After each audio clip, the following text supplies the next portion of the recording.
Oh, it's another wonderful Furu Day Friday. Or Frederica. Or Furu Dad, if you're spicy. Uh, JunePop45 also donated $5 a moment ago. Have you ever seen that meme of asking Michael Jackson about buying french fries? Should I get calzone, burrito, or ramen for dinner? Everybody's been telling you burrito. I support burrito as well. So hi, I've had a bit of an eventful week.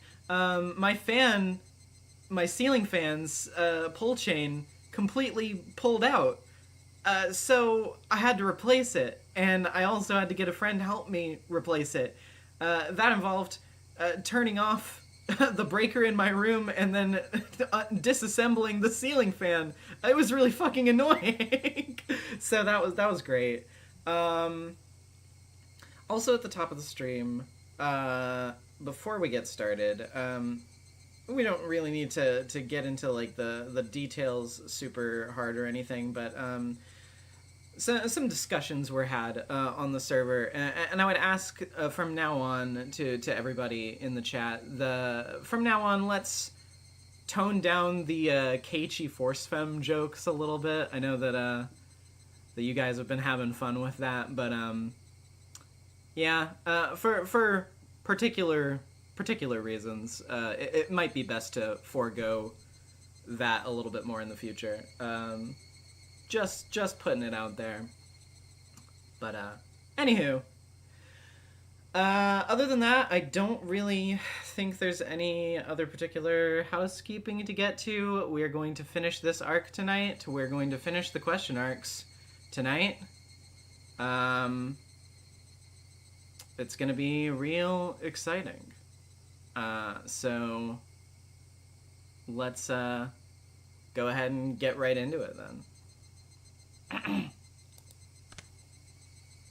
Oh yeah, if you're wondering what this extra save file is, by the way, there is a part, I haven't been doing the all-cast reviews because I think they're a little bit too on the nose about giving hints for what's going on, but there is a tiny little bit at the end of this last all-cast review, because they don't come back after this arc, that I did want to actually read. So once we finish the arc proper, I am going to read that little bit.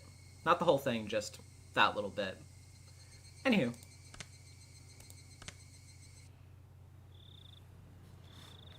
Let's get going.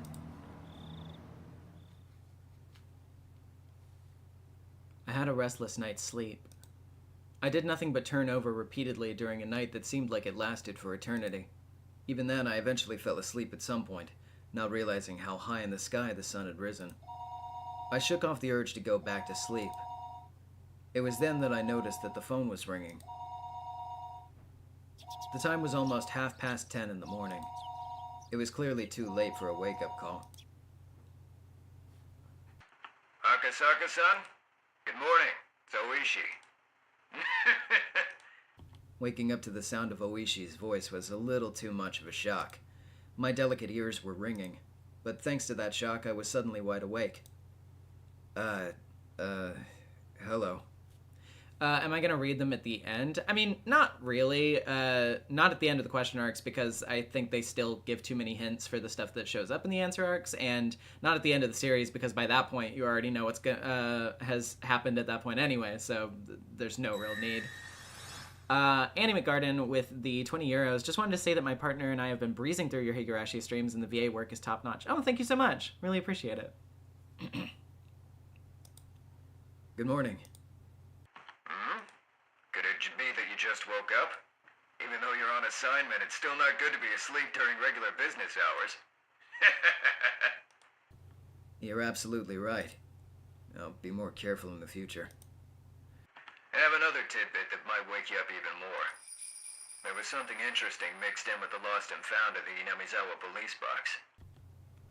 Oh, yeah. Hold on just a second. I just realized I haven't adjusted my volume from last stream. I usually have Higurashi a little bit louder than Ace Attorney. Let me know if that gets too loud. Anywho. Lost and found? Let's leave the details for when you get here. You think you'll be able to make it before noon? No, I'll be there right away. Oishi already knew what my mission was. Since Oishi said it was something that would wake me up, it was hard to believe that it would be irrelevant to me. Honestly speaking, judging by the information from Sato-san yesterday, knowing that my cover was already blown, I couldn't wander to and from Hinamizawa carelessly. In other words, my investigation was at an impasse.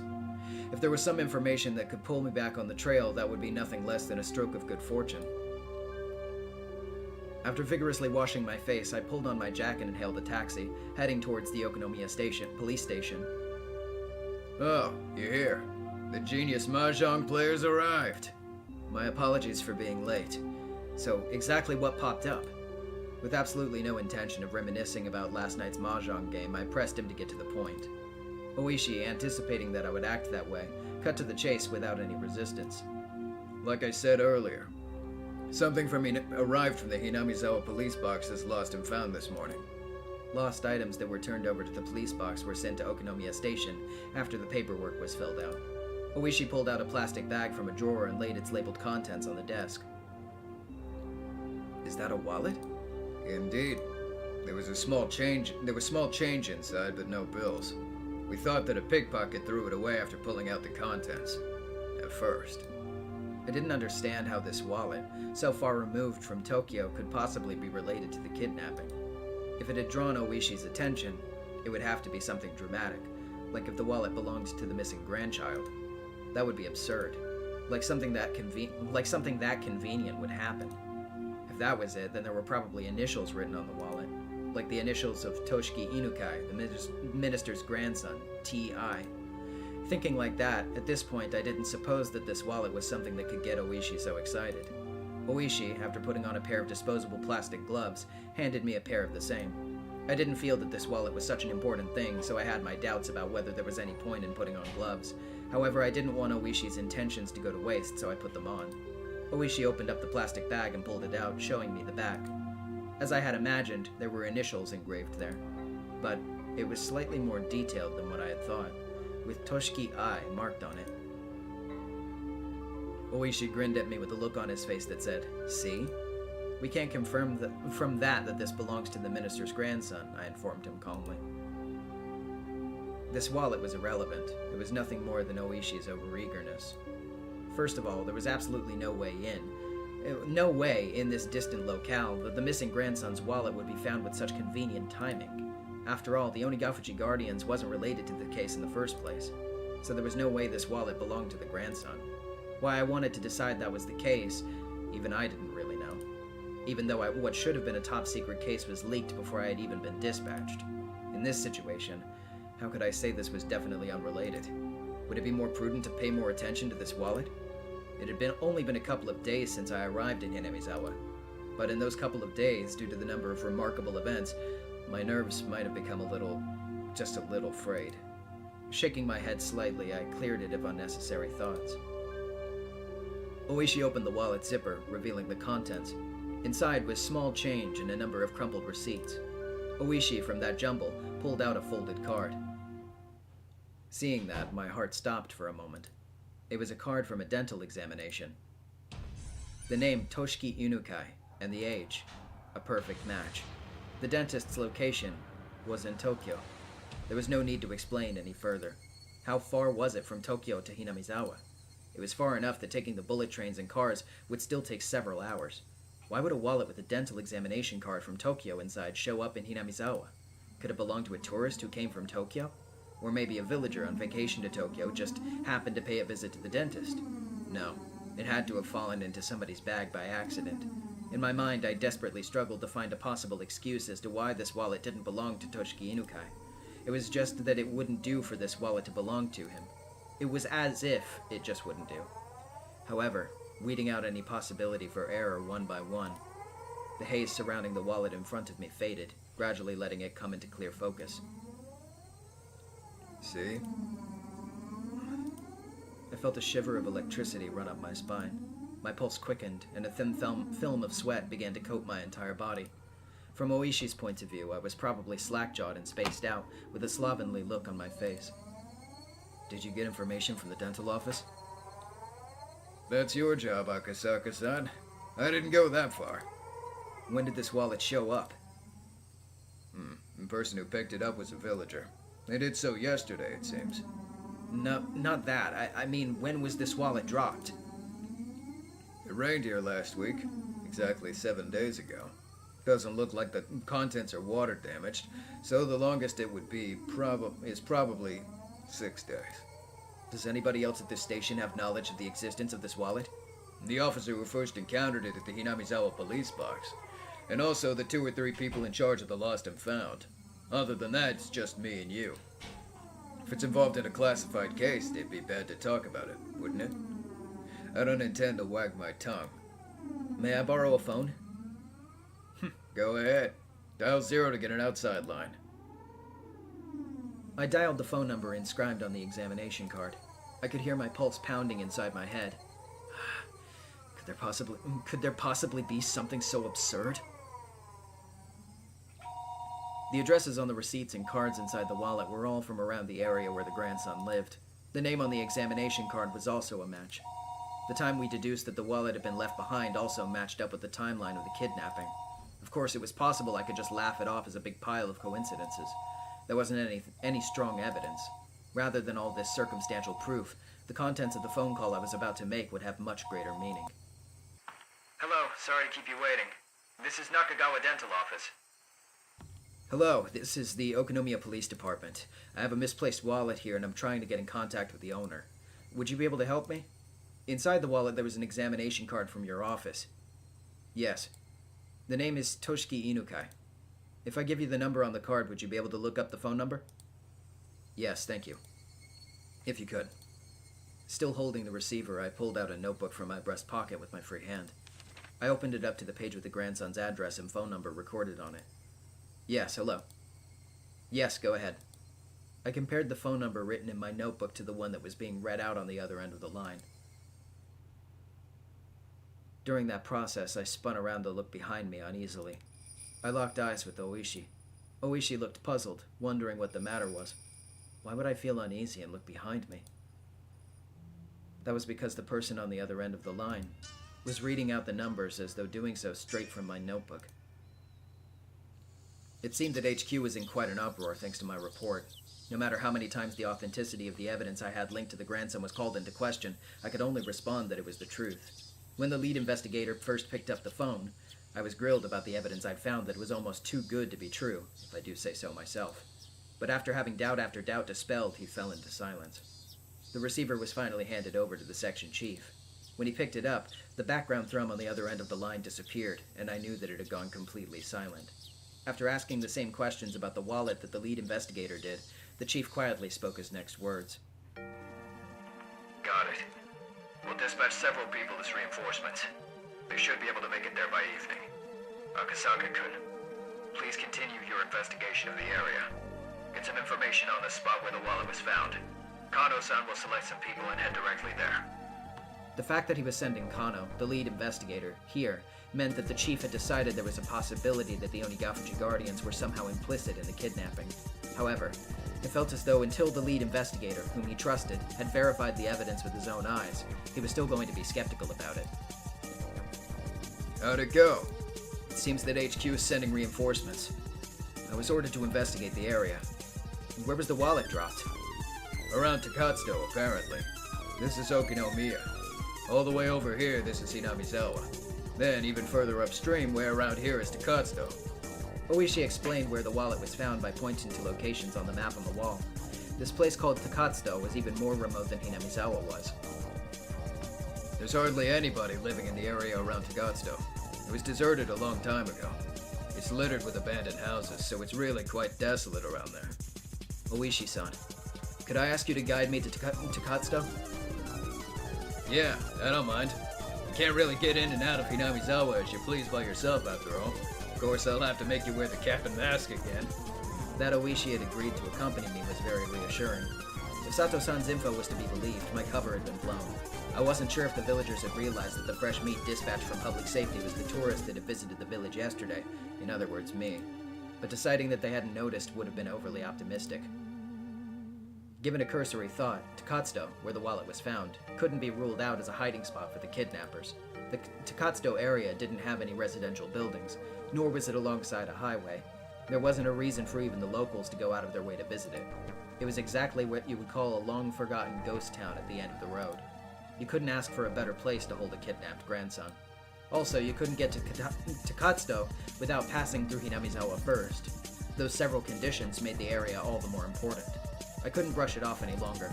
There was no longer any doubt that the Onigafuji Guardians, or somebody hired by them, were involved in the kidnapping. If that was the case, then the fact that this wallet was found might have already been leaked to them. They even knew so much as to how the Public Safety Division was operating. The case of the wallet couldn't be something they didn't know. In that case, there was a possibility that the enemy was lying in wait. To dive alone into enemy territory, surrounded by enemy territory, to say the least, required an amount of courage, nay, recklessness, that I just did not have. Without your company, Oishi-san, I wouldn't be able to step into the village so easily. Thank you very much for your cooperation. Honestly, I thought you would ask for more money. Well, if we're being honest, Hinamizawa isn't exactly a place I like to go to. I'd at least appreciate it if you paid for the cab fare. Still, it's not a request I could refuse from a friend that's played at the same table as me. Oishi grinned as he pounded me on the back. It struck me that he just didn't want to jump ship rather than having any sense of duty towards his job. Even so, that didn't really matter. Right now, I really appreciated the gesture. Well then, shall we hurry up and get going? If the enemy knew that the police had obtained the wallet, then they would probably have moved the hostage to a different place. There wasn't a moment to lose, but Oishi, without regard to the fact that we were about to head out, began to remove his jacket. What are you doing? Well, just a precaution. If you want me to poke the beehive to get you honey, I'd rather be well prepared, you see. You want to put one on too? What Oishi pulled from the drawer below the desk was a stab-proof vest.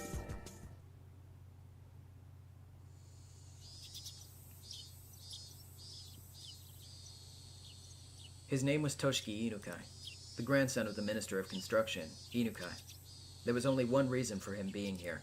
If he didn't include gym or art class, his grades were above average. That was the result of having private tutoring lessons twice a week. If you omitted the fact that he still couldn't do push-ups, there wasn't much else that would make him hate school. Of course, he understood full well that his grandfather was a cabinet minister, but he also knew that not too many people were that interested in their relationship. He didn't like to go out of his way to bring up his grandfather, or to call him the Minister of Construction. And finally, he at least tried to know a little more about what kind of work the Minister of Construction did than your average Joe. What that entailed was that when you tried your best to make life better for the masses, sometimes you made a few enemies. He knew that all too well from the time he'd spent as a class representative. His grandfather had many enemies. He knew that he might personally catch some of the fallout, so he had to be twice as cautious. He was taught that by his parents. That's why, the moment he was kidnapped, he instantly knew this was one of those occasions. He understood that he wasn't being treated as Toshiki Inukai the person, but rather as Toshiki Inukai, the grandson of the Minister of Construction.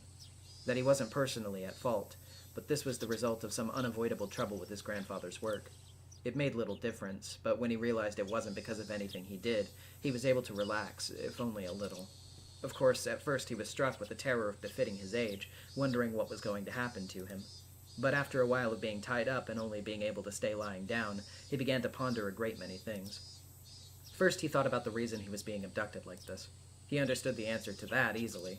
He was being taken hostage to coerce his grandfather, the minister. There was no doubt about that.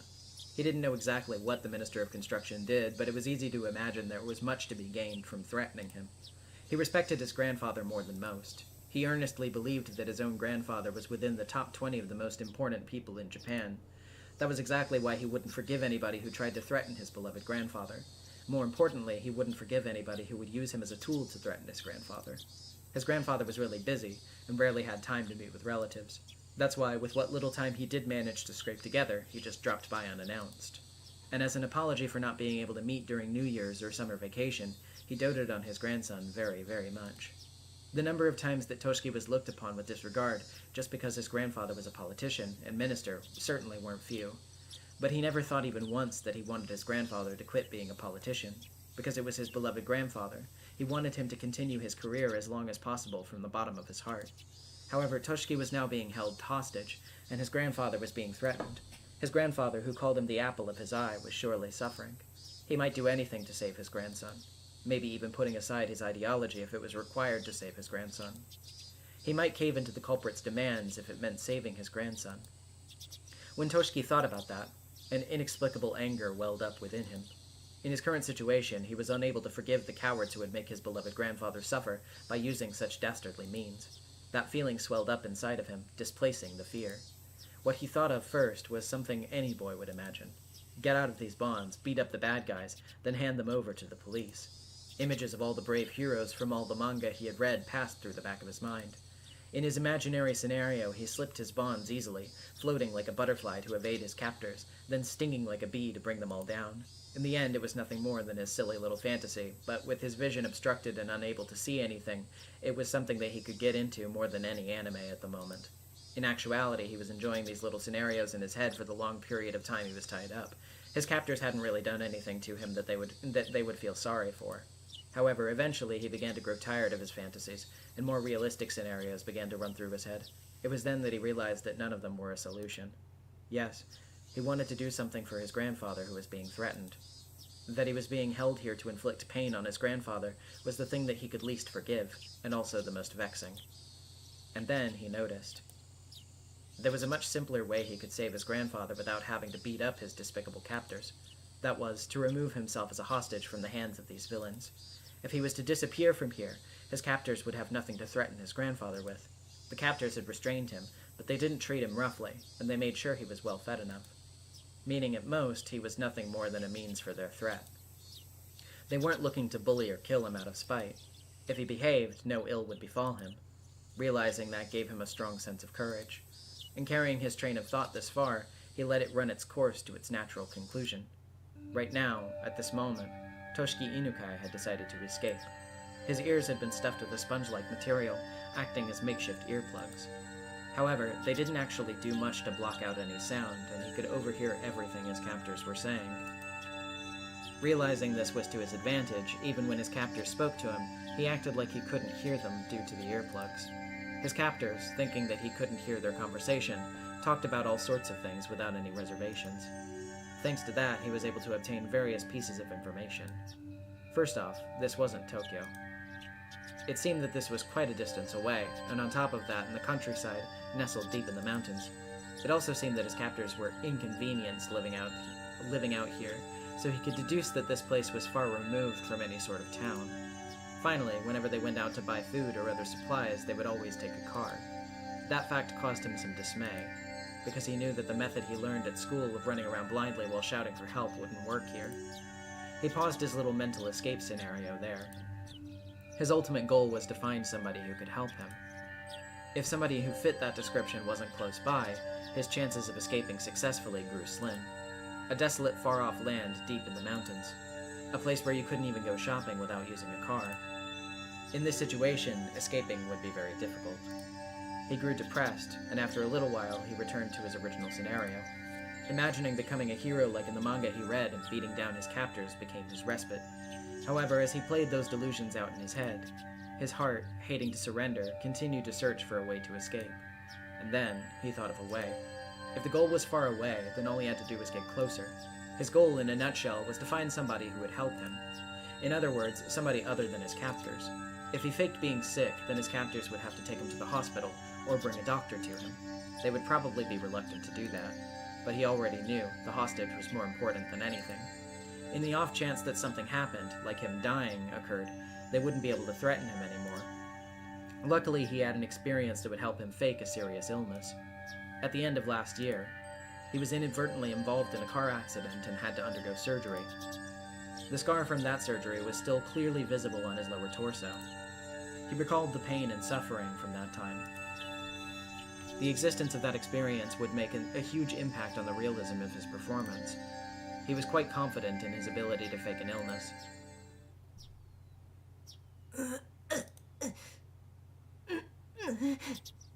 His captors at first took that as a sign he needed to use the washroom. Untying only his arms, they tried to bring him there while he was still blindfolded. But he still didn't try to get up. His hands, now free, only clutched at his abdomen as he writhed in agony. Hey, what's wrong? Does your stomach hurt? He still had his earplugs in, so he had to pretend he didn't hear his captors asking the question. He was about to nod, so he hurriedly had to stop himself. What's the matter? Yeah, the kid's clutching at his stomach. Must be a stomachache or something. His captors looked down on his suffering form for a bit. One of them proposed a course of action, while another laid his doubts that Toshiki might be faking it. What's wrong, boy? Your tummy hurt? His ears are plugged so he can't hear you. Well, that's a problem. Do we got any medicine that works on stomach pain? I want to go to the pharmacy and buy some. When it comes to stomach pain, there's a bunch of different meds, isn't there? As long as we don't know the cause, we shouldn't just buy him any old medicine. I mean, he's holding his stomach, maybe he's just constipated. If you buy him some medicine for that, maybe it'll calm him down. Won't kill him if we're wrong, either. Don't decide something like that on your own. It might be appendicitis or something. My uncle suddenly got it a while ago. It was pretty scary. One of the captors leaned over beside the boy, who was bent over in agony. I feel sorry for the kid. Whoa, his whole body is covered in sweat. Is it your stomach? Does it hurt? Hey, if it hurts, you shouldn't clutch at it so tightly. It'll only make it worse. Realizing that his captors were concerned about his stomach, he inadvertently let his shirt right up, letting the scar from his surgery come into plain view. His vision was still obscured with packing tape, so he couldn't see the reaction to his scar. But his captors were taken aback, and judging from their momentary silence, he had obtained the reaction he was looking for. Hey, this is bad. This scar, it's not that old. Does that boy have a fever? There a thermometer around? No way, we have one. But that's a lot of sweat. Yeah, his forehead feels pretty hot, I think. I've heard that under prolonged stress, old wounds can be aggravated. And what do? You saying the medicine won't work? We don't know what kind of surgery this scar was from, but in any case, this is bad. In the worst case, it could be fatal. This is bad. This is really, really bad. Maybe we should have a doctor take a look at it. At this rate, there's a chance he might suddenly die on us. Toshiki Inukai, with those few words, knew that the situation was progressing exactly as he envisioned it, and snickering to himself on the inside, pressed his act even further. He didn't even need to know what that his captors were panicked and were running around like chickens with their heads cut off at this troublesome turn of events. Should we take him to the clinic? No, that's no good. Probably better if the doctor came here. Dr. Iria, you mean? Is that okay? Will that be all right? It'd be worse if anything happened to the hostage. Nothing we can do. It's an emergency. One of the captors hurriedly left in the car. Another one of the men, completely shaken up at this point, wiped the sweat from his forehead with a handkerchief. It looked like they were bringing a doctor. As long as the doctor wasn't an accomplice, that doctor was his goal. He was someone he should seek help from. His captors were probably wary of that happening. They would be prepared for it. This would all come down to luck. Some of the sweat emerging from his brow was from that nervousness. At that moment, the packing tape was covering his eyes and eyes and ears was torn off. Sorry, God. The burning light he was seeing for the first time in several days hurt his eyes. After that, the gag that made it hard for him to breathe was also removed. Are you alright, kid? We're bringing a doctor to you right now. Just hold on for a bit. The doctor was coming. The doctor was coming. Now he was going to ask for help, and how was he going to get away from his captors? A plethora of thoughts began swirling through his mind. I think you know this already, but don't say anything unnecessary to the doctor. We don't want to hurt you or anything. You understand that, right?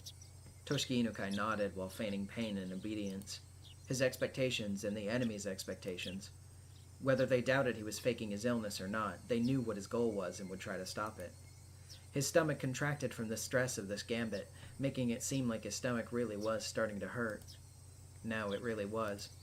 But there was no reason to panic. If he failed with his approach to the doctor, there was nothing to lose.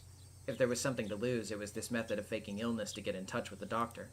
If he could think of other methods from here on out, it wasn't much. But at the present, this was the easiest and most dramatic way he could think of. The more he thought about it, the more it looked like this was his first and last gambit.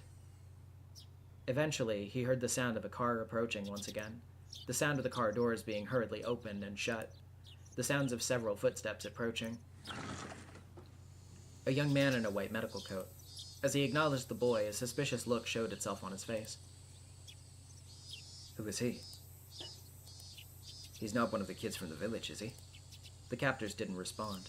From the looks of it, the young doctor had realized that this was an abnormal situation. One of the captors talked threateningly. That's got nothing to do with you, Doc. For a while, the doctor and the captors silently glared at one another. However, unable to stand the sight of the boy continuing to suffer, the doctor and as the captors had hoped, didn't press any further. I'm concerned about this old surgical scar. What kind of operation was it? We don't know. I should really bring him back to the clinic. Doc, we really can't do that. The doctor said he wanted to bring the boy back to the clinic, but the captors simply silently shook their heads at the notion. It was a fleeting hope, but it was only natural that the captors would refuse. At that moment, his eyes met with the doctor's. Seeing that the boy's painful state was abnormal, the doctor suspected it was a serious illness.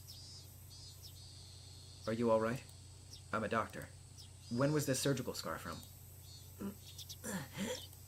Last year, during the winter, from an accident. An accident? I see. This is a problem. He couldn't let the doctor figure out he was faking it here. He had to somehow figure out some way to keep this going and tell the doctor that he was being confined and needed help. I'm going to touch the affected area, okay? If it hurts, tell me where.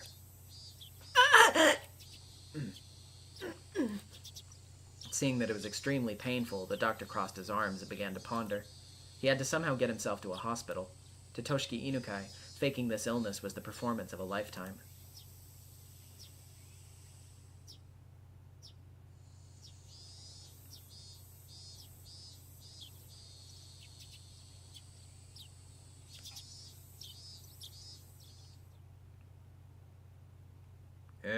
Good work, everyone.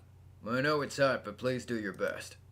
If you catch anybody illegally dumping, please contact someone immediately. We'll act quickly. Thanks for your cooperation. Oh my god. Stop stammering over your words. Okay. Thank you for your cooperation, Oishi-san. Please. A gap wide enough for a single car was opened up in the barricade. Oishi, showing his gratitude, or perhaps a threatening attitude, with a short beep on the horn, rolled the car forward through the checkpoint. This time, my appearance was the very embodiment of the word suspicious. A baseball cap, mask, and sunglasses. On top of that, even though it was sweltering, I was wearing a hoodie. Any respectable police officer would be loath to not stop me for questioning. I had meant to be overcautious, knowing full well my face was known. But it might have already been too late for that to have any use. Using that as an excuse, I doffed the unbearably hot hoodie and windbreaker, ripped off the mask and hat, and threw them in the seat behind me. Oh my. Is that okay? With a cheap little disguise like this, they probably figured it out anyways. That might just be the case. Oishi, probably thinking that my unexpected behavior was funny, continued to laugh. The beautiful and pristine scenery of Hinamizawa spread out before me. The village itself would have been quite beautiful if it weren't for the complicated circumstances surrounding it at the moment. I would absolutely love to take Yukie here for a drive one day. Come to think of it, I didn't get a chance to call her last night. I played around with the idea in my head. But in reality, this village wasn't all sunshine and rainbows. I had heard everything at the prefectural headquarters. At the heart of this village, the intelligence network that was the three families wielded... The intelligence network that the three families wielded was, due to blood ties and regional relationships, unbelievably well organized. Their net spread not just around Hinamizawa itself, but encapsulated the entirety of the city of Shishibone as well. When I first heard that, somewhere in the recesses of my mind, I didn't take it completely seriously. How could a local organization out in the boonies here have something so grandiose? I couldn't deny that somewhere in the back of my mind I'd ridiculed the thought. But not only were they really threatening the minister, but they demonstrated they had a complete grasp on our movements, which were supposed to be top secret. They were almost like the secret police that controlled a small Eastern European country like in some spy novel. The villagers here wouldn't bat an eye at getting their hands dirty if it meant fighting the dam project. I also heard something like that at the prefectural headquarters. Now that you mention it, when I first arrived here, Oishi also said that this place was a war zone, didn't he? The residents of this village were at the same time freedom fighters. Although by definition they were no different than guerrillas or a militia. They weren't protected by the Geneva Convention, but they also didn't have to adhere to those rules either. This place was more of a quagmire than any legitimate battlefield. A secret war was unfolding. I could drive along because Oishi was with me. But if I was to leave this car for even something as trivial as looking for a vending machine, there was a chance I wouldn't return. Even though a single shot hadn't been fired, this was a battlefield. No, the reason why bullets weren't flying was simply because it was hard for a civilian to obtain a gun in Japan. So they were probably just equipped with weapons other than guns that were easier to obtain. That was why Oishi was wearing the stab-proof vest, wasn't it? Guys, you know the term freedom fighters does not come from Sonic. I know you guys know that.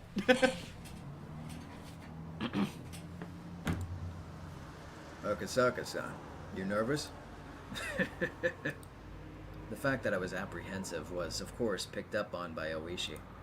If he had already figured it out, there was no point in trying to deny or hide it. Of course I am. We're headed into the heart of enemy territory alone, aren't we? I'm worried about if something unlikely happens with just the two of us. Something unlikely? It'll be alright. Isn't everybody in the village our enemy? If everybody gets their story straight, they could murder someone in broad daylight and there wouldn't be a shred of evidence. I'm asking about something like that. This was what the ironclad rule of not barging into a Yakuza office alone was about. If there wasn't a neutral party involved, that area wasn't bound by the laws of common sense. If something happened, you wouldn't be able to prove it, and there wasn't anybody who would take your side. It was pretty much the definition of poking the bear. I've left word that we're headed towards the Hinamizawa area. And in the worst case, we've also got a radio. I know you're scared, Akasaka-san, but it's not that easy to pull off the perfect crime. Well, of course, that doesn't mean we can let our guards down either. Akasaka-san, you're too worked up over this. You were more relaxed the last time we came up here together, weren't you? Laughing it off, Oishi thumped his chest and grinned, as if to say I could depend on him. Well, if it gets really iffy, it comes with having the badge. Oishi made a motion by sticking out his index finger. It was undoubtedly the image of a gun. Will it be of any use? If you're not afraid of dealing with the aftermath after you shoot, it's actually very reassuring. An officer's gun was only for show. If you really wanted to fire it, there were quite a number of stipulations, and you had to be prepared for the long probationary period afterwards. That definitely wasn't worth it, so even if an officer did unholster his gun, there wasn't one who actually wanted to pull the trigger. Akasaka-san, you carrying one? One of these? Well, yeah. You ever fired it? I have. For training, though.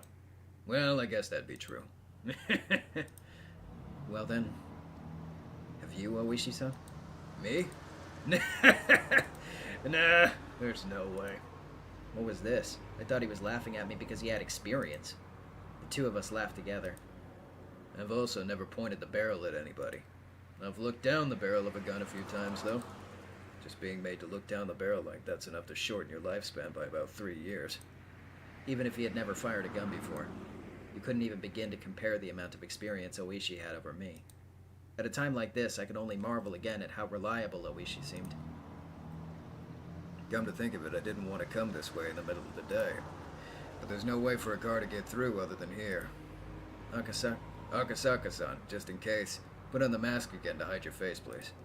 What's the matter? Can you not hear it because the air conditioning's too loud? I'll turn it off. Try opening the window. When I opened the window, a blast of hot air blew inside. And then, I could hear angry yelling coming from far away. At that moment, the forest gave way on either side of us, and our view expanded suddenly. And there could be seen the Hinamizawa Dam construction grounds, the very front line for Hinamizawa Village. We're absolutely opposed to the construction of the Hinamizawa Dam! The crackling blare of someone's voice sounded over an enormous loudspeaker. Oh, a loudspeaker, you say? Does that mean that I get to... Hold on. Where is it? Let me get that on backup real quick. The roar of angry voices continued to rumble. The incredible volume had become a veritable sound cannon, spewing out its ammunition. The prefabricated site office was surrounded by 2 sets of high fences laced with barbed wire. Lined up in front of those fences were riot police in their vehicles, and surrounding it all were the villagers. They howled out their protests against the dam as a single entity. Oh, there's not too many of them today. We're in luck. That's not too many? Yeah, when there's a lot of them, the crowd reaches as far as the road. You wouldn't be able to even inch forward in a car.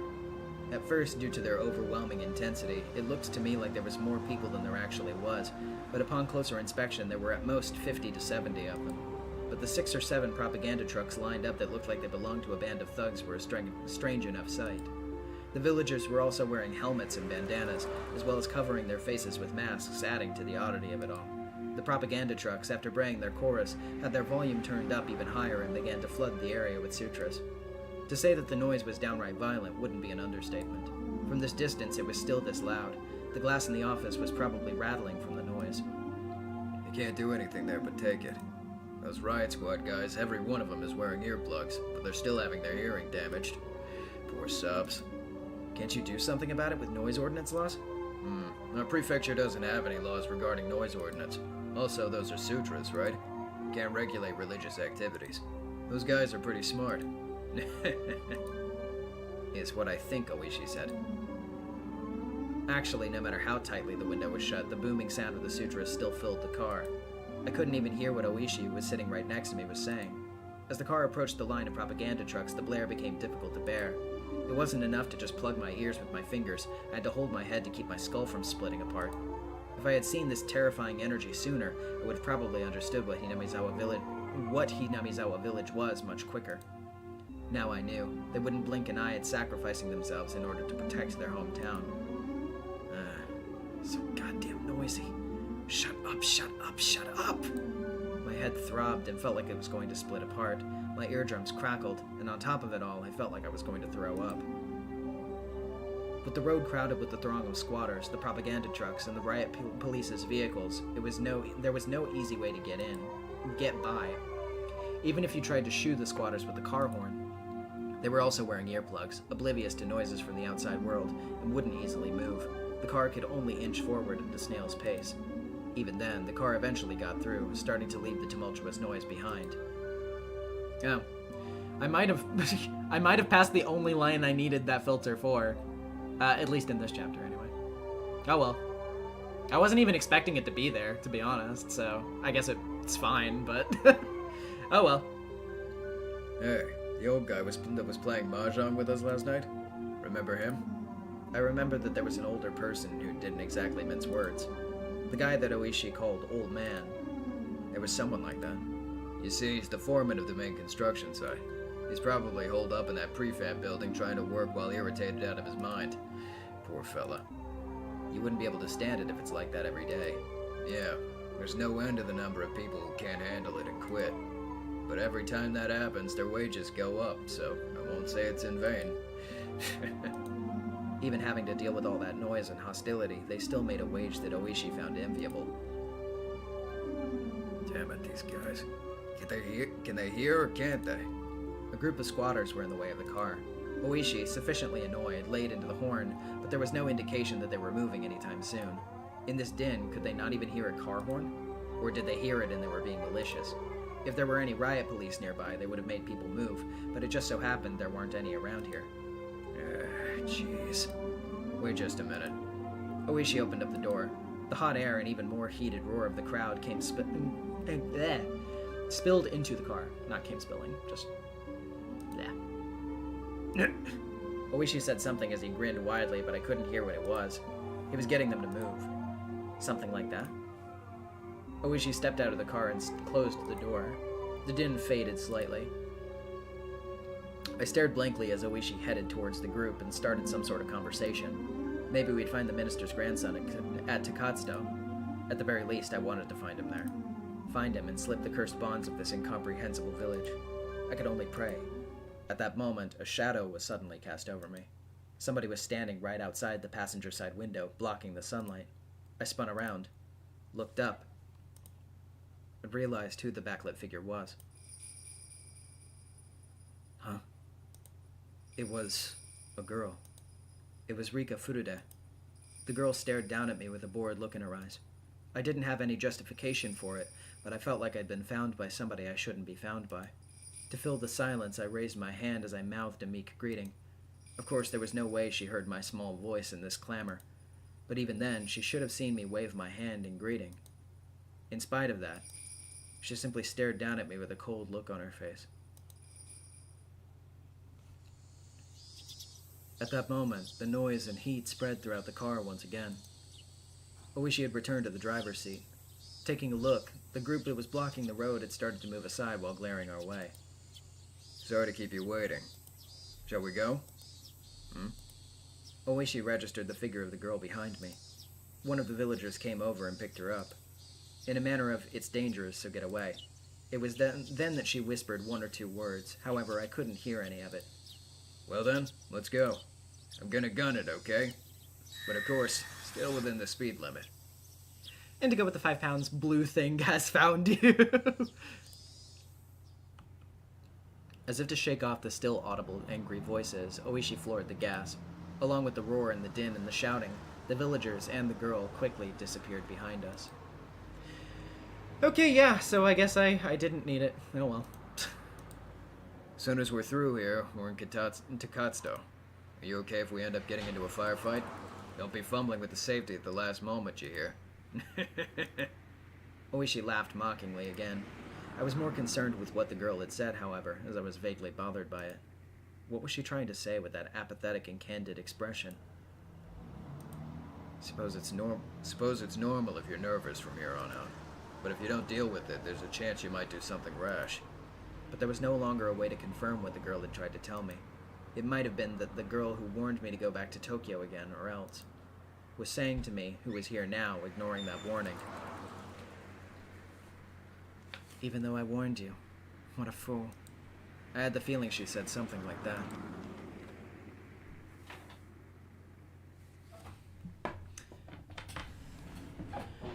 Okay, I have just received sandwich, so I'm going to BRB real quick to eat sandwich, and I will be back.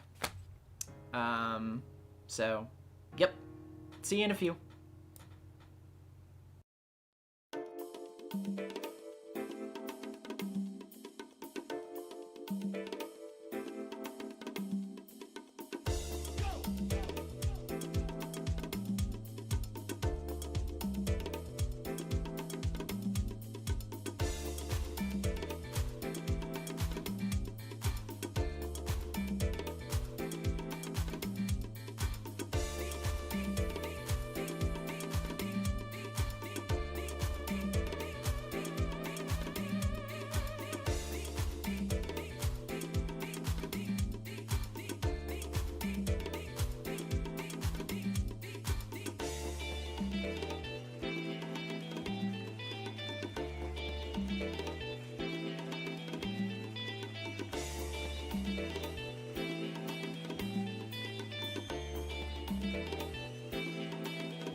Y2K is wide.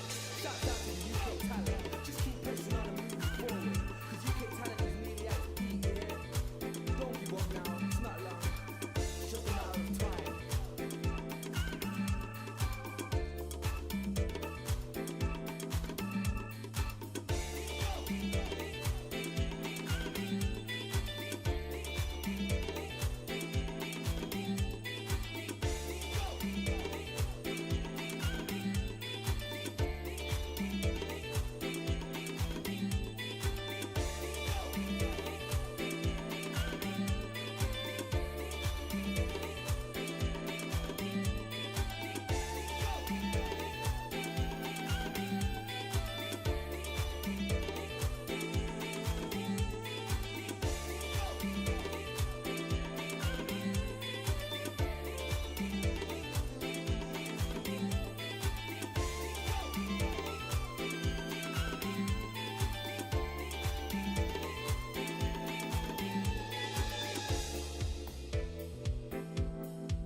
You're in tune to the D-Cypher sounds and we lock down in the media.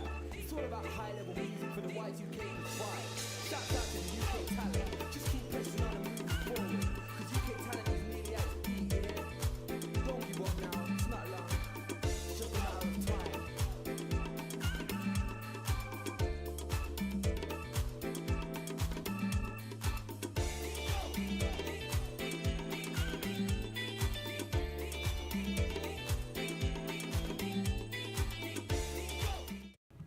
All right, I am back.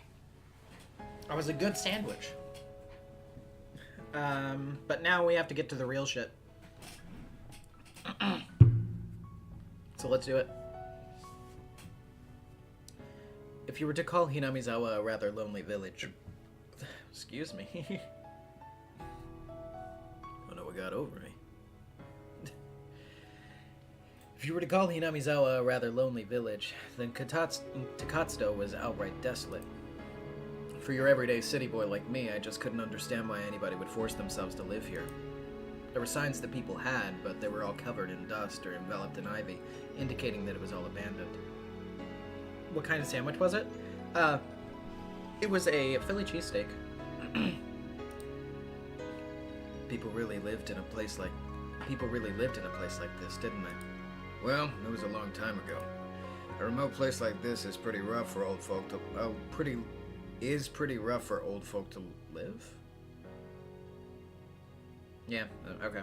Awkward wording, I guess. And the younger people probably wanted to try living in a more suitable place. There's nobody left to take the reins. All that gets left is this.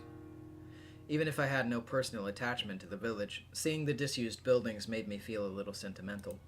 It seemed that Oishi also felt the same way. Was the wallet found over here? The person who found it must have had a good reason to come out to this desolate place. Yeah, there's some villagers who have a field out in the mountains here. They pass by here in the morning and evenings. The villagers who work in the fields walk by here every day? No way. They probably go as far as they can by car. So in the early mornings and evenings they pass by here and just happened to find a single wallet? They probably did. Where exactly did they say that they found it? In a thicket just a bit further ahead. The person who found the wallet just happened to have some stomach cramps.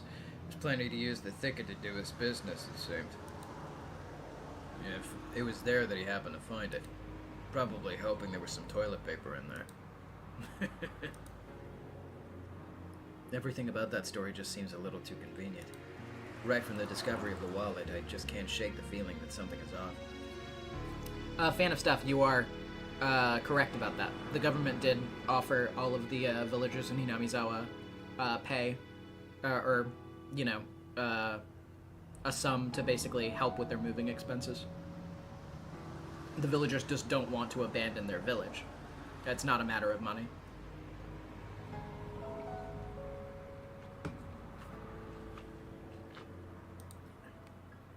I expressed the feeling that I had from the start of the day, quite frankly. It seemed too good to be true, but it was unwavering proof. But it was too perfect, sickeningly so. That was my feeling. You might actually be onto something by saying it's all a little too perfect. Meaning? The truth is, I heard a little something from a friend of mine in the 4th Division, where Ordio Sonozaki referenced the kidnapping of the minister's grandson. She referenced it?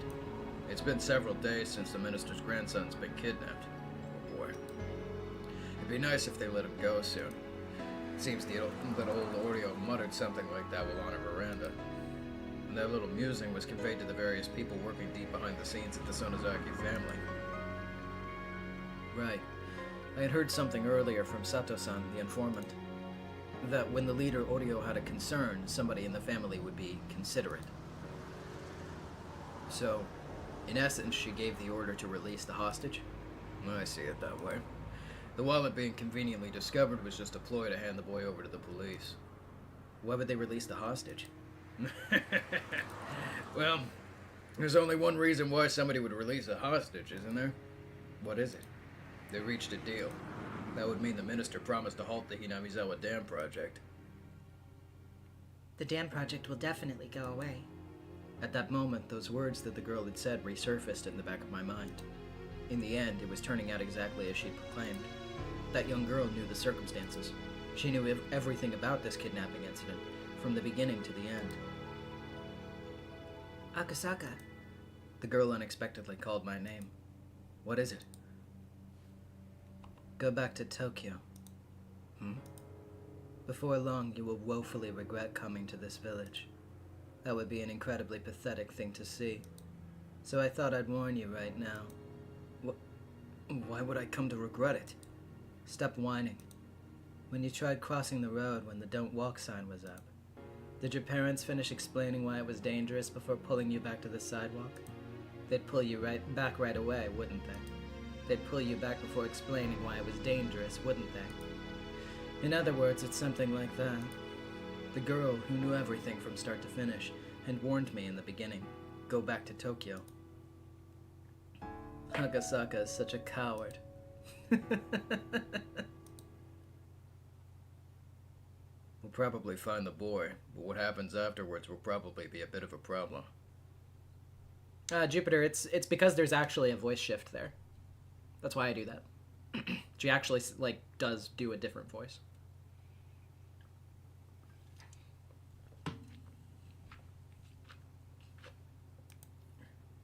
How'll it be a problem with something a single officer like me can't figure out?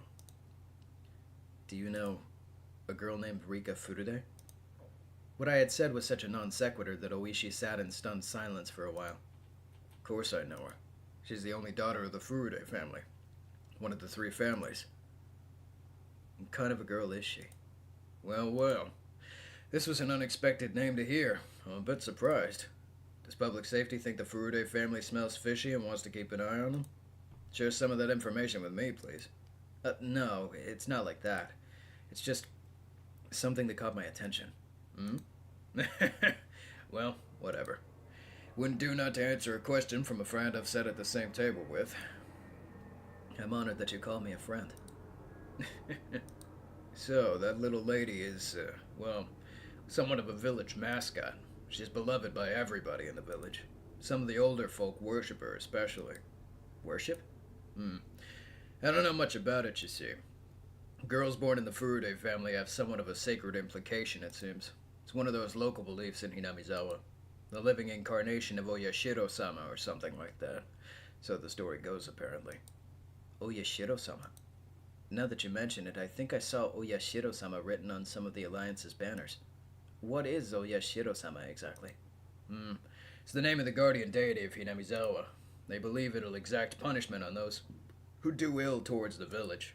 Well, if there was such a convenient god around, the guys at the dam would have long since been done in by divine justice. Luckily, nothing like that has happened to anybody just yet. The grandson of the minister who trifled with the village as a result of Oyashiro-sama's anger. What did they call it again? By the way, speaking of Rika's actual voice actress, Miss Yukari Tamura, she just turned, I believe, was it 49 the other day? Like, just a day or two ago. It was her birthday. So happy birthday to Miss Tamura. A wonderful talent. Oh, right. Onikakshi. The minister's grandson was demoned away. That would probably be how the script is being written. I see. It probably would turn into something like that. Divine punishment, wrought by Oyashiro-sama. Then the culprit is the living incarnation of Oyashiro-sama. That girl? Even I didn't know exactly what I was saying. The fact that Oishi laughed it off was a bit of a relief. Oishi's joyous laughter was so infectious that I began to laugh like an idiot as well. Oh, this is unusual.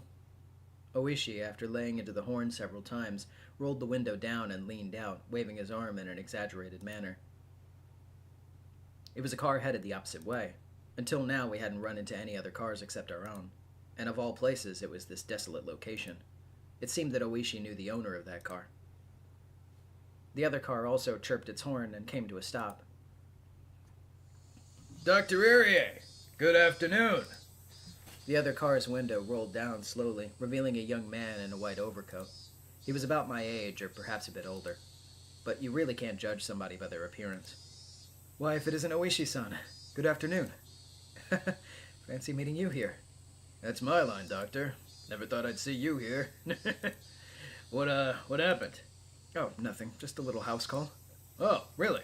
Was it an emergency? No, nothing quite that serious. Thankfully.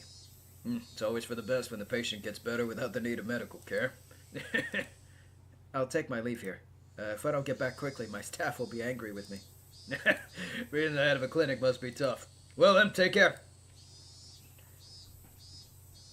The young doctor named Irie, after gesturing his farewell, drove forwards and soon disappeared around a corner. Oishi also drove forwards, but soon came to a stop again. He pulled out a worn map book from the dash. His expression didn't have an ounce of irreverence. He was perfectly serious. What is it? The clinic shouldn't be making any house calls today. Must have been quite an emergency, or otherwise a patient with some extenuating circumstances. Oishi flipped through the pages, opening up the map of Takatsudo, After that, he took a look around and started to figure out what our current location was. Are you saying that emergency is suspicious?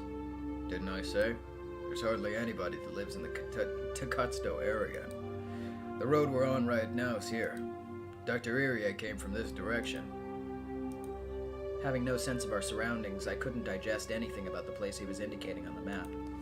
We're heading towards the spot where the wallet was found. By the way, that's over here. But see? If you're heading to one of the few residences in Takatsudo, it's the wrong road. Meaning, Dr. Irie came from a direction where there are no residents? As long as somebody working in the fields between these mountains didn't collapse.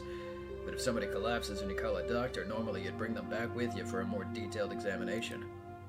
But just now, Dr. Irie said it was nothing serious. And it didn't seem like anybody else was in the car with him. Isn't Irie already 30, so he's not that young?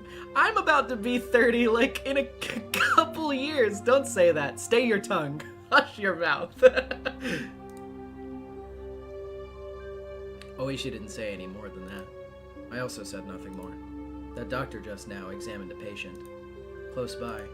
Only that. The noisy radio had suddenly gone quiet. The sky had just as suddenly turned an oppressive color. As Oishi mused that it might start to rain, a torrential downpour started, as though trying not to disappoint him. Eventually, Oishi stopped the car. The only sounds to break the silence were the percussion of the rain on the roof and the soft squeak of the windshield wipers. Let's do this a bit hush-hush, shall we? Saying that in a quiet voice, he exited the car without an umbrella, careful not to make any noise. I'm gonna turn the sound down a little bit with that rain. Oishi leaned over, indicating the other side of the thicket. He was pointing to a prefabricated shed and a car that was parked beside it. The car looked obviously well cared for. It wasn't a vehicle that had been left there for several years. What's that shed? It contains equipment used by the Forestry Service. I heard that they don't go near it except during the summertime. Does that car belong to somebody from the Forestry Service, then? Dunno. It doesn't look like an official vehicle, though. Oishi was playing it cool, but my nervousness was gradually increasing. Just in case. Saying that, Oishi returned to the car. I thought he was going to get an umbrella, but he had grabbed the onboard radio instead. Hello, this is Oishi. Do you read? Greetings. Yes. Oh, wait. Yes, this is Okonomiya PS. Oishi-san, we read you loud and clear. Over. I'm currently in front of the Forestry Service's equipment shed. Not the one in the direction of Yagochi, the one in Takatsudo. If you head there from Hinamizawa. Affirmative. Copy that. There's some suspicious people in that shed. Proceeding to investigate. If you don't hear back from me in 5 minutes, get in touch with the local police substation and have them send a cruiser as soon as possible.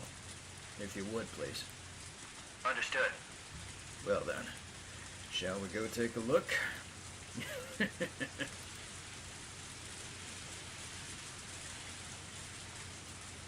Since he was first confined here, he'd heard the sound of a car multiple times, so he just thought the far-off sound was more of the same. However, the reaction from his captors was, until now, something he hadn't seen before. They jumped, reacting as if shocked by a jolt of electricity, and pressed against the window, cautiously peering outside. They stopped. Somebody from the Forestry Service? This is bad. No, looks like a cop to me. One of the captors lifted the boy by his collar and pressed a blade against his cheek. Hey, kid, keep quiet for a bit. I think you know this, but if you try and shout, there'll be problems.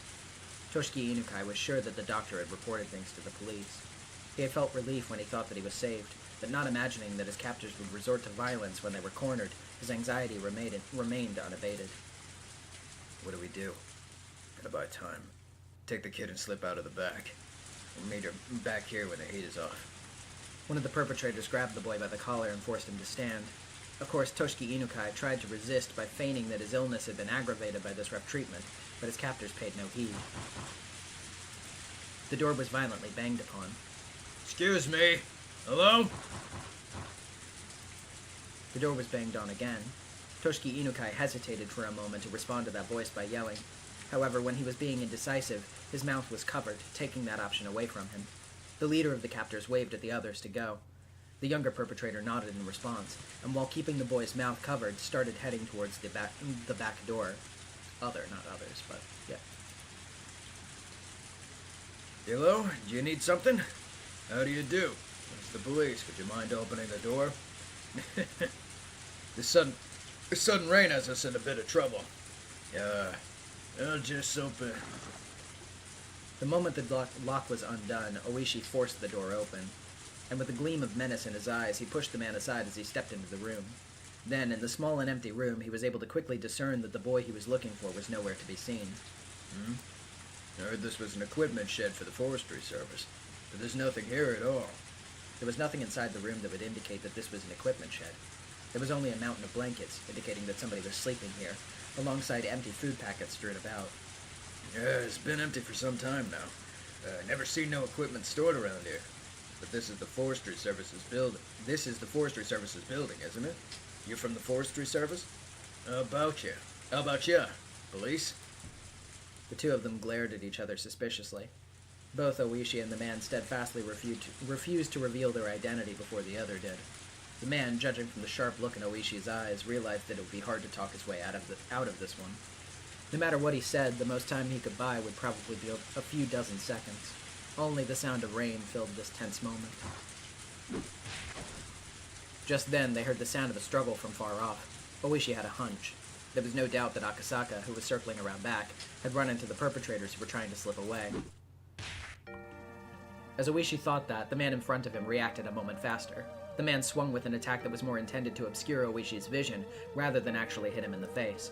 Seizing his opportunity, the man aimed a kick at Oishi's groin without any hesitation, but he missed his mark and was unable to land that critical blow. The man, trying to pin Oishi, grabbed him by the base of his neck with both hands and fiercely tried to push him down. But as Oishi fell backwards, as if kicking the man upward, he dug his foot into the man's midsection. With that leg acting as a fulcrum, the man was flung by the falling Oishi as if in a circle throw. The two of them squared off in the pouring rain. Isn't this interesting? You want to go? Oishi, as if trying to cheer himself on, grinned smugly. He then stood up while brushing the mud off of himself. Even though he countered the assault, Oishi was getting up rather awkwardly compared to the man who swiftly sprang to his feet. Oishi-san! Hurry! Akasaka's voice rang out from the distance. Judging from the distress in his voice, he was already engaged in a fight and wanted Oishi to reconvene with him. But Oishi's hands were full as well. Akasaka-san! Sorry, but can you wait a bit? The man raised both fists into a stance that hinted at him being acquainted with karate or some other form of martial art. Of course, Oishi, as an officer of the law, was decently versed in judo. He also had the moxie to have been through his fair share of fights before. Because of that. He could tell that the man in front of him was quite a bit better at fighting than he was. Damn it. Thinking that this was going to be easy just because the order came from the Sonozaki family to release the hostage had been a big mistake. You're pretty good. It's been a while since I got this worked up. Oishi played off the situation like it was no sweat. His opponent, seeing his attitude, took that to mean that Oishi wasn't going to go down easily. The man wildly charged forward, attempting to grab Oishi. If the man managed a successful clinch from his low stance, Oishi would be tackled to the ground and end up being mounted. It was something you saw often when children fought, but it really was a bad position, since you couldn't do much once you were in it. Oishi, responding to that move, also lowered his stance to collide with the man head-on. The moment they clashed, Oishi grabbed the man's lapel. As he yanked the lapel upwards, he smashed into the man's solar plexus with the elbow of the same arm. It was a move from Oishi's own personal brand of brawling judo. He then grabbed on with his free hand and attempted to throw his opponent with both hands, but the man lowered his center of gravity and swung his arms in a large arc, entwining them with Oishi's. Not only that, he had forced both of Oishi's elbows to the outside, and now Oishi, in an awkward position, was in danger of exposing his back with his hands still clutching the man's chest. This guy practiced Aikido or grappling, didn't he? Oishi, cursing the fact that his fingers were twisted into the man's shirt and couldn't get away, released his grip. But he was still in an awkward position of being bent over. And to top it all off, he had zero range. The man was able to read Oishi's movements completely as he tried to squirm his way into a better position. And then, took the palms of his hands, and swiftly clapped them over both of Oishi's ears. Urgh! Clapping the ears in any other martial art, except for self-defense, was basically forbidden. Karate and judo didn't recognize it as a legal technique. It was that much of a simple and dangerous attack. Oishi raised both his hands as he tried to reflexively clutch at his own ears. But before that could happen, the man wrapped his arms around Oishi's neck. His thick biceps clenched firmly around the base of Oishi's neck like a vice. Oishi instinctively thought he was going to be killed. After all, it wasn't hard to believe that a man like this, who was accustomed to fighting, could crush his opponent's neck from this position. But his opponent didn't do that. He had chosen to keep his hold and force Oishi to lose consciousness. That's why Oishi, at that moment, even though his face was twitching, was grinning widely. Even though his opponent had a chance to kill him, he didn't choose to. He was thinking, This guy has no intention of killing me. However, even though that might be the case, the man's hold on his neck was by no means gentle. In no time at all, Oishi's consciousness began to fade. Having the experience of being taken down countless times in judo during his student days, Oishi was utterly resigned to the fact that it was over.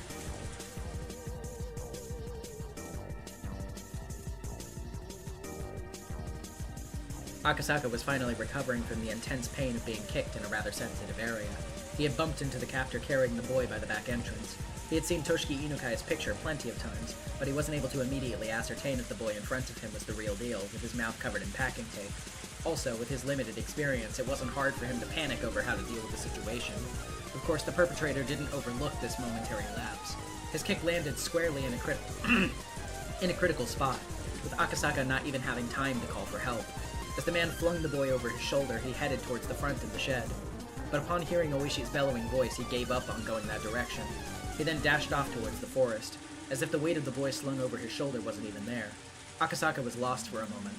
Meeting up with Oishi, who was fighting with the enemy, was by far the safer option, but he couldn't just lose sight of the fleeing man. Akasaka stood up and chased after the captor's back. He ran through a short thicket, branches and fallen leaves crunching underfoot. The tips of branches raked and clawed at him, small scratches inscribing themselves on his body one after another. He kept on stepping into puddles and mud, and his shoes were soon filled with murky water. For Akasaka, traveling through this unexplored forest was, even though this was an emergency situation, extremely unpleasant. Stop! This is the police! As he said that, he regretted it immediately, as it was but a waste of breath. There wasn't a thief in the world that would politely stop when told by the police.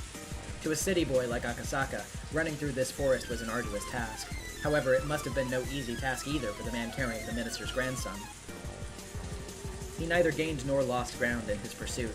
Akasaka, upon realizing that, gained back a bit of composure. Just keep on chasing him. We're running in the same conditions. In fact, the man running with an awkward stride was far more of a disadvantage. They couldn't run forever. Eventually, he'd definitely trip and fall. As long as he was being hounded, he would definitely stumble. And soon, his wish was fulfilled. Whoa! The man who had stepped in something and lost his balance was no longer able to bear the weight of the boy, dropping him.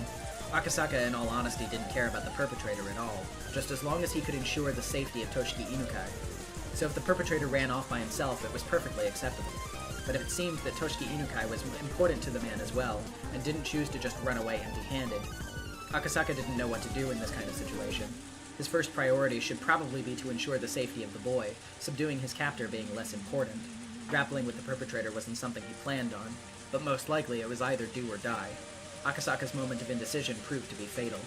The man, aiming right between, or rather before both of Akasaka's eyes, struck out with a jab.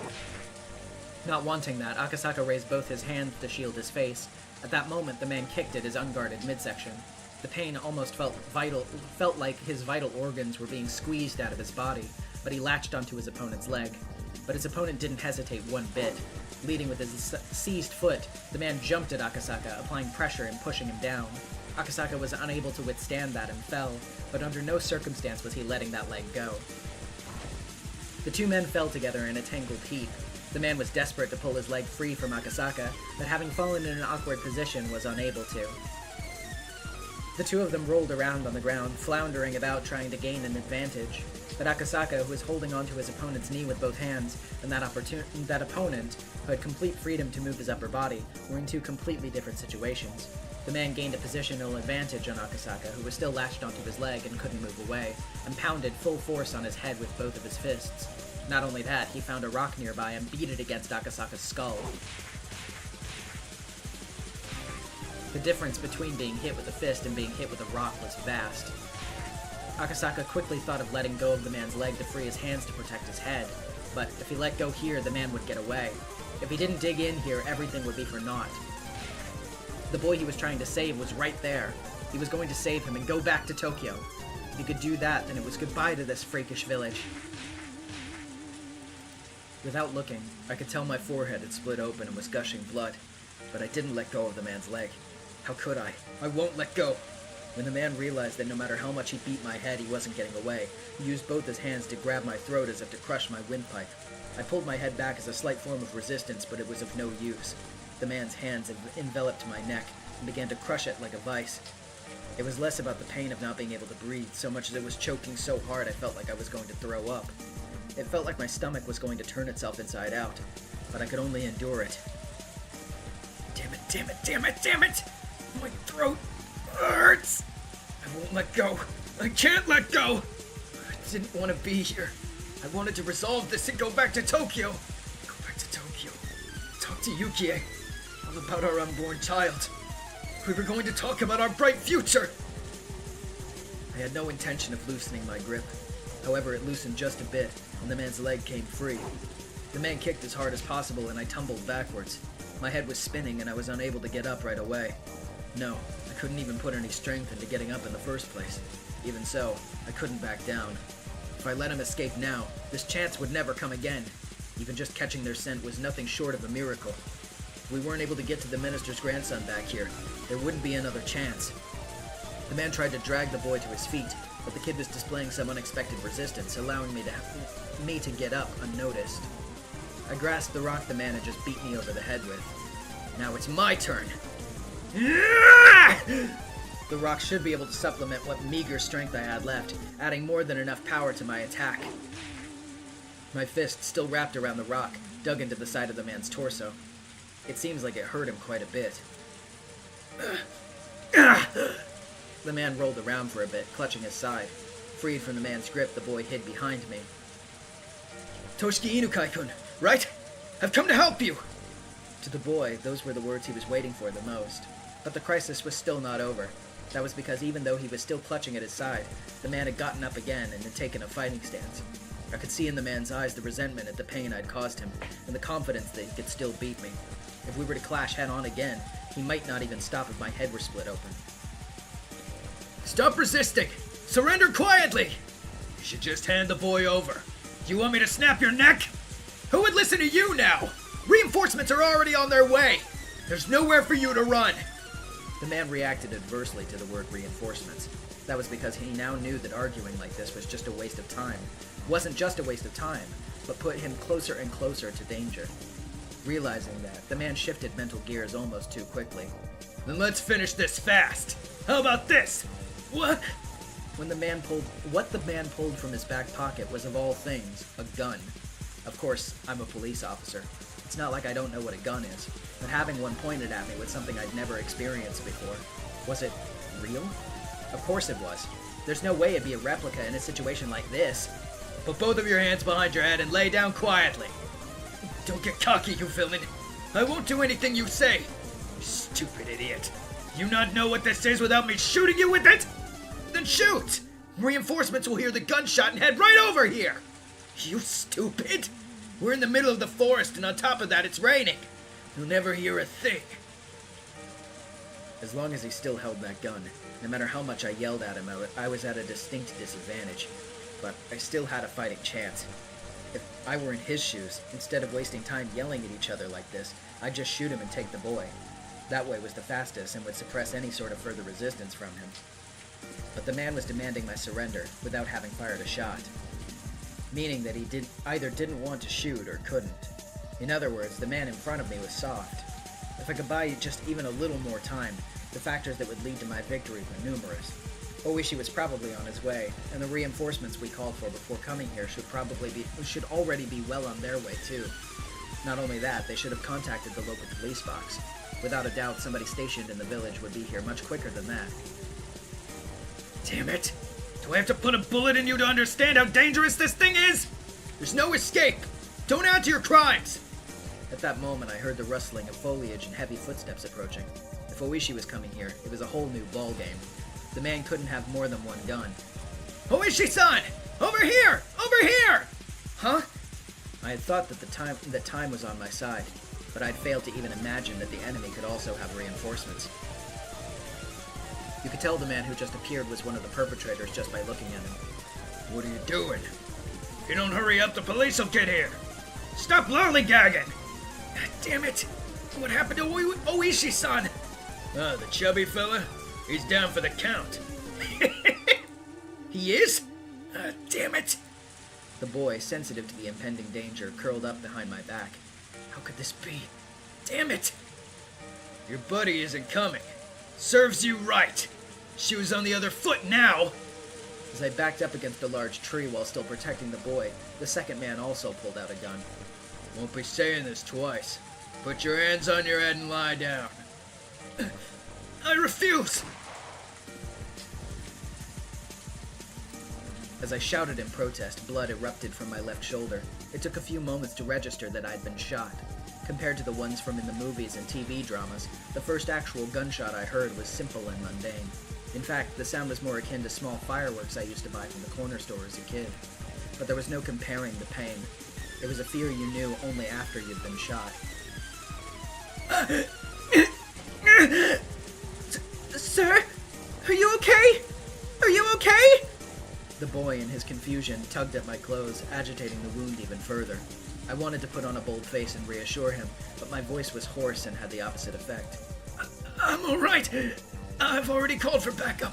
There'll be a full squad here soon. It'll be quicker to put one through your head before the cops get here. But the family said no needless killing, so I'm taking it easy on you. Don't mess with me or I ain't holding back. This was bad. It was very, very bad. This second man was a completely different beast than the first. He had no signs of indecisiveness or mercy. If this man said he'd shoot, he'd shoot. He wasn't somebody that a man like me could buy time from. I really hated to admit it, but at that moment, the image of Yukie's smiling face crossed the back of my mind. I knew what that meant. I was warning myself to not throw my life away over a matter of pride. Of course I didn't want to die here. I was just starting a new life with Yukie, and I wanted to see the face of our soon-to-be-born child. Why should I risk my life for some minister's grandson when I was at such a critical juncture in my own life? Damn it! I need to stop rambling at myself. So what do I do now? Give up the boy and extend my own life? What a good idea. Everybody's life is precious. My own life was in danger. Nobody would blame me. God damn it. It hurts. It hurts. If I had known it would be this painful, I wouldn't have played the tough guy. My biggest miscalculation, though, was the sound of the gunshot was far quieter than I'd imagined. If it was only that loud, it would be drowned out by the rain in the forest. It wasn't something that somebody far away could hear. Damn it! Wait. Just wait! I don't want to die! Yeah, and I don't want to kill you. As long as you understand. Don't shoot, okay? Don't shoot! I have a wife waiting for me at home. I don't want to die! I won't shoot as long as you don't yell or nothing. Just quietly put your hands on your head and lie down. Will you really? Will you really? You'll keep your promise, right? This is a promise between men. I will. It's a promise between men. Keep your promise. Keep it! I'm gonna get down on the ground now, okay? I'm getting down. I'll keep my promise, so stop pointing that gun at me. You're still thinking of shooting me, aren't you? You want to shoot me, don't you? When I get down on the ground, you're just going to shoot me in the back of the head, aren't you? I won't. Fine. I'll put it away. Put the gun away. It's a promise between men. There. No problem now, right? Yeah, absolutely no complaints.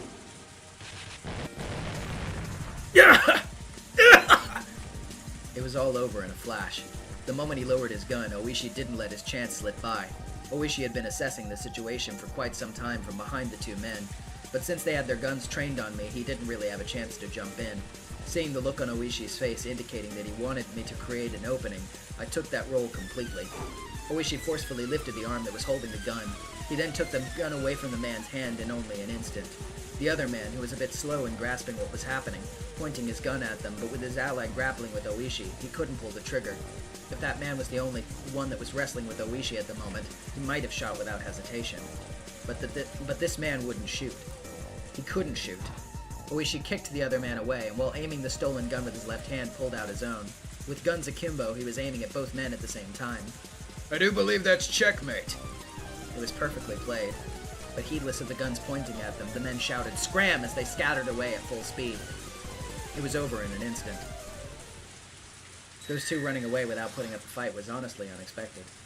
Our Hibaki game with the $5. Ryukishi making people actively cheer for Mr. Delicious Cloud is certainly a talent. Yeah, it sure is! Rare Oishi W.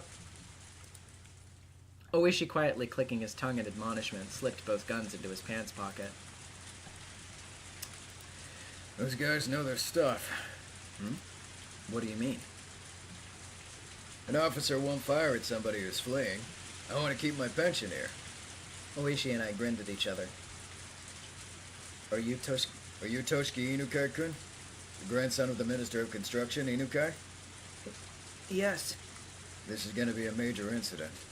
We probably only cut the tail off the lizard, though. Oishi smiled amusedly. The fact that the Onigafuchi Guardians, or rather the Sonozaki family behind them, was pulling the strings was apparent, but proving it wouldn't be easy. And with apologies to Oishi, this incident was unlikely to go public. If this caused an uproar, it would obviously lead to the minister losing his office. With HQ having decided that doing so was in the national interest, this would probably be cleaned up quietly. It might be a rough way of saying it, but this was born in the shadows, and was going to die in the shadows. Oishi probably already understood the implications behind this incident. For the time being, let's cordon off the area, since it seems that one of them still has a gun.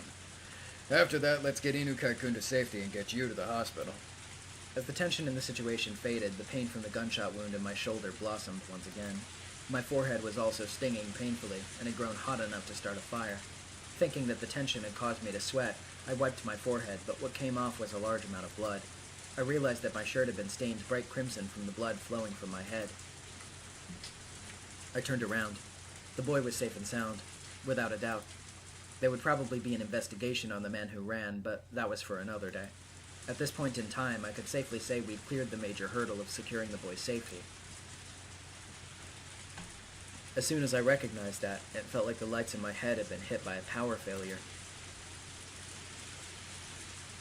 My knees buckled from underneath me, the ground there feeling as soft as a cloud. It didn't feel unpleasant, even as I was covered in the rain-soaked mud. Oishi came closer, asking if I was okay, but somehow I couldn't tell. I turned off the switch to the last light in my head. The exhaustion enveloped me. Sleep. Something softer than any blanket wrapped around me.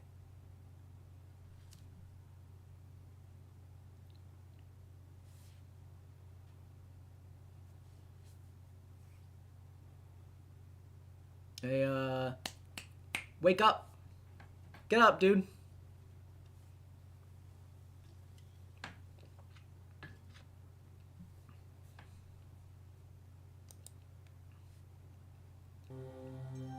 A very kind person.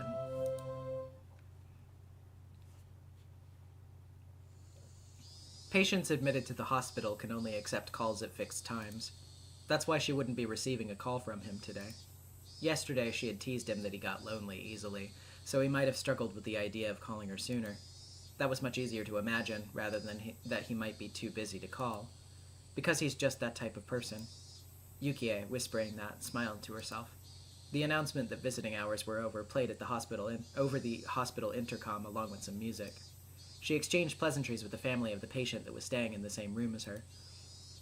Probably eager for his mother to be discharged, their small child was wearing a beaming smile.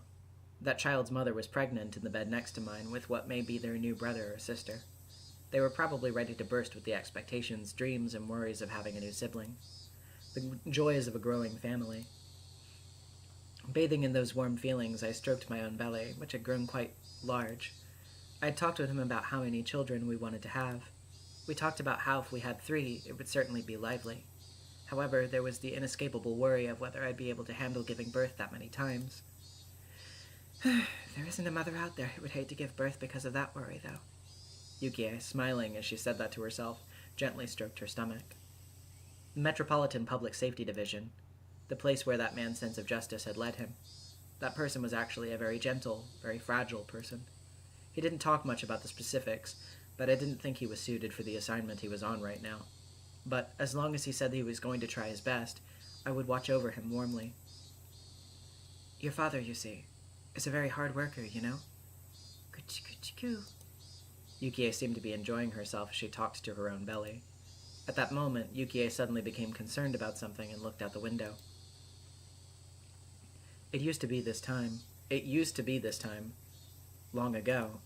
She remembered that when she was little, around this time in the countryside where her grandmother lived, the Higurashi would fill the air with their chorus. This was the middle of Tokyo. Unlike in the countryside, you couldn't hear the song of the Higurashi. But for some reason, at that moment, Yukie felt that she wanted to hear that song.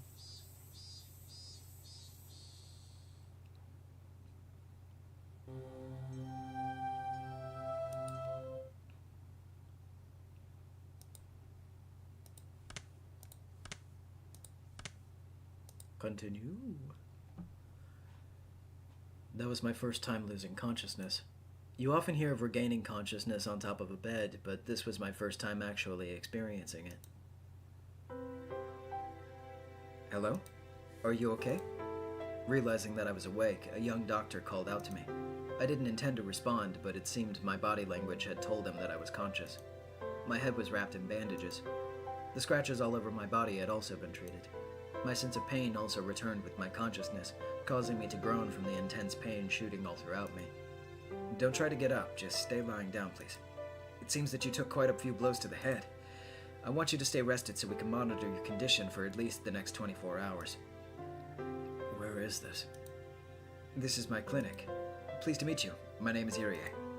I remembered that this young doctor was the one in the car headed the opposite way earlier. Is there somebody here? Where is Oishi-san? I'll call him over. There's no smoking inside the clinic, so I had him smoke outside. Dr. Irie left the room to go call Oishi. The scenery outside the window was tinted with gold. The pouring rain had stopped, with the voices of the Higurashi heralding the cooling temperature. I felt that the tone of the Higurashi's voices was comforting. Eventually, I could hear heavy footsteps coming closer, which I reckoned to be Oishi's. The fog that was enveloping my head slowly faded back to reality. What had happened since then? What had happened to the boy? What about the reinforcements from Tokyo? The door to the room flew open, allowing Dr. Irie and Oishi to enter. So, there's no serious damage, is there? I can't promise that. I assessed the wound to his head that was dangerous the moment I saw it. Got it. I want to have a little chat alone with him for a bit. Would you mind? Yeah, go ahead. Call me if anything happens. Oishi, after basically forcing Dr. Irie outside, shut the door. How are you feeling? I did something I'm not used to, so I'm pretty banged up all over.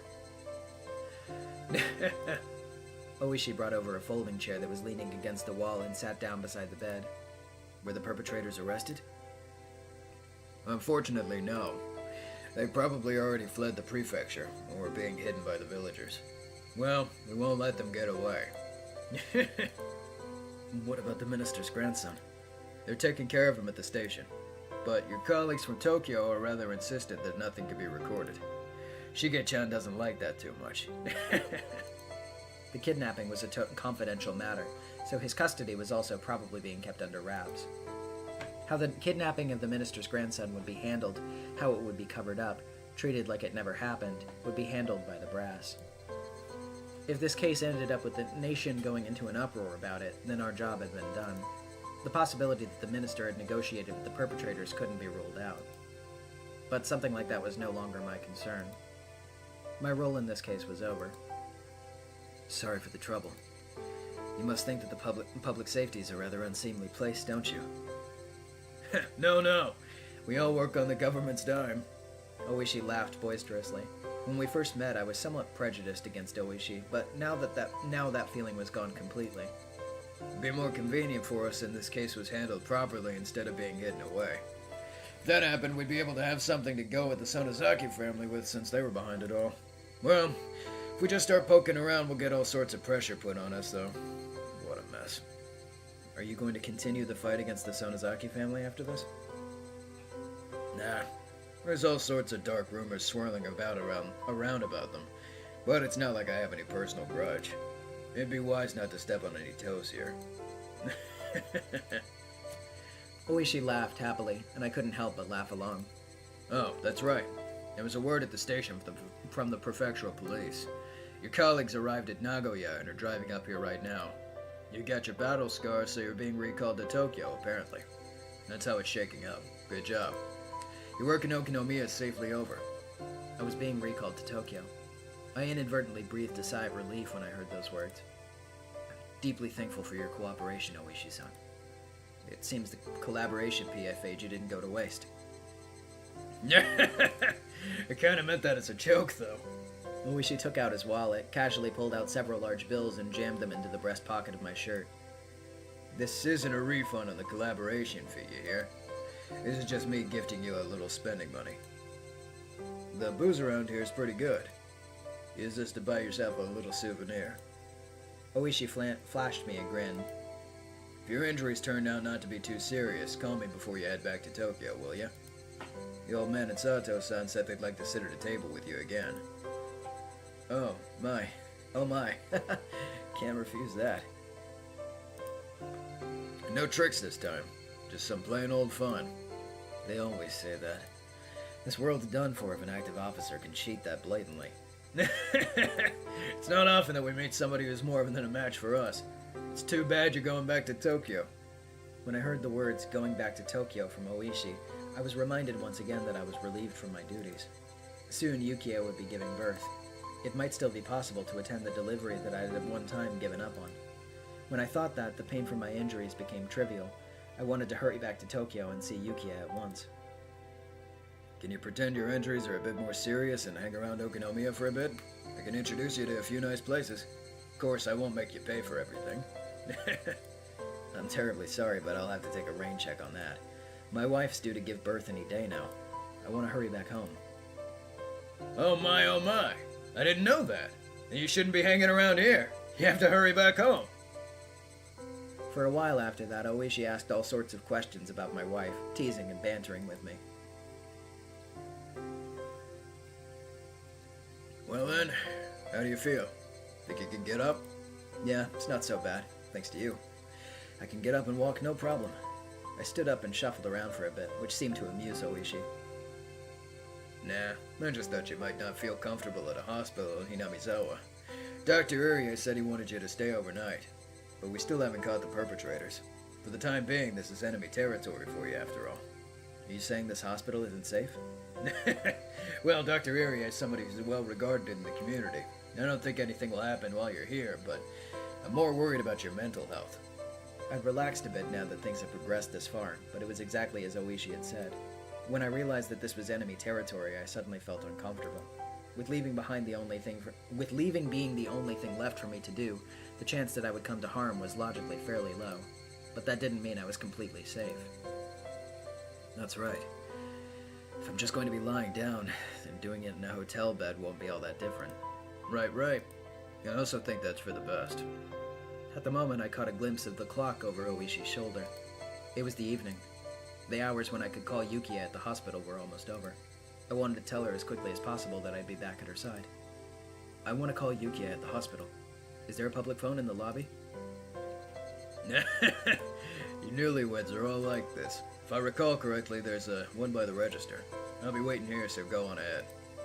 Oishi, laughing while saying that he was jealous, opened up the window and pulled out a cigarette even though he was in a hospital room. Appreciative of how considerate Oishi was, I set out to the lobby to find the phone. The lobby was just a short distance down the hallway from the hospital room. I thought that this hospital was a bit too grand for a village like this, but of course it was nothing compared to the general hospital Yukiya was admitted to. Running inside a hospital wasn't the best of manners, but calling hours would soon end, so I dashed over in a hurry. There was nobody else in the lobby. It may have been the evening, but there was nobody at the reception desk. Well, this might actually be lucky for me. I wasn't planning to have a conversation to feel guilty about, but it would still be embarrassing to have someone listen to the conversation between me and Yukie. Taking a quick look around, I soon found the payphone. Digging around in my pockets, I grabbed a few coins. I was calling Tokyo from here, so I'd burned through this amount fairly quickly. I picked up the receiver and inserted a coin, then dialed the number for Yukie's hospital, which I had completely memorized at this point. The number for Yukie's hospital had a lot of 8s and 9s, so dialing it in inevitably took some time. Normally it wouldn't be a big deal, but currently any time was precious. However, I felt that something was strange as I was dialing in the number. I don't know exactly how to put it, but it was as if the receiver was too quiet. That unique white noise from the telephone line wasn't there. Somehow I felt that I wasn't getting any feedback from the phone, and without feeling a response, I hung up the receiver to try again. The coin popped out from the return slot. I reinserted the coin and began dialing once again, but the receiver was still dead silent. What is this? Is it disconnected? While I was wasting time like this, the amount I had to spend talking with Yukie shrunk. I began to feel needlessly impatient. Excuse me! I felt the presence of someone on the other side of the glass, so I called out. There was an immediate response, and a man who seemed like a pharmacist came over. Yes, how can I help you? Pardon me. This phone seems to be acting a little strange. Could you take a look at it? The man came over and tried testing various things with the receiver pressed to his ear. Come to think of it, this was someone who worked at the hospital, not someone from the phone company. Just as I didn't know much about phones, neither would he. What's this? The man held up the cord that connected the phone to the wall. It was completely severed. What the heck is that? Well, this is a dilly of a pickle. Can't do anything with this until somebody from the phone company comes and fixes it. If you're looking for a phone, do you want to use the one in the office? I didn't want the people in the hospital office around while I was talking. Is there another payphone close by? Let's see. If you leave here and follow the road, you'll come out into the shopping district. I think there's a smoke shop in the corner around there. If you head that way, you should be able to find one soon enough. I was dressed in a hospital gown. I was wearing sandals on my feet. My head was wrapped in bandages. Just looking at me, you could tell I was a hospital patient. No matter how you looked at it, I was not dressed to be wandering around outside. But that's where the impetuousness of youth came in. Choosing the chance to talk to Yukie for even a little longer, I headed outside in my current state. Follow the road to the shopping district. Should be able to find one soon enough. With only those 2 lines as my guide, I ran outside the gates of the hospital. With the village nestled in a valley, when the sun set in, it got dark quickly. With the sun set, it got dark quickly. The sparse streetlights lit up enough to start attracting moths. The Higurashi, knowing the time for their chorus was soon at a close, redoubled their fragile cries. Finding the payphone wasn't as easy as the person at the hospital had suggested. Was it still up ahead? Did I miss it already? Was I getting farther away? Just as I was about to be crushed by the wave of uncertainty towering over me, I found a shop on the corner with cigarettes written on a small sign. My joy spurred me onwards. Just as I had heard at the hospital, sat next to the counter of the cigarette shop was an antiquated payphone. I wasn't wearing a watch, so I didn't know what time it was. I probably didn't have much left, though. But it was enough. Just as long as I could tell Yukie my job was done and I would be coming home soon. Picking up the receiver, I slid a coin down the slot, but I felt that something was strange, just like at the hospital. Even after inserting the coin, the phone showed no response. I hung up the receiver and tried putting in the coin one more time, but there was absolutely no response. This phone was dead. It couldn't be. Thinking that, I felt along the cord that protruded from the back of the phone.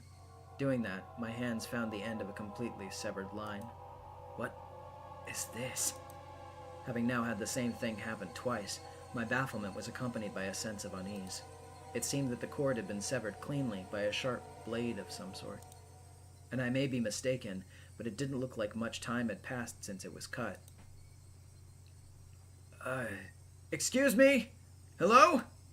Opening up the booth window of the tobacco shop, I looked for someone in the dimly lit interior. Eventually, there were sounds of someone plodding down some stairs, and an old lady appeared. The old lady's plodding and lethargic steps for some reason only served to make me more frantic.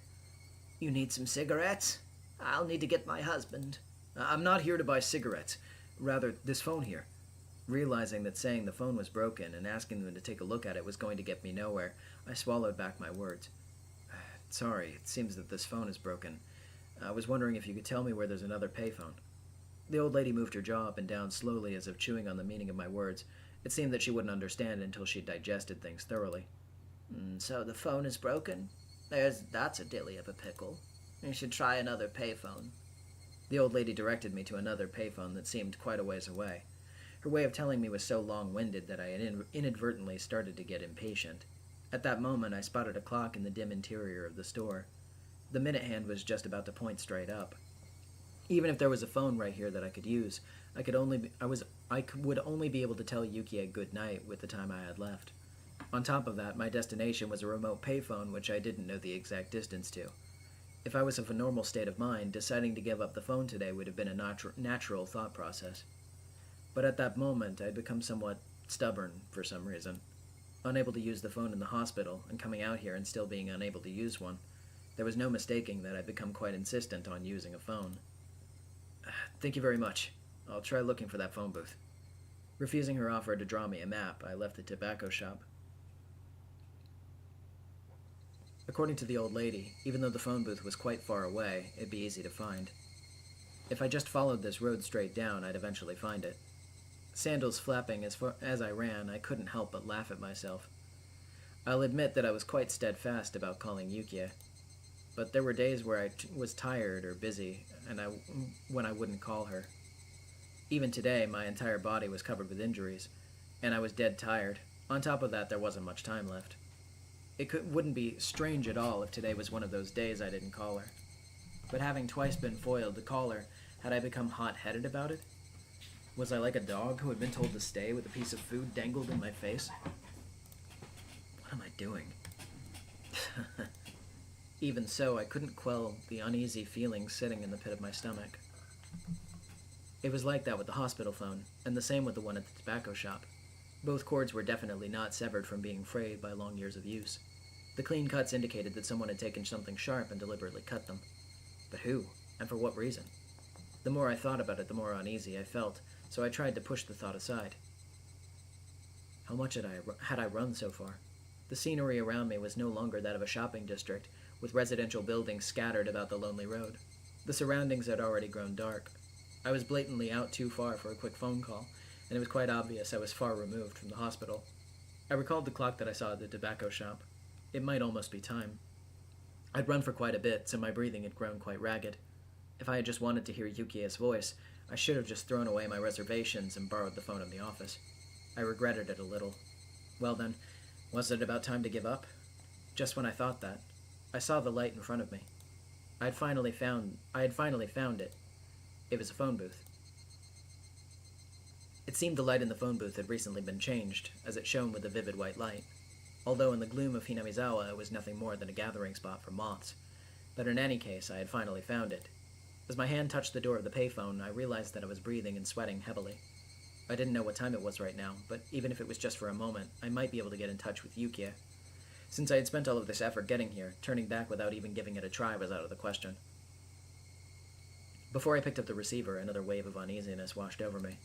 I was worried that this phone cord might be severed as well. How was the cord in this phone booth? Squatting down, I followed the bundle of cables as they ran along the corner into the ceiling. At a glance, nothing was out of the ordinary. I ran my fingers as far as I could along the line to check it out. The only thing they found was a thick layer of dust. Nothing out of the ordinary. I wondered if it was popular in Hinamizawa to cut the cords of payphones as some sort of tasteless prank. It might be prudent to talk to Oishi-san about this later. Even if it was nothing more than a prank, it was still vandalism of public property. In any case, this one was fine, this time. Pulling out a coin from my pocket with one hand, I picked up the receiver with the other. But this time, before the receiver even reached my ear, I felt something was off. The receiver was light. It was more than a slightly unpleasant feeling. It felt almost sickening. To verify the source of my displeasure, I peered at the receiver in my hand with a measure of reluctance. What the hell is this? The coiled cord that connected the receiver to the rest of the phone had been ripped apart, the tip of the cable swaying in the air. It was all I could do to restrain myself as a raw, unpleasant feeling worked its way up the small of my back. It was a type of dread. At that moment, I heard the crunch of somebody stepping on gravel. The light was reflecting off the glass walls of the booth, leaving me unable to see outside in the darkness. I steeled myself and stepped out of the phone booth. The inside of the booth was lit with that strong light, which might have made it warmer in there. Just stepping outside, I could feel a chill wash over me. And there was the silhouette of a person. A small silhouette. The long hair of that silhouette was blown about by the cool breeze. Injured people shouldn't be sneaking out of the hospital. Somewhere in my head, I knew who this girl was.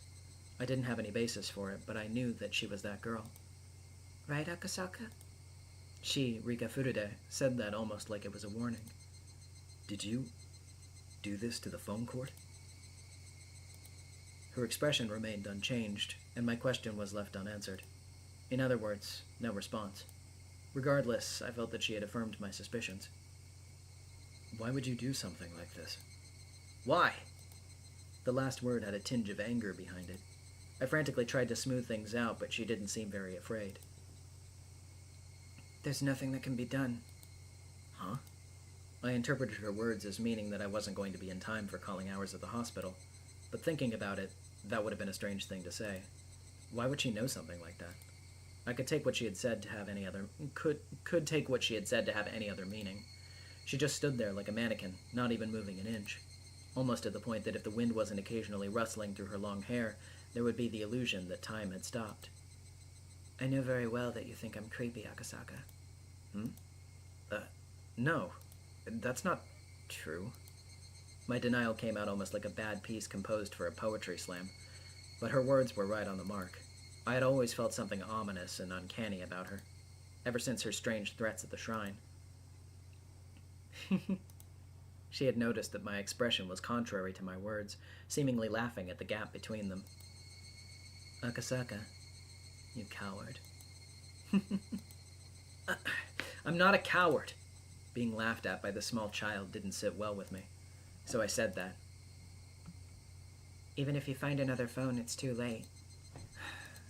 That's right. She didn't even have to say it. I was absolutely too late. I might have already missed calling hours by the time I reached this phone booth. I was too late. I had no option but to give up for today. Once I decided that, my unhealthy obsession with phones suddenly faded. Even I thought it was strange that I was obsessed. That strange obsession now gone, I began to laugh at how hopeless I was. I mean, just look at what I was wearing. It wasn't normal. A hospital gown and sandals. My head wrapped in bandages and my body completely soaked in sweat. It was a wonder that the old lady at the tobacco shop wasn't surprised to see me. With wanting to hear Yukie's voice as my motive, I traipsed around the town the entire evening. I didn't even know whether to call it the follies of youth or simply plain embarrassing. In any case, it was all I could do but to laugh at myself. No. There's nothing left for Akasaka to do tonight. You're right. There's nothing. Let's quietly return to the hospital. That's fine. Do you know the way? I hope I do. She waved her little hand as I began to head back the way I came. She began to follow alongside me. Looking at her face, I could see that she wore a mischievous smile, as if she was extremely interested in whether or not I would get lost. Is Rika-chan's house also this way? It is. Won't your parents be mad that you're walking around alone at this hour? Not really. My parents are busy today, so they probably forgot about me. Even then, it's best if you head on home. They'll definitely be angry. Even if they are, it's much more interesting to talk with Akasaka, so I'm fine. She said that with a face free from worry as she looked up at me once more and smiled. When she showed me that smile, the eerie feeling surrounding her faded. But even then, she was still as mysterious to me as ever. We arrived at the corner I had turned at earlier, but it was much darker than before, and with the point of view changed on the return trip, I wasn't very confident that this actually was the corner I turned at. There's no mistake. It had to be this corner. As I began to move my feet again, the girl grabbed onto my clothes. Isn't Akasaka going back to the hospital? Of course. At least I intend to. Am I going the wrong way? A short moment of silence. Eventually, still holding onto my clothes, she began to walk. It was the beginning of the walk to the hospital this mysterious girl would take me on.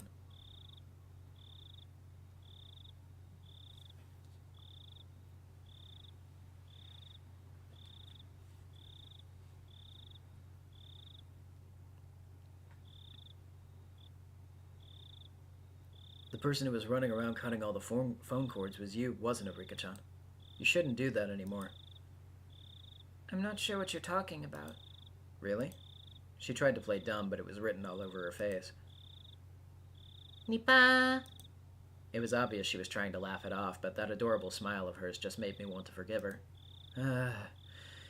I'm going to be a horrible father, aren't I? That momentary lapse in tension was erased by her next words. It's good that they found the grandson safe and sound. Unable to respond right away, I sunk into silence. I had already learned this from Sato-san's info, didn't I? This girl, no, this entire village knew everything since the moment I set foot in it. I considered playing dumb, but in the end I chose not to. With everything being known already, there was no point in me feigning ignorance. Somehow... That's great. Now you can go back to Tokyo. Thank you. Are your injuries bad, Akasaka? Dunno. Haven't heard anything from the doctor yet, so I don't know if they are or not. Come to think of it, I vaguely remembered being told to lie down and take it easy for at least 24 hours. Did that mean bed rest? The wounded shouldn't be sneaking out of the hospital. People shouldn't be cutting phone cords. Meep. I have no idea what you're talking about. Then I don't know what you're talking about either. As we played dumb with each other, we both laughed at the same time. If somebody saw us laughing at each other like this, it would probably bring a smile to their lips. The chances of Akasaka leaving this village alive weren't very high. I don't want Akasaka to die, so I'm glad you're leaving the village alive. Rika-chan, you knew who I was, right from the beginning, didn't you? She said nothing but gave a firm nod. Well then, I think you know this, but we're probably somewhat of an enemy to the people in this village, I would think. But you still gave me lots of warnings. That's right. She said it at that time. She wouldn't warn somebody that she was okay with dying. She definitely said something like that. Then, I should probably be thanking you. You probably should. I'm your savior. Saying that, she puffed up her chest proudly. She said it jokingly, but the meaning behind those words were quite heavy. That was because whether I lived or died was a decision that might have been made in a place unbeknownst to me. She said those words with such an adorable smile that it took a few moments of silence for their weight to settle in. I'd been to this place before. The Guardian's office was there. It was the stone steps leading up to the Furude Shrine. When I passed by before, I was so focused on finding a phone booth that I hadn't realized where I was. If I recall correctly, this shrine is Rika-chan's house, right? Yeah, something like that. Looking up at the shrine grounds, it was brightly lit, and energetic voices could be heard. What was going on? There's a festival today. A festival? The best and only festival in Hinamizawa. The Watanagashi Festival. Watanagashi? Cotton drifting? Just knowing the name is boring. Do you want to take a look? She asked bluntly. But seeing that I looked interested, she climbed up a couple of steps and motioned for me to come. I was only going to go back and sleep anyways. If I had nothing else to do, it might not be a bad idea to go with her on a little detour. In the hostile territory that was this village, I didn't know what would happen if I ventured down a side road without Oishi. Even though I thought of the village like that, when I was with the girl, I forgot all about it. In any case, even without anything to back it up, I felt that as long as I was with her, none of the ill will from the village would befall me. That's why, even though I knew my cover was blown, I strangely had no qualms about setting foot into the heart of the Onigafuji Guardian's territory. Climbing up the grounds of the shrine, I could see that there were about 3 pavilions set up, with meeting tables and folding chairs. The old folks from the village, no, the executives of the Guardians, were already quite drunkenly sharing another round of drinks. I could only see it as people from the village council drinking while enjoying the evening air. At the very least, it was certainly quite different than any festival I'd ever seen. See? It's quite a boring festival, isn't it? It certainly doesn't look like a festival. It's a festival that's happened since long ago, but as you can see, it's not like it used to be. As if to chide the old folks, she said that while looking at them with an exasperated expression. You really couldn't call this a festival anymore. It was just a bunch of neighbors getting together to drink under the guise of a festival. Feel sorry for the deity being celebrated here. Give this sorry excuse for a festival 5 or 6 more years, then everybody in the village will start coming. The ceremony will also be done properly, and it'll be a respectable festival again. What she said was not so much wishful thinking as it was the telling of a future that had already been determined. She wasn't even predicting it. It was almost like she was simply reporting the results. That's how it sounded. Even though it was a baseless speculation, the way she said it wouldn't let me interject. It was the same way she talked when she changed. While I struggled to find the words to reply to her, she wandered over to the other side of the grounds, not minding me at all. Not in a state where I could afford to be left behind, I hurriedly followed after her. Passing through a copse of pine trees, a strong and cool breeze ruffled my hair. There, from that one evening, was the splendid observation platform the girl had shown me. As it had grown completely dark, the modest lights littered across the nightscape were providing a different type of scenery. Looking at it like this, the village seems tranquil. She said that with an indifferent look on her face. Just the other day, you said that this village definitely wouldn't be submerged by the dam, didn't you? She didn't reply, seemingly relishing in the feeling of the wind blowing through her hair. Didn't that mean, at that point in time, the minister had already complied with the demands? She spun around, her gaze meeting mine, but she said nothing. She spoke nothing that would either confirm or deny what I had just said. This case will probably remain shrouded in darkness. Headquarters probably doesn't really want trouble from a scandal with the minister breaking out. There's no mistake that they threatened to kill the grandchild. The negotiations with the minister were successful, and the grandson was released. The only one who saved the grandson was you. I wonder about that. The discovery of the wallet that started this chain of events, that alone was almost too convenient, I'd think. Ever since the moment that wallet was discovered, I felt something was odd. Oishi said it well, that the Sonozaki family had given the order to release the hostage, meaning that our little manhunt was a farce to begin with. Come to think of it, I was punched, kicked, and had a gun pointed at me. I felt that they put up quite a fight, but that might have all been part of a good performance. Once the negotiations were successful, they couldn't just say, "Here you go," and return the minister's grandson right to his doorstep. They knew that public safety had realized that this was a kidnapping case and were moving in on it. That's why, due to the actions of public safety, the grandson was able to be rescued safely. So the minister didn't give in to any unreasonable demands. That type of performance was necessary. I don't know about these difficult things. Likewise. Even for me, I can't make much sense of it. But there's one thing I can be certain of. It's just as you said. This village won't be submerged. The dam project will soon be over. That wasn't something an officer of the law should be saying, but I naturally let those words slip from my mouth. This village may have stirred up all sorts of trouble, but that was because they were protecting their homes. If somebody just decided by themselves that I had to leave the house I was used to living in, I'd resent them as well. On top of that, it wasn't a place like mine where I just happened to be renting it, but a place that their families had lived for generations. It might be ignorant to call their desperate resistance an overreaction. I might not really be qualified to criticize politics or bureaucracy, but deliberately building a dam on land that was loved by its residents wasn't something I could get behind. Still, aren't you glad? Why would that be? At the very least, with this, peace will return to the village. Even though the minister promised to use his considerable influence to cancel the project, it would probably take more than a few months before it would be completely scrapped. At the very least, it would probably take 1 or 2 years. For the villagers to officially hear that their village wasn't going to be submerged at the bottom of a dam was still a ways away. But it was no mistake that the promise of peace returning to the village was there.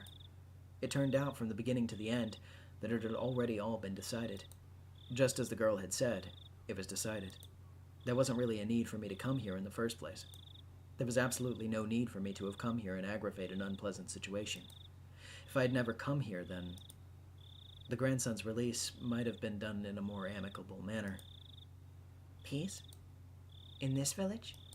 When I nodded, she laughed as if to admonish me, but her face remained indifferent, expressionless.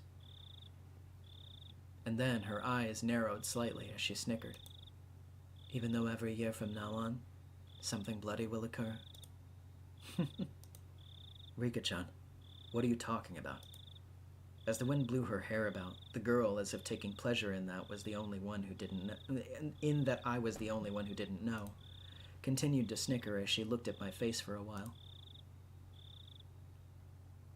You see, in a few years, I'll be killed. Huh? Backlit by the moon, it was hard to tell if her expression that had been cast in shadow was smiling, amused, or resigned. You will? Why? It's a very unpleasant thing, though. It's also probably been decided already. Decided already? Who would decide that sort of thing? I'd like to know that as well. Turning back to face me, she showed me a resolute expression for the first time, and after staring into my eyes for a moment, she turned back to gaze at the scenery before she spoke her next words. There's a lot of people who have no regard for human life. Even if I tell you this, it might not change anything, though. But if you want to erase the specter of death, sometimes, like with the reflection of the moon on the water, all you have to do is throw a small stone. I had no idea what she was trying to say. It's just, I had to listen to every word with my body and soul, or at least that's what I thought. This day next year. Yes. June 1979, on this day, the foreman of the dam construction project will be killed. What? For a moment, I couldn't comprehend what she was talking about. By the foreman, did she mean that gruff old man I played mahjong with? But... be killed? What makes you think... She didn't answer, but she had the same expression on her face as she did when she declared that the dam project would go away. That wasn't the face of somebody making a forecast or a prediction. It was something that was already decided. No, it was as if she was already reporting the results. That sort of expression. After being killed in a gruesome manner, the body will be torn apart and disposed of. Murdered and dismembered. The next year, in June of 1980, on this day, Satoko's parents will be pushed to their deaths. Satoko. It was the first time I heard that name, but I didn't have the courage to interrupt the girl's story. It might be an accident. An unfortunate accident. The girl smiled faintly, but she wasn't exactly encouraging me to smile along with the lifeless look in her eyes. And then, the year after that, this day in June of 1981, my parents will be killed. And then the year after that, this day in June of 1982, Satoko's abusive aunt will have her head split open and die. And then the year after that, this day in the June of 1983, or possibly a few days afterward, I will be killed. If all the deaths are preordained, then the last one would also be all according to plan. But then whose plan would it be?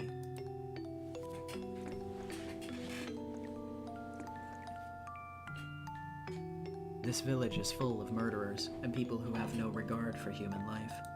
It would be fine to believe that all the deaths up to 1982 would be the work of somebody in the village. It would be fine to believe that all the deaths that would occur were at the discretion of those who control the village. But that didn't explain what would happen in 1983. There was no way that the last death would fit in with anybody's plans. They had no regard for human life. They would use every means at their disposal to meet their goals. But their goals were at odds with the last death. That's why the last death was unrelated to them. But that last death would definitely, most likely, probably, without question, happen. Probably, definitely, I dare say, that last death would be a merciful one. A handkerchief or something being placed over their mouth, making them lose consciousness, never to wake up again. Exactly whose plan was that? I want to live happily. That's my only wish. Surrounded by my precious friends, spending our days enjoyably. Only that. I don't wish for anything more than that.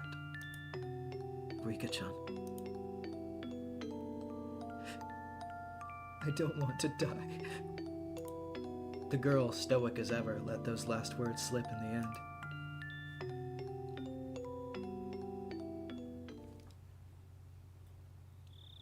Eventually, we were discovered by some drunks.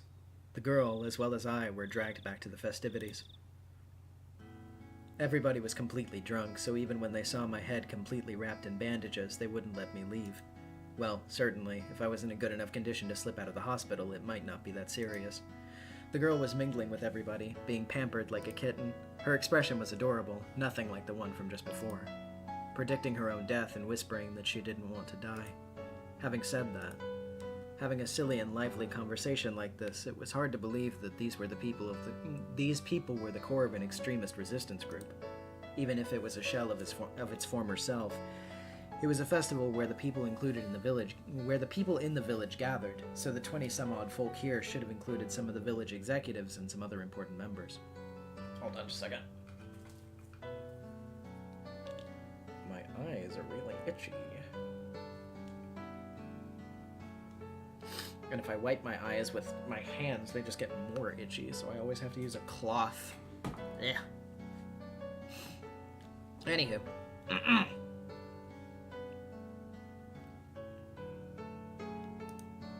Among those, there was no doubt that there were members that were at the Sonozaki family council in attendance.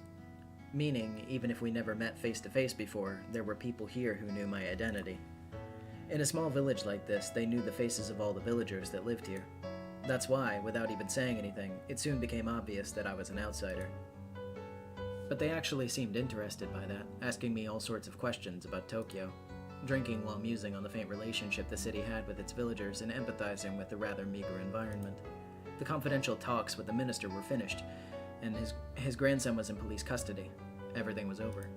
I might not have to be put in another perilous situation. To me, they were my only adversaries because of my job. Outside of that, there was no reason I couldn't be friendly with them. The next time I visited this village, would it return to being a tranquil and beautiful place? If that happened, I might be able to take a relaxed walk around the village with her again. My cup was once again filled to the brim with beer. By the time I was able to get away, it was the middle of the night. The girl had at some point disappeared. It seems that her parents had told her to go home and sleep when she let out a large yawn. The old folks, who had absolutely no remorse for making an injured person hang out with them, told me as much as they laughed. I was just there drinking, so I had thought to help them a bit with cleanup. However, my help was refused on the grounds that I was a guest. On top of that, they had a car prepared to take me back to the hospital. Losing the battle against my sleepiness inside the car, I was sound asleep until we reached the parking lot of the hospital. The front door of the hospital was naturally locked at this hour. I wandered around bewilderedly searching for a back entrance until somebody on night duty found out and let me inside. Where were you this late at night? Dr. Irie was worried, you know. Sorry for the trouble. I was held up by other people having a festival at the shrine. Oh, they did say something about everybody in the town council getting together for a drink. My condolences. Are your wounds all right? They're throbbing a bit. It's probably because of the alcohol, I think. Oh, that's right. The detective that was with you wanted to get in touch. Oops. I kept Oishi-san waiting. I glanced at the clock. No matter how you looked at it, it was way too late to call him now. I'll apologize to him tomorrow over the phone. I returned back to my hospital room and slipped into the bed that was still unmade from the time I went outside. Oh, that's no good. I had to turn off the lights, but my weariness had cut the cord powering my body, lulling me into a deep sleep.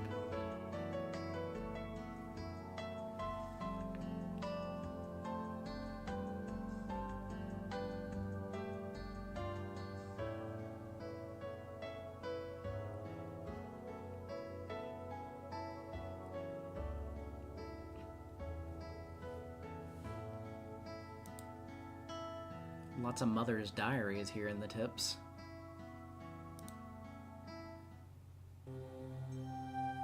Yeah, so how we feeling about Rika? Yeah, that's a good question for chat, definitely. Oh boy, oh boy. Anywho. So yeah, let's see. Mother's diary.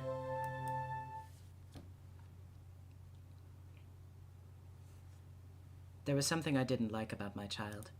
I first realized it when I started writing these things down. They never warn you about it in any books about raising children, but they aren't just a plaything. If they aren't able to feel loved even when they're not doing exactly as their parents want them to, then those parents are failures. This wasn't something like that, though. How can I say it? It's probably harder to express with mere words. I just want my child to be average. As long as they weren't falling behind, there wasn't any need for them to excel at something. As long as they acted appropriately for their age, I would have been fine with it. But my child had been different ever since kindergarten. While the children in her class were running around in excitement about the field trip the next day, she only wore a bored look on her face, aloof and distant. When the other kids broke the equipment for the athletics festival and were apologizing fervently, she only wore a bored look on her face, aloof and distant. When the teacher was reading a fun picture book, only she wasn't smiling. Even if they all got to eat a delicious bento, only she wasn't happy. If it was only this, it would still be in the realm of understanding. However, what I don't understand about my child is that the aforementioned situations happened again. They'd now act in a manner befitting their age. I don't understand the principle behind that as a parent. Why were they indifferent about that field trip, but happy about this one? Why were they indifferent about that picture book, but happy about this one? Why were they indifferent about that bento, but happy about this one? The former and the latter in each situation seem exactly the same to me. There were even times when I thought the former one was better. I don't understand that child's feelings. During parent-teacher meetings, the teacher always says the same thing, and I would always respond that I don't understand my own child, and we would mope together. My husband, always the optimist, once said that a young child's feelings are different from an adult's, so if there were some things we didn't understand, we shouldn't worry about it. I lament his lack of urgency. One day, when I was in a good mood, I took the effort to prepare a menu that my child would enjoy, but she only smiled with a vague expression of disinterest. That attitude frankly made me angry, so I hit her on the head. On a day when the weather was nice, the laundry I just hung up to dry was blown by a large gust of wind, causing the entire line to fall down. But she, watching me try to pick up the laundry in a panic, stood there laughing. That attitude frankly made me angry, so I hit her on the head. I think the same sort of thing happened countless times. Before I knew it, my child was only able to look at me with an indifferent expression on her face. I regret the fact that I've been a bad mother. Thinking I should regain her trust, I thought to get it back little by little with some light interactions. Seeing her do some sort of craft work on the veranda, I called out to her. These past few days have been nice and sunny. The air feels nice, doesn't it? That child, with that indifferent look on her face I hated so much, looked up at me for a moment, then, without a word, returned to immersing herself in her craft work. Up until now, I would have hit her on the head just for that. I held myself back. What are you making? Is it a doll? A weather charm. That child was using inserts from the newspaper to deftly make some weather charms. The forecast hadn't called for rain, but that child, in her own way, was praying that these sunny days would continue. Being able to understand my own child for the first time in a while, I couldn't hide my own happiness. Bringing out a ball of yarn, I began to hang my child's cute weather charms from the eaves of the house. It's no good, Rika. The heads are too heavy, see? They've become reverse weather charms now. If they're like this, they'll call the rain instead of the sun.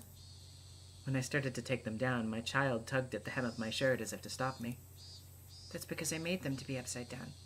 They're fine. But Rika, if they're upside down, there won't be a charm that calls for sunny days, you know? I was making a charm for it to rain, so they're fine. I desperately suppressed the emotions welled up inside of me. I was trying desperately to understand my child. Oh, I see. The morning glories in the garden were starting to get a little wilted from all the sun, so you wanted some rain, right? That child turned to me with the expression that I hated the most. I got bored of the clear weather. I don't understand. I don't understand. I just can't understand that child.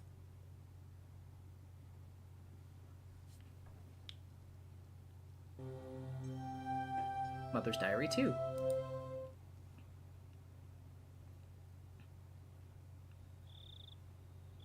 During the family council, she buried herself under Oryo-san's futon again.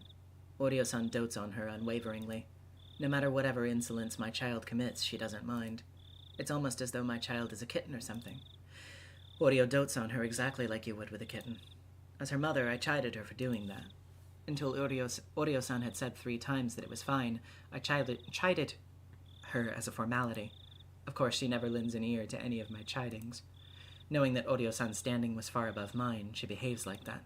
I don't like the cunning that's unbefitting of her age either. In any case, not only Oryo-san, but the rest of the old folk in the village spoil her too much. One day, I was surprised. By chance, on the way back from some shopping, I saw her by herself just outside a candy shop. My own child suddenly grabbed a snack, opened the package right there, and then just started eating it. She didn't make any attempt to pay for it, and she didn't even think of looking around. It didn't even feel like she was shoplifting, more like she was brazenly eating snacks that was offered to her. When I began to admonish my child, the elderly shop owner appeared and covered for her. The owner gave me that ridiculous excuse that he had said it was okay for that child to eat any of the snacks out by the entrance, so it was fine. When I tried to pay for the snacks that my child had eaten, the owner refused my money. During that exchange, more old folks had suddenly gathered around, and it began to feel like I was the one in the wrong. The elderly people all put their hands together reverently in front of my child and repeatedly voiced their respects. I was born into the Furude family, so it wasn't like I didn't know why she was being treated specially. When I was still young, it was something I heard often from my grandmother. If by chance the child that I gave birth to was a girl, that child would be the living incarnation of Oyashiro-sama.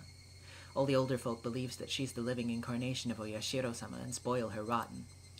And not only did they spoil her, but they even told her she was the living incarnation of Oyashiro-sama, that she had a divine power, and threw all sorts of strange folk tales her way. So she may have begun to believe herself that she was a special existence. I went around and told everybody that it wasn't good for her upbringing, so to stop telling her all these strange things, but there was no uprooting the elderly people's deep-seated superstitions. I told my child not to listen to them, but it ended up being that she stopped listening to me. Between all those old folks in the village who would dote on her and myself who only scolded her, there was no wonder who she would listen to. There was no mistaking the reason she had become strange was because of the elderly villagers. There was no doubt that they had shoved her full of strange folk tales and superstitions since she was young. If it wasn't for that, there was no doubt my child would have been cute and normal.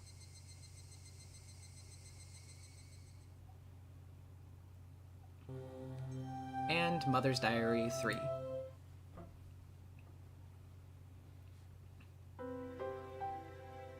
One sunny parent-teacher day, there was a cooking class and my child was making curry rice with a practiced hand. While the other children her age were awkwardly using their kitchen knives, that child was wielding hers deftly. The teacher approached me with a smile on their face, saying it must be a result of learning it at home. I managed to play it off with a vague smile and a nod in response. That was because I had never once taught my child how to make curry rice. Even then, she was peeling vegetables with a practiced hand, adding them into the pot in the order of which they took longer to cook. For a normal parent, they might unintentionally clap their hands together, happy at their child's actions, but in my case it was different. There was no mistaking that somebody had taught her how to make that curry rice when I wasn't taking care of her. Thinking that, I quietly fell into an unpleasant mood. When I asked, it seemed that she could also sew and do the laundry. I had never taught her how to do those, and again never saw her do it around the house, be it cooking or sewing or the laundry. Again, that was probably because the elderly villagers taught her all sorts of rubbish while I wasn't looking. And not only that, they probably taught her all sorts of strange superstitions, trying to prop her up as the living incarnation of Oyashiro-sama. I said as much to my husband, suggesting that we should keep our child away from the elderly folk. But my husband, who was in the position of being the head priest of the Furude shrine, had little power against the elderly who supported it. He took that rather uncommitted stance of saying that as long as she was being doted upon, wasn't it fine? I argued against that she was our child and should be a completely normal girl, that what the elderly were expecting, that she was the living incarnation of Oyashiro-sama, was simply odd. The elderly villagers believed that child has divine powers. We would discuss the weather for the following day, but there were many times when I left the house without an umbrella and came back soaking wet. Rather than having clairvoyance, that was just second-hand knowledge from her watching the news all the time. The things that she knew that she shouldn't have known were just a result of people who were trying to indoctrinate her, and the people who were gossiping getting together in the village. However, there certainly were days where everybody thought it was going to be sunny all day, and that child would stubbornly not go out without an umbrella. It would occasionally rain, and in the end, we'd be saved. There might also have been times where Rika knew of major accidents in foreign countries faster than the news did.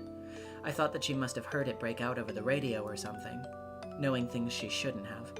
Something like that was in front of me right now, wasn't it? That child was making curry rice when there shouldn't have been anybody who taught her how to. No, that couldn't possibly be the case. Somebody had taught her, indoctrinated her. When I wasn't taking care of her, somebody had indoctrinated Rika with something. Furude-san's curry is absolutely splendid. I'll give it a gold star. Nipa! Where did you learn to cook, Furude-san? At home? Yes, at home. The other parents in attendance were impressed. Lies. All lies. I didn't teach her anything. Who was it? Who was it? Who was the person who had completely indoctrinated my child? She was my normal, average daughter, not the living incarnation of Oyashiro-sama.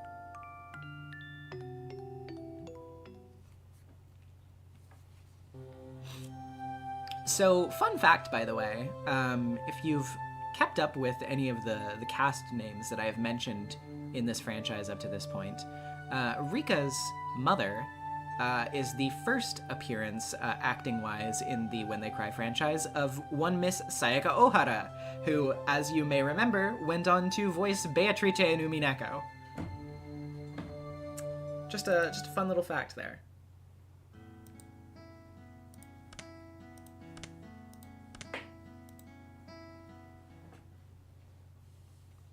It was an accident that happened in such a small village that anyone could forget.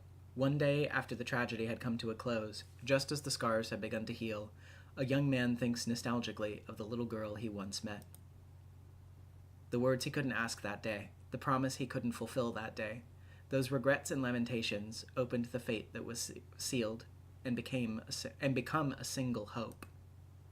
Himatsubushi. Fate isn't only about happiness, but there is no one that would wish for unhappiness. Midsummer, 1985. Neon Roses with $5. I'm gonna jump into the computer and fight this woman. I mean, you know, Rika's mom, I'm not gonna say that you couldn't take her, but she's gonna put up a fight, so good luck.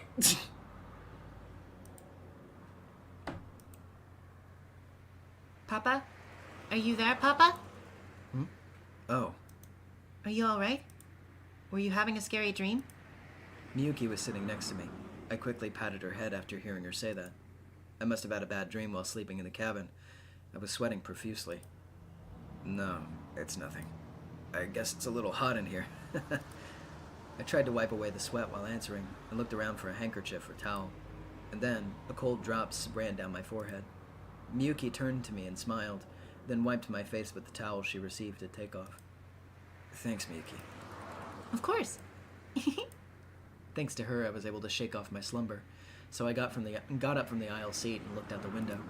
I wrapped my arms around Miyuki in the window seat and listened to the noise as the land and sea blew past us, before our eyes. Wow, it's Hokkaido. Hokkaido is so big. And then the plane gently turned before entering the airport runway. Arriving at the lobby, I glanced around looking for Oishi, and was met with a familiar gruff voice calling out to me. Oh, Miyuki Akasaka is played by Miyuki Sawashiro. That's interesting. Wait. That name is definitely familiar for a reason, isn't it? I know that name, but for some reason it's not immediately coming to me.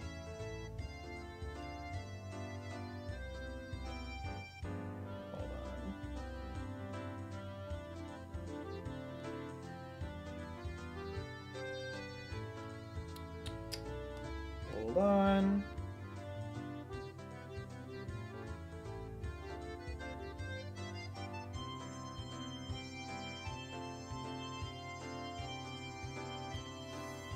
Oh, Jolene Cujo. Well, yeah, I know that she voices Jolene in a game, but I feel like it was for something else. Wait a minute. I know for a fact that I got this right. Hold on. Let me scroll down. I was fucking right. Yeah, she voices Fukawa in Danganronpa. And, oh yeah, and Nox in Umineko. Yes. Okay. That's cool.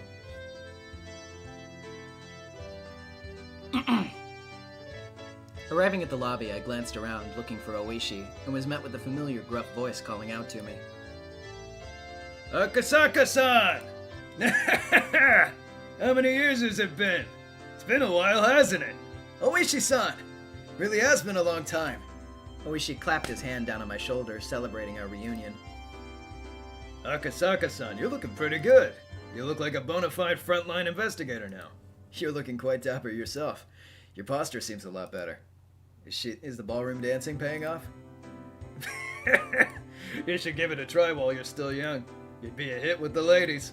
Real babe magnet. Oishi had retired and moved to Sapporo, and of all things had started taking ballroom dancing lessons. He'd apparently gotten really into it and had decided to spend the rest of his new life devoted to that hobby. He was aiming to get his instructor's qualifications before he hit 80 and live out his old age dandily. Well, who might this be? Oishi suddenly turned his attention to Miyuki, who was standing idly next to me. He bent down on his knee to look her in the face. However, my daughter was frightened and hid behind my back. Come on, Miyuki. Please introduce yourself properly. Oh, She was staring at Oishi with a dubious expression while tugging at the hem of my shirt. She's usually not this shy. I wonder what's wrong. Sorry about that. She's usually not like this. Oh no, it's no problem. This old man just has a scary face. If you don't mind, could you tell me your name? I'm Yuki Akasaka. I'm 7 years old. Nice to meet you. Great, that was a good introduction. I'd expect no less from Akasaka-san's daughter. Oishi gently stroked Miyuki's head and smiled as though she were his own grandchild. After finally seeing that, Miyuki smiled in relief. Shortly afterwards, Miyuki told me that she was just doing what I'd told her to do, be careful around strangers. Oishi overheard that and let out a hearty "Wah!" shaking his body while laughing and walking. I let myself into Oishi's car and we headed out towards the Hot Springs Inn. I had originally intended to crash at Oishi's place, but Oishi was quite obstinate that his home wasn't suitable for that, so it came to this. At the inn, we relaxed while soaking in the hot springs, then ate a delicious feast until we were full. Miyuki had a little bit of the Mongolian barbecue and was delighted by it. After our bellies were swollen, Miyuki grew sleepy and went off to bed. Then Oishi and I reminisced about the time we played mahjong together in Hinamizawa. It seemed that to celebrate our reunion, Oishi had looked for people who could play. But unable to find a suitable candidate, we had to give up on putting together a table. As we drank together, we excitedly recounted our exploits during the final manhunt. Did they end up catching those two guys? Nope. In the end, the search team never found them. They were probably hidden by the villagers, then sent overseas or somewhere else, far away, to lay low for a bit. Oishi-san, if I remember correctly, you managed to grab one of their guns, didn't you? Did you learn anything from that? Yeah, it was a foreign military pistol. It's probably from the ones the gangs in Kansai used to smuggle smuggle in a ton of. We tried to get a match from the rifling, but didn't show up in other cases. How about on your end? After that, I was removed from the front lines, so I didn't know much.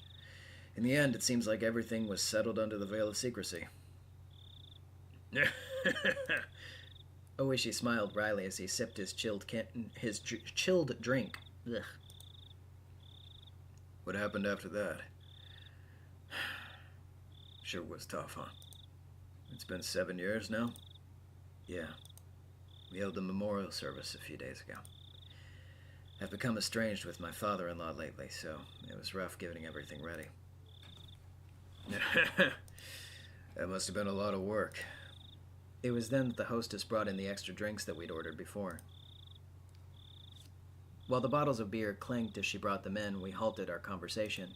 What Oishi meant was when he said it must have been rough and tough. Thinking about that was still hard, but time had healed the wound. It was the day after, when I phoned Oishi to apologize. When I did, Oishi almost immediately handed the phone to one of my colleagues who happened to be there. Not only was I injured in the brawl with the suspects, but I disappeared to drink late into the night without leaving any sort of contact information, so I thought he'd definitely be mad. Ira Habaki Gaming with the $2. Top 10 hottest Higu characters. Number 2, Oishi. However, all he said was that it was something he couldn't talk about over the phone, and that I should come to the station as soon as possible. At the time, I could only think that he must have been really pissed off. But when I arrived at the station, he said this. It seems your wife was involved in an accident. Having no idea what happened, I borrowed the phone to contact the hospital Yukiya was staying at. After being given the runaround several times, I was finally able to talk to someone in charge, and after mincing words for quite some time, they told me. Yukiya Akasaka died in an accident. The world became a blur as I sat there, dumbfounded. Yukie's death was unbelievably abrupt, unbelievably sudden. I could have understood if there was some kind of problem during the birth, but Yukie's death wasn't anything like that. On the stairs on the way up to the roof, she just happened to slip and fall. And she just happened to fall in an unfortunate place at an unfortunate angle. That was it. Wanting to blame Yukie's death on somebody, I began to think that it was an act of revenge by the Guardians, that they killed my wife and made it look like an accident.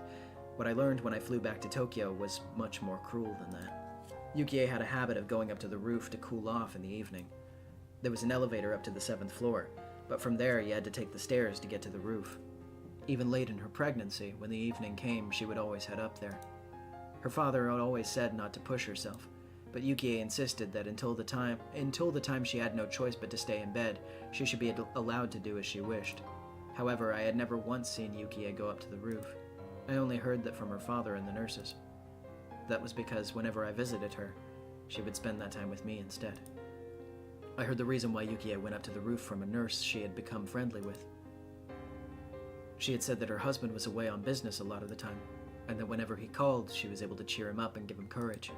But when he didn't call, she couldn't do that. Her husband might put on a show of bravado, but in reality, he grew lonesome pathetically fast. She was probably just the same. Whenever he left for business, not clear when he'd be back, she felt very lonely. Whenever she cheered him up, she was actually cheering herself up as well. That's why, whenever he went far away from an important job, on the evenings he didn't call. At the very least, she felt that standing underneath the same sky, her feelings would reach him. At that moment, I remembered the words that the girl had told me, that it was best that I go back to Tokyo right away. Otherwise, there would be something I'd regret horribly. Yes, that's it. Because I was away on business that day, Yukie had headed up to the roof. Had I known this, it would have been the result.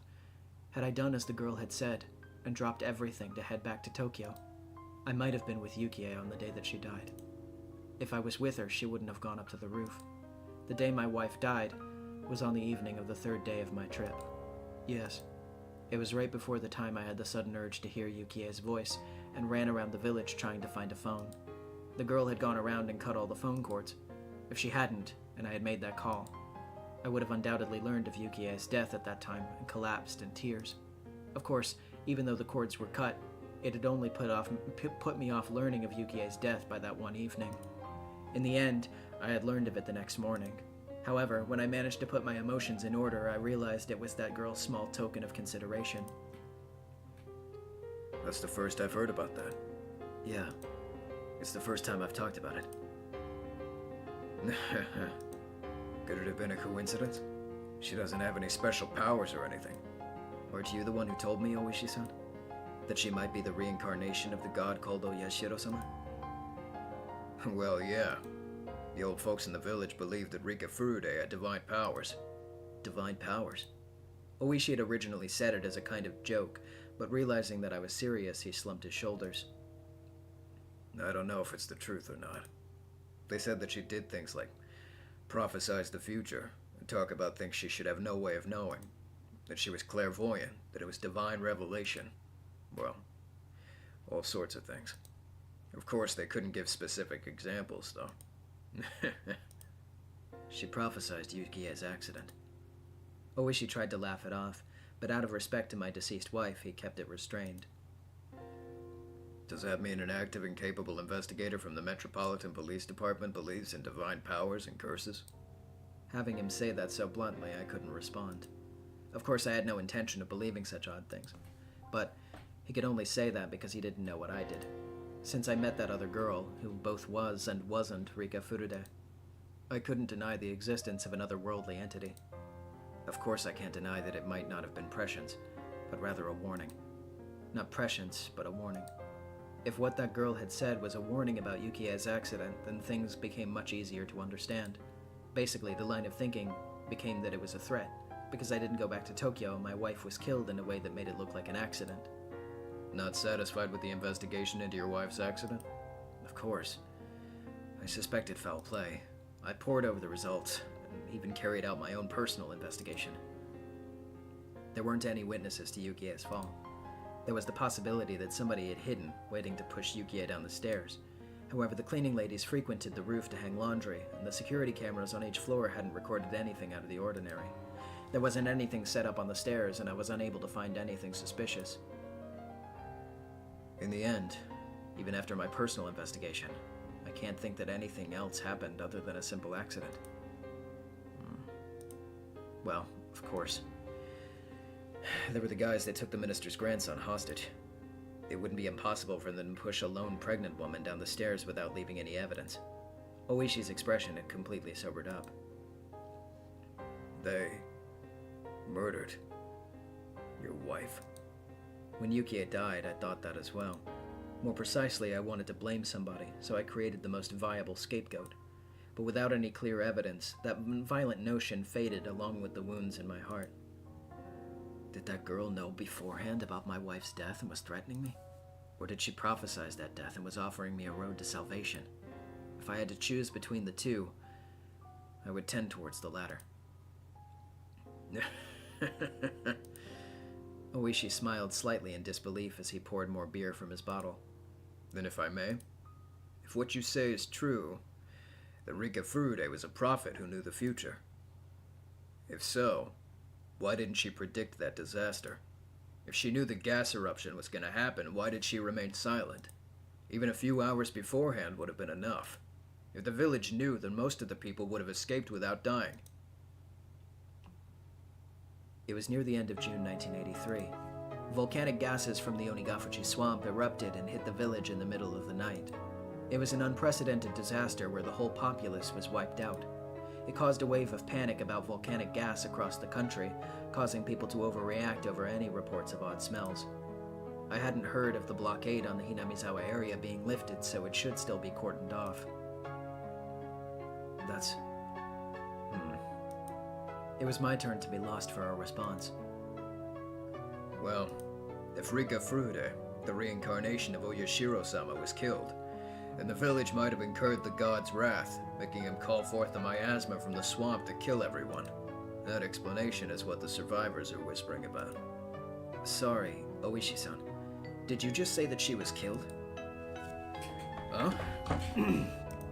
Yeah. Well, I don't think it would be a problem if I told you. When I saw the news about the gas disaster, I remembered that girl. I then found her name in the list of victims. That's why at the time I thought her own death she had predicted was due to the gas.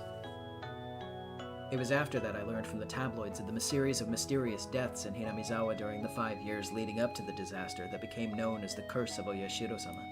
And that string of mysterious deaths lined up exactly with what the girl had predicted, so I'd always thought to ask Oishi about it, as he had been involved in the investigation. That's right. That was the reason for our reunion. But right now, Oishi had said, Rika Furude didn't die in the disaster, but was killed? Can I ask you about the last year of the curse? I may be retired, but I still have to keep things confidential, you know. Excuse me, madam? Do you have anything cold that's brewed locally? High grade, if there is. I'll leave the selection to you. Oh my, I didn't mean it that way. Oishi laughed loudly, not wholly unsatisfied, and stopped the hostess to tell her that the cheap booze was fine. I know as much was written in those magazines, but I don't know anything about the curse that happened the year of the disaster. Because the entire area around Hinamizawa was sealed off, you see. There wasn't much of an investigation that could be done on the last year of the curse. Even if after several years the quarantine's lifted, the villagers are mostly dead, and what few survivors there were mostly went to stay with relatives, their whereabouts mostly unknown. It's a complete dead end. Oishi seemed to postulate to himself as he stared at the ceiling, as if trying to work out a memory from the rusty cogs in his head. And then, he said in a completely sober voice, The magazines made it seem like the curse of the 5th year was that disaster. But the actual curse really happened on the day of the Watanagashi festival. A photographer by the name of Jiro Tomitake. He was the victim. Oishi gestured about how the victim tore out his own throat with his fingernails as he talked. And the burnt corpse of the woman Tomitake was in a relationship with was found in the mountains. The neighboring prefectural police weren't very cooperative, so I don't know much about it, though. There were 2 victims in one night? Actually, see. It wasn't just those 2. You see, the next day, Kumagai-kun, one of my subordinates, disappeared along with his car in the middle of his investigation. Kumagai was a younger detective that was going to be partnered with Oishi after we first met.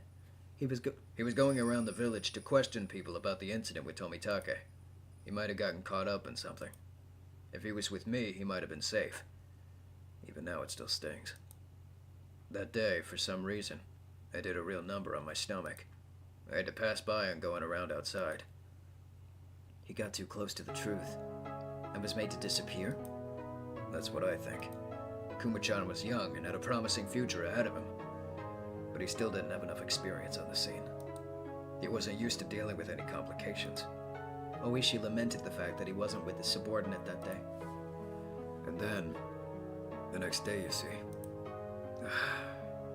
You know him as well, Akasaka-san. You know Dr. Irie. You remember him? That young doctor from the hospital?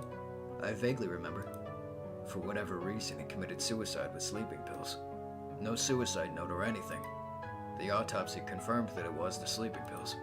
Nothing was in doubt except for the motive. It isn't that hard to make it look like somebody died from taking sleeping pills, is it? Any possibility that it was a murder? He was single, no prior marriages, didn't seem like he was going out with anybody in particular. He was the coach of the local junior baseball team and was on good terms with the villagers. He was liked by everybody. We couldn't find anybody who'd want to do him harm. Well, any chances to investigate were ruined by the disaster, though. There's no way to find out anything about him now. Then, what about Rika Furude's death? It was that day. Around noon, some of the old folks who were visiting the shrine discovered the corpse of Rika Furude. Murder. Before we continue, you should probably stop eating that squid salmon. That bad? Oishi nodded firmly. The corpse was found out on the shrine grounds, next to the donation box. Although she was probably killed somewhere else. That's because while she was completely naked, there wasn't any dirt on the soles of her feet. Any sign it was some sort of sexual assault? According to the autopsy, there wasn't any indication of that. What we know is that she was rendered unconscious by some sort of drug, carried to that place, then had her abdomen sliced wide open. Her organs were deliberately removed and scattered about. Unconscious? Then she wasn't cut open after her death? That's horrible. That girl's prediction was right on the mark. I'm pretty sure she was more detailed about the other deaths that led up to her own. For example, I think that she said that the housewife that was beaten to death on the 4th year had her head split open. Then in that case, did she know that her own death would be so terrible? There must have been some moments where she wanted to doubt the validity of her own predictions.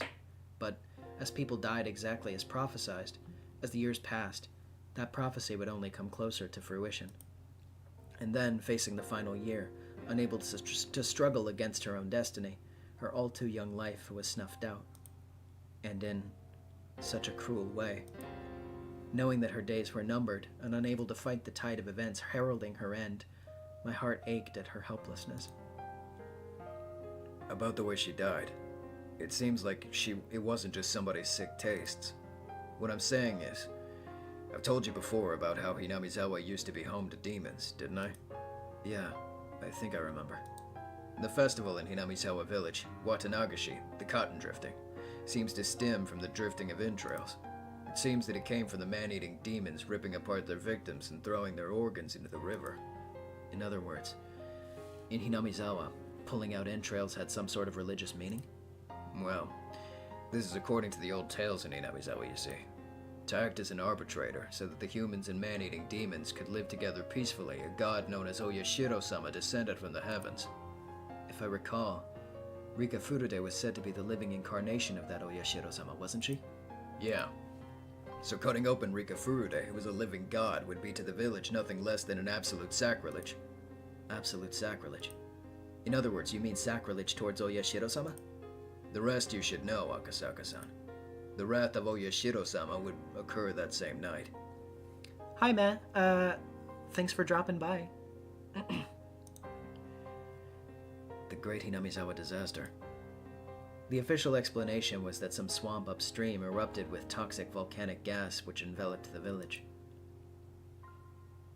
The swamp where it erupted was called Onigafuji Swamp. It was the origin of Hinamizawa's old name, Onigafuji Village. According to village lore, the depths of the swamp apparently led to hell, where the man-eating demons came from. That almost seems too perfect. Oh, no. That's just the tip of the iceberg. There was another bit of folklore in the village. If Oyashiro-sama became angry, the cauldron of hell would open up and miasma would flow out. Or so they say. To the villagers, hell was at the bottom of that swamp. So basically, the miasma poured out, smothering the village? Yeah. Basically, due to the sacrilegious way that Rika Furude, the living incarnation of Oyashiro-sama, was killed, the village incurred the wrath of Oyashiro-sama in the form of that disaster. That seems to be their explanation. So what you're saying is that the disaster wasn't a natural one? Well, everything does seem to fit together a little too well. If Oyashiro-sama's curse really doesn't really exist, and everything really was just a matter of coincidence, I wouldn't doubt it. A wry smile formed on Oishi's face as he listened to my absurd take on things. He wore an expression as though even if it were absurd, there was a time he had thought the same thing as well. In regards to the religious beliefs of the villagers, suppose there was a more fanatical group among them, and that group created a situation that would incur Oyashiro-sama's wrath and enacted the disaster to make it seem like the truth. Of course, I won't laugh. I've wandered down that line of reasoning more than once myself. However, even though Hinamizawa is a small village, it still has a population of over 1,000 people. To murder that many people in a single night doesn't seem realistic, no matter how you think about it. The gas eruption was believed to have happened around 2 a.m., several hours before dawn. In that short amount of time, going around and killing all the villagers in a way that made it look like poison gas didn't seem feasible at all. The swamp the gas erupted from still has some religious significance, didn't it? If that's the case, then maybe something was set up in the swamp, something that could be activated whenever a divine verdict was rendered. According to the JSDF press release, the swamp was declared the source of the eruption. This was after everything was thoroughly looked over by their investigative team. If anything like that was set up, I'd think they'd have found it. It wouldn't necessarily have to be in the swamp itself. Come on, haven't you ever heard about it? The old story about how when a faraway spring dried up, the village spring dried up as well? What do you mean by that? Many waterways are connected by underground aquifers. Swamps and springs are only the parts that manage to pop above the surface. So, what you're saying is the Onigafuji swamp is connected to another swamp or spring. And there's something the villagers rigged up there long ago? Something that changes the pressure of Onigafuji swamp, causing it to erupt with poison gas? Is that what you're getting at? Oishi laughed heartily, commending the fact that youngins have a nice, flexible way of thinking. That was the former detective in him. Even though it was a hypothesis that he didn't come up with, he still had the presence of mind not to dismiss it right away. That's an interesting theory. If that proves to be true, then it'd be unprecedentedly the largest mass murder in the history of Japan. Once the quarantine on Hinamizawa village is lifted, I think it should definitely be investigated. Oishi-san, do you still have any connections with the XX Prefectural Police? Somewhat. I'm an honorary advisor for the judo classes, so even now I pop by during summer training camps and such. I don't know when the quarantine on Hinamizawa village will be lifted, but please, let me help investigate. Got it. Oishi-san, how do you feel about the string of mysterious deaths in Hinamizawa they call the Curse of Oyashiro-sama? At the time, the villagers were putting a lot of pressure on the station. The official stance on things was that the cases were unrelated, that each case was separate, each with its own resolution. That couldn't be, even though it was blatantly obvious that the cases were connected based on the village's religious beliefs? Akasaka-san. We can only say that now because of the rather grandiose way things ended after 5 years. At the time, those coincidental incidents just happened to coincidentally occur on the day of Watanagashi. It would be nice if nothing happened this year kind of feel to it. Coincidence? The girl predicted everything from the beginning. Girl? Rika Furude. That child warned me about all the incidents that would happen afterwards. Akasaka-san. Is that true? Yes. The girl said as much. That the next year the damn foreman would be killed and his corpse dismembered. Not only that, she warned me of all the events that would transpire in the following years. Akasaka-san, when she told you all of that, what year was it? When I met the girl. I was investigating the kidnapping incident, so June of 1978. The year before the dismemberment murder. Wrinkles formed between Oishi's eyebrows as he closed his eyes and began to digest what I had just told him. Akasaka-san, if you're wrong about Rika Furude knowing the future through some divine medium, this is getting ridiculous. Yep. If you're just trying to shock me, I'm gonna be really angry, you know. I'm speaking the truth. Then the script behind the chain of mysterious deaths was written a year before it even started. And just as predicted, Rika Furude was killed. At first, I thought she meant that she'd be killed in the disaster. However, now I know that her death wasn't due to that, but rather an atrocious one at the hands of a murderer. She said that she'd be killed. At that point in time, she knew more or less how her own death would occur.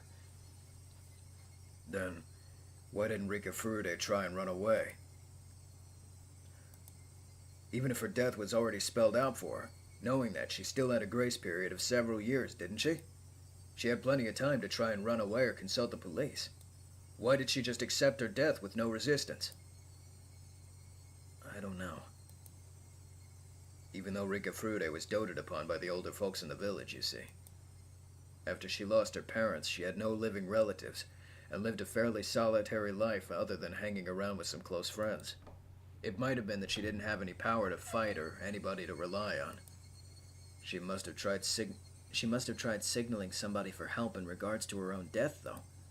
You know very well that the village and the police weren't very amicable with one another, Akasaka-san. At the very least, I never heard anything about Rika Furude seeking protection from anybody.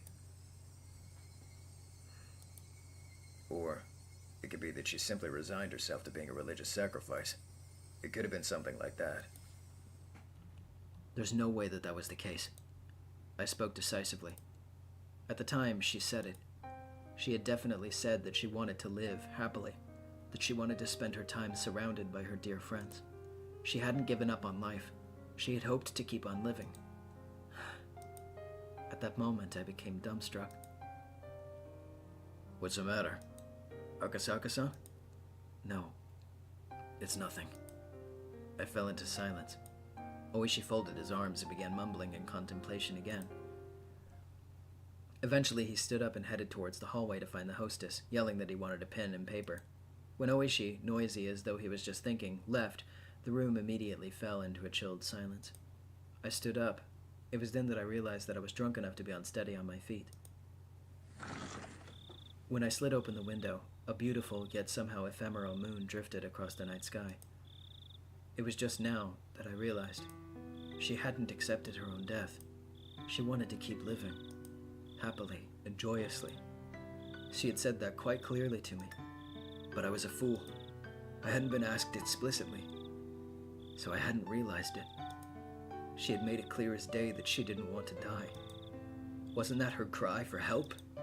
She didn't say as much that she wanted help, but even given that, it wasn't as though she wasn't looking for salvation.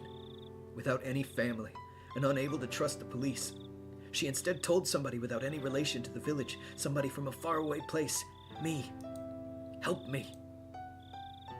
She had gone around and cut the phone cords. If I had made that phone call and learned of Yukie's death, I probably would have fallen into despair. If I was in that state, even if she was looking for help, her cries would have fallen on deaf ears. That's why, knowing everything, she had cut the phone cords. She wanted even a little time to seek help from me. Oishi, just before now, had lamented that one of the younger officers gotten mixed up in that case had been erased because he wasn't there. I was feeling the same way. If only I was there in June of 1983. I could have protected her. In 1983, it would have been 5 years since the kidnapping took place. While raising the only daughter Yukie had left me, putting all my youth and passion to my work, honing my wits and courage, wrestling with difficult cases. Nothing like my failings during the kidnapping incident would have occurred. I wouldn't have been so slow to react in a one-on-one fight, and by that point I'd jumped into foreign mafia-run gambling parlors where I'd learned to deal with automatic weapons, let alone handguns. I'd grown so much that in 1983 I couldn't have even been compared to how I was in 1978. That's why, if I was by her side, I should have been able to save her life. No matter what conspiracy or foul plots drew near, I definitely would have protected her. She, even though sounding resigned, should have still been able to ask me for help. I just didn't realize it. I couldn't realize it. Just as I wouldn't have realized if I was told of Yukie's accident, I wasn't able to realize it. I wanted to cry. If I had taken her words to heart, I would have prevented Yukie's accident, and I would have been able to protect the girl to whom I owed a debt from even a predetermined death. She must have been expecting that from me. I learned about the disaster while watching television in my house. Until I learned about that, I had forgotten about Hinamizawa. In order to recover from the shock of Yukie's death, I had tried to remove everything about the place from my memory. What an ungrateful fool I was. Even though in exchange for saving her, the girl had told me of a way to save Yukie, I was unable to accept her gratitude. And now here we were. She hadn't died in her sleep due to a natural disaster. She was split open while still alive, killed while suffering the disgrace of having her organs torn out.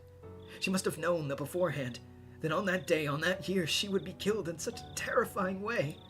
But even knowing what end awaited her, she was all too weak. A lone girl without anybody to rely upon, unable to seek help, had to swallow her own predetermined death, and left this mortal coil.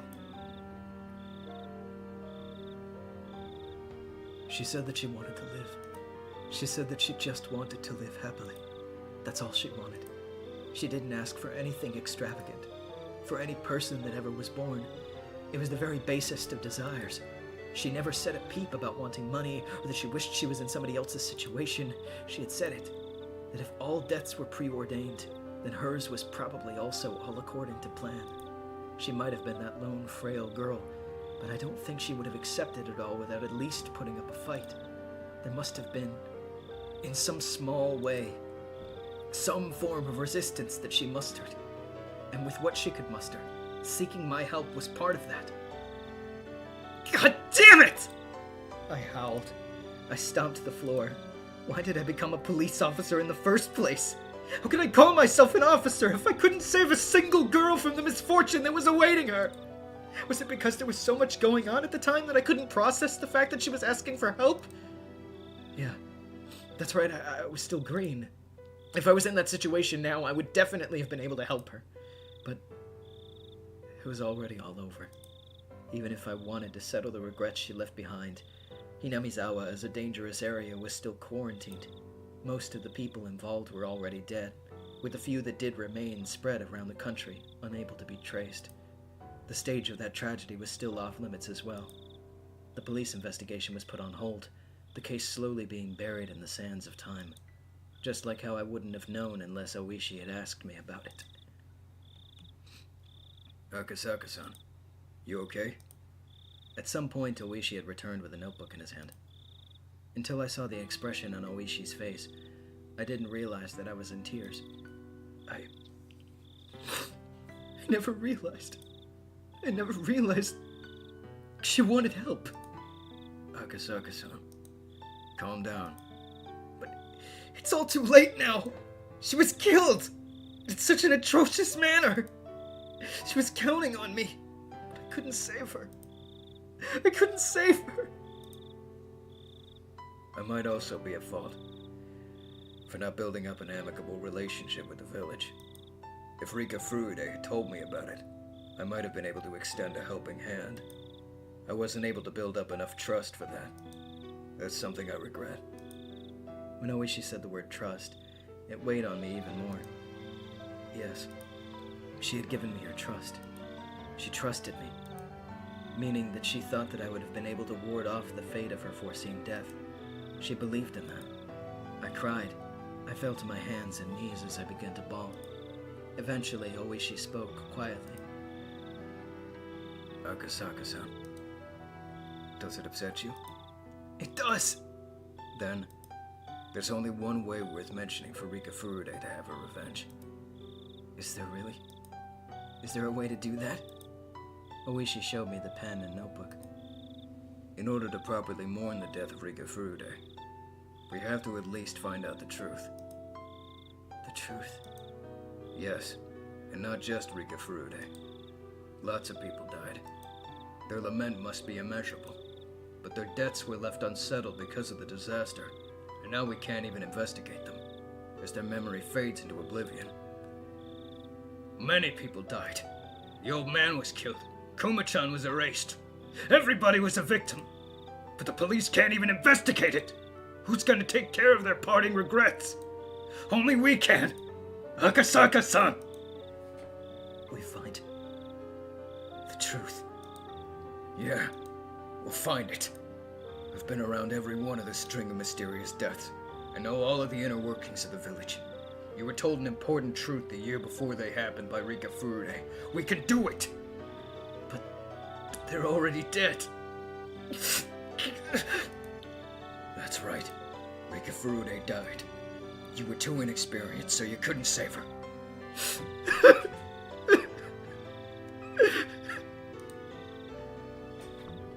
Oishi grabbed me, who was a wreck, and lifted me firmly by the lapels.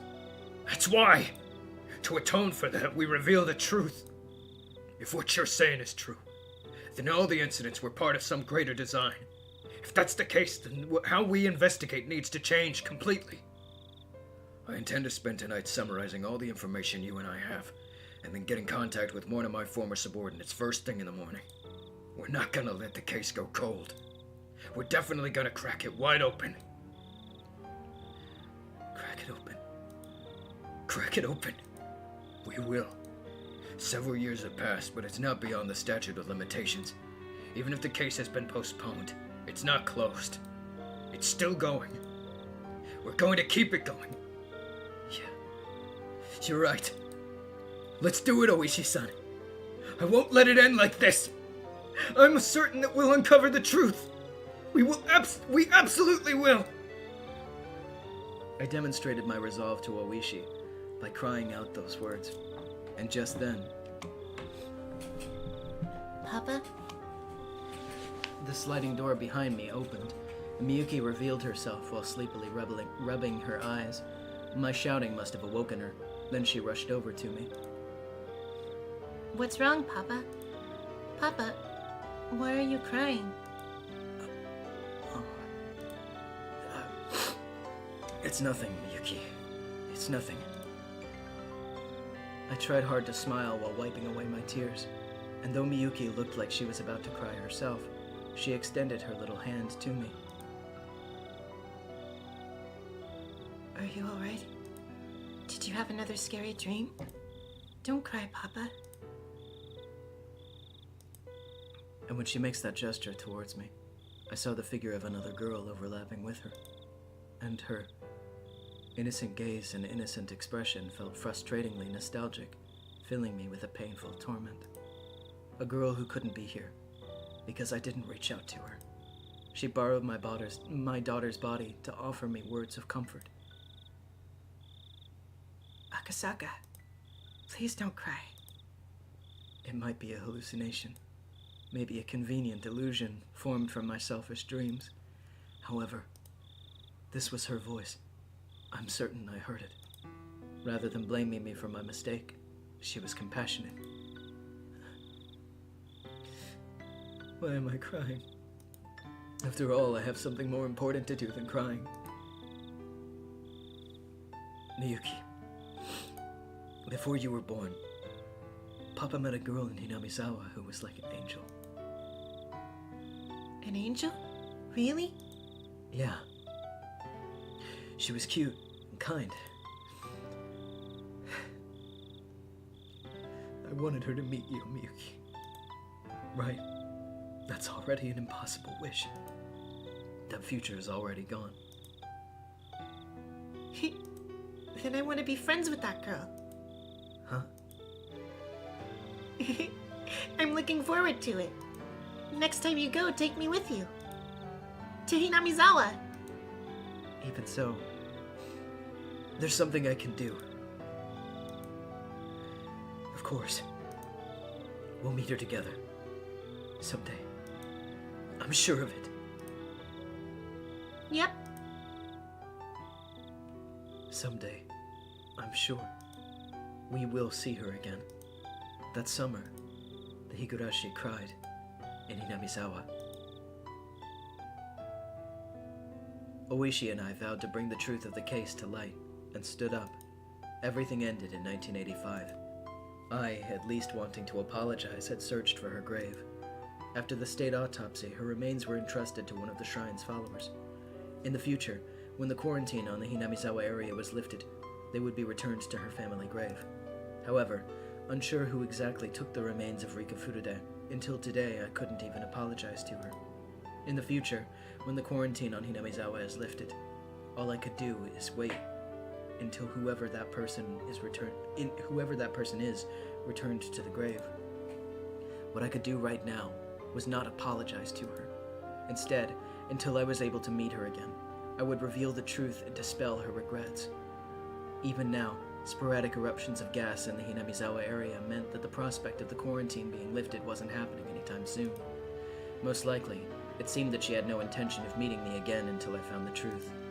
That's why the quarantine wouldn't be lifted, or so I thought, until the day I grasped the truth. It was the following year.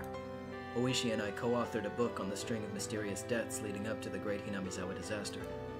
I decided on the title, Higurashi, When They Cry. That was because for those few days I was in Hinamizawa, the sound that I remembered the most was the cry of the Higurashi. I could only wish that based on this book, those people involved with that incident could refresh their memories and bring to light a new truth. And more importantly, that nothing like this ever happens again. I wrote this in the afterword. Why did this tragedy happen? We can't reach the truth by ourselves.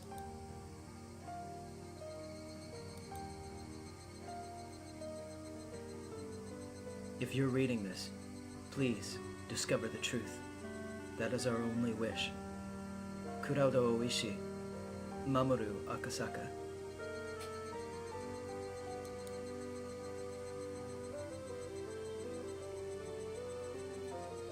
This year, the quarantine on Hinamizawa still hasn't been lifted.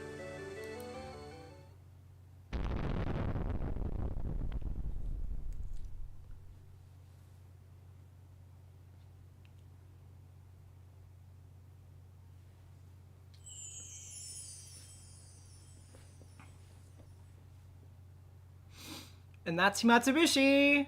We are officially done with the question arcs. Boy, oh boy, oh boy. But, like I said, I am going to read a small excerpt of the all-cast review as well. And I think it's very much in the spirit of our theory time that's going to come right after this. So, let's do that real quick.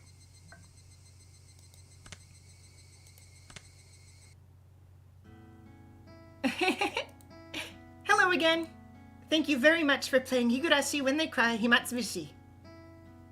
I think you already know this, but Higurashi When They Cry is a type of visual novel without any choices. Therefore, compared to adventure-type visual novels with branching routes to take, it's much closer to the experience of a book or a movie. Because of that, there's the opinion out there that this should not be called a game per se. If you're just watching it like a book or a movie, Higurashi When They Cry isn't really a game, true. That's why, as you know, there are a lot of mysteries referenced during the course of the experience. When you challenge those, this work will become a proper game. All the players have the privilege of scrutinizing this mystery-packed story from all sorts of angles. For example, forming a theory about the mysteries during the course of the story, sharing them with your friends, and receiving their theories in turn could be a lot of fun. In any case, the next chapter starts the answer arcs. We've tentatively called it Meikashi. But answers are a sad thing. Based on what's revealed, all the possibilities that you were allowed to imagine until now will suddenly become refined down to just a few. Based on that logic, we think that right here, before the answer arcs, is probably where people can enjoy this work we call Higurashi When They Cry the most. If by chance, while you're reading this, you already have the Meikashi chapter at hand, please enjoy hypothesizing, theorizing, and fantasizing to the fullest before you start. That's where the real charm of the series takes place. Sorry for saying something so impudent. There's nothing better we'd like than for you to enjoy Higurashi When They Cry. Well then, have a long and pleasant night. We're waiting for you all in Hinamizawa. If you come and play with Rena, I'd love to go treasure hunting together. Oh.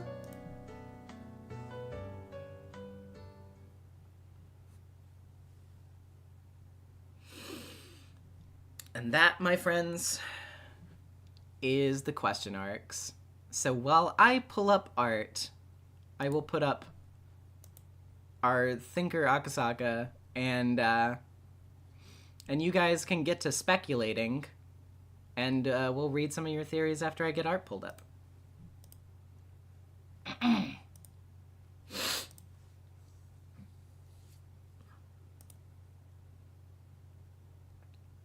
Ha-cha-cha.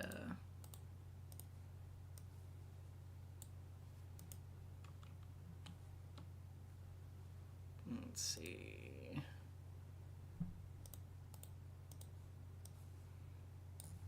So...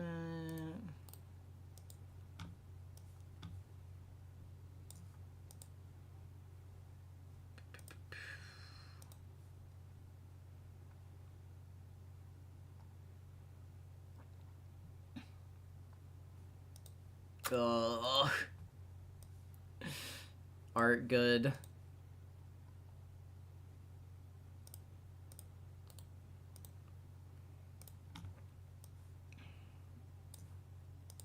Let's see.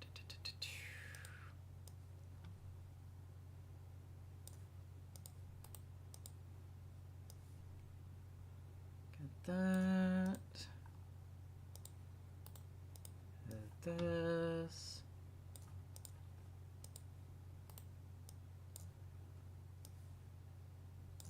Get that. Okay, that's Tumblr taken care of. Now let's look at the Discord server.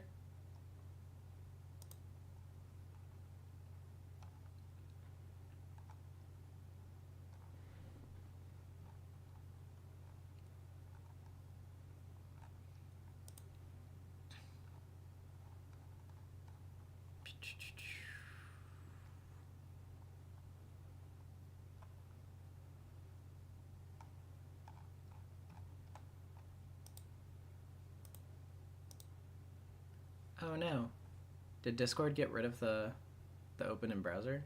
No. Okay, it just moved positions. That's weird, but oh well.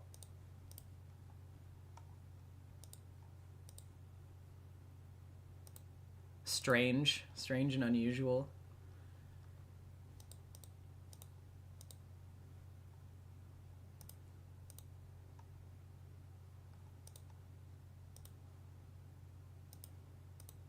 Ugh.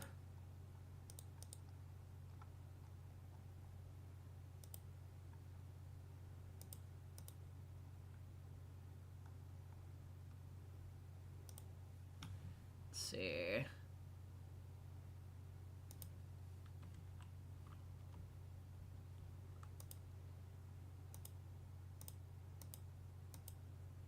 Okay.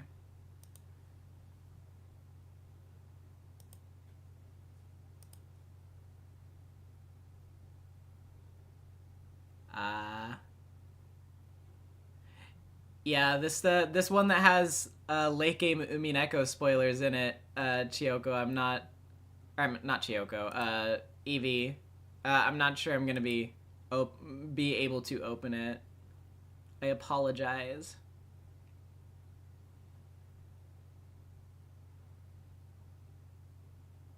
It is very good though.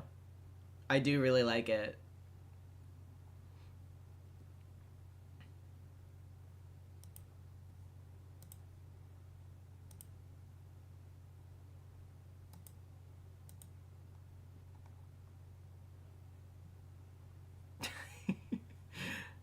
At least your meme will make it in.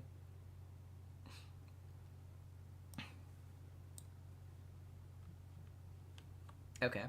I think that should be everything. So, let's go ahead and start looking at what everybody is saying. So let's scroll up. Okay, starting with Nozo. I mean, I don't have much evidence behind it, but my tentative guess is that maybe Rika is in a time loop where every time she dies, she restarts. That's why she's had plenty of time to learn all this stuff, why she knows everything up to her death, and why she sometimes acts so bizarrely out of character for a child. That's also why she's ambivalent about the future. She's probably tried to change it and failed repeatedly. Although, if so, why did she bother warning Akasaka? She knew he was safe. I wonder, is this right? IDK, it's pretty out there, and I don't have any evidence that any wacky time stuff is actually going on here, but Rika's knowledge of the future is too deliberate to be nothing. Also, Rika didn't give the details for her own death, perhaps because she doesn't know the details. Maybe her memory of the end is hazy, or maybe she just didn't want to share that bit with Akasaka. It all has to mean something, lol. My only issue is that I don't know how supernatural Higu is going to get. Fair enough, but I still think that your logic is, like, sound. Like, I think, the reasonings that you're giving are, pretty well thought out. I don't really see any, like, particularly obvious holes to poke into that, or at least none that I deem to do so. But, yeah, very, very interesting theory regardless. Gona. Sarika is definitely time looping. She knows that what will happen in the future and keeps her memories from previous loops. In Chapter 1, she knows Keiichi showed Rena a fur seal keychain before she takes it out from his pocket. In Chapter 2, I didn't even notice that. That's a good catch. In Chapter 2, she's seen to know how Takano and Tomitake died, even though that information wasn't made public. She also brings a needle to Mion's house like she knows something is going to happen. Rika, being a reincarnation of Oyashiro-sama, was born with supernatural powers, allowing her to be aware of the time loop, and she's the POV from the mysterious tips. The narrator acts like somebody trapped in a time loop, and just like Rika, are bored of the sunny days. There's two possibilities for the origin of the time loop. One is that Rika accidentally created it after one of her friends died, and the loops will keep repeating until everyone in her friend group survives. The second possibility is that Oyashiro-sama is a separate entity that is causing the loop. To keep Hinamizawa alive, every time the gas eruption happens and everyone dies, Oyashiro-sama resets time. And that's why Oyashiro-sama apologizes to people, since if it wasn't for them resetting time, the awful stuff in the loops, like Keiichi killing his friends, Shmion kidnapping people, and Satoko's uncle coming back, wouldn't have happened.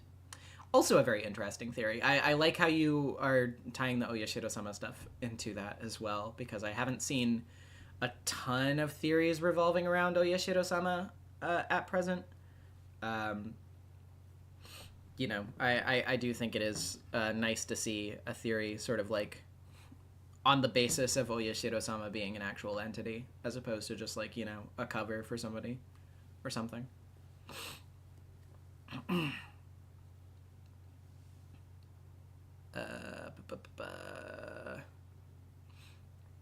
Seditious, the answer arcs are going to make Furudad theory so much more complicated. I am looking forward to the nonsense I must spout to spread the truth.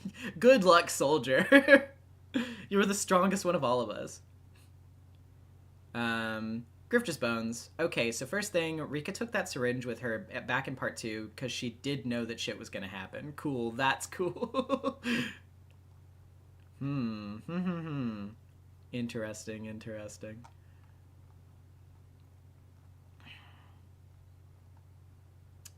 Let's see.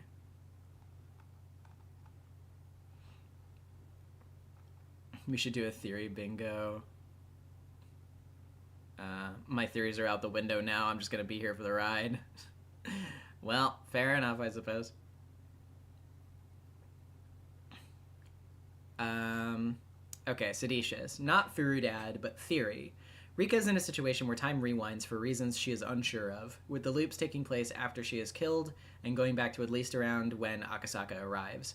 An unknowing figure, assuming one culprit, is going around killing a set important targets on the path before ending by killing her, and she feels powerless to stop them. However, we see that as she armed herself with a syringe to face Mion, she is at least somewhat prepared to fight back at the end to save herself. Also, in some runs, they managed to kill off close to everyone as well, with one notable person surviving their rampage due to what was seemingly coincidence: Keiichi, volcanic gas. She is also a person with a ton of people close to her, both in and outside the school setting, judging by the elderly fan base she has, similar to some letters another character receives. Now, who do we know that lives in a world containing a time loop, controlled by an unknown being that is knowledgeable about timeline resets, acts like they know far less than they do, warns about the consequences of someone's actions ominously prior to them occurring, makes themselves seem more comical in nature to those around them, see, meep, and is the final blockade the unspecified person must face in their rampage, among all others, fall alongside them while also using a technique connected with a being known only to rumor. I believe we all know Rika Furude is actually Sans Undertale from hit video game Undertale. The signs were there the whole time, we were all too foolish to notice. Oh my god. You know, I feel like this should have been the road that MatPat traveled down instead of the nest theory. I think we finally figured it out. I think we finally hit on it. Oh my fucking god. That was pretty good. Dr. Henwig Ryan, I'll repeat something that Mercy said back in the first few streams to those people who have read Umineko. This is not Umineko. Don't think you have to treat it like it is. Mods can kill me. No, yeah, I mean, it's worth repeating. Definitely don't approach Higurashi with the thought that, like, oh, well, in Umineko it works like this, so blah, blah, blah. Like, no, you don't have to think along those lines. They are definitely separate in terms of that sort of, you know, like, just don't, they're working on two separate lines of logic. Don't worry about that too much.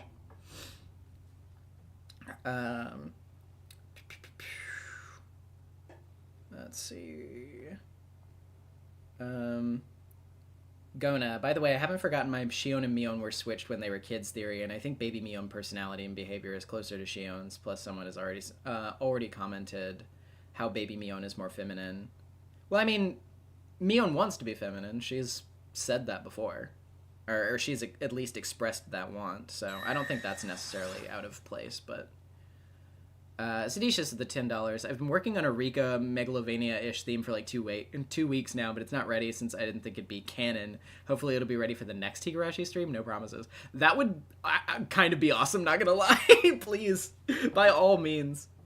I mean, like I said, since we just finished an arc, there's gonna be a break next week, so no Meikashi next week. It'll be the week after next. So you'll have a little bit of extra time. David J with the $2. MatPat should have given Higurashi to the Pope instead. That's true. Umineko too. Grifter's Bones. So all of these parts are somewhat contradictory. The events of part 1 and 2 seem to happen every time up until Tomitake dies. Alternatively, part 3 is a very big divergence.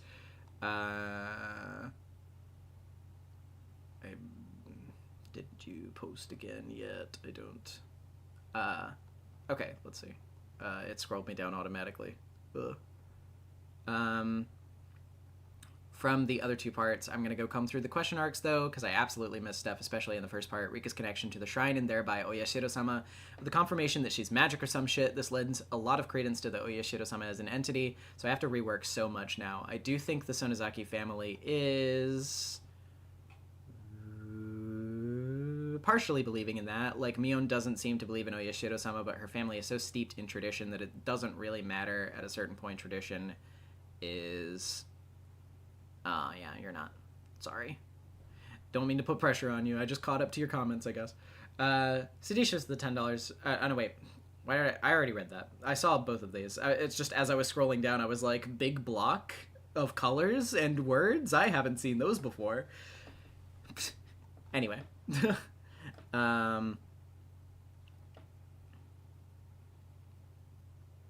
Let's see.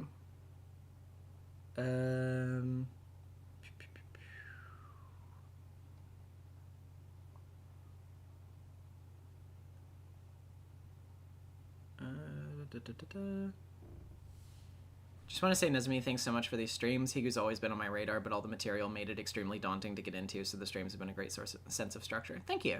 I'm very glad to share it with people. I love Higurashi. Okay, Grifter's Bones. Just something you do. IDK, speaking from personal experience, but when you're raised with those ideas, you just kind of do it. It's hard to do anything different, especially when you're a teenager. Oh, yeah, for sure. I mean, you know, same for me in a lot of ways, obviously. I was raised into a very religious background, and even up to and beyond a certain point where I was no longer particularly religious myself, I was pretty, I was definitely required to upkeep a lot of that, even though I had no particular leaning toward it myself.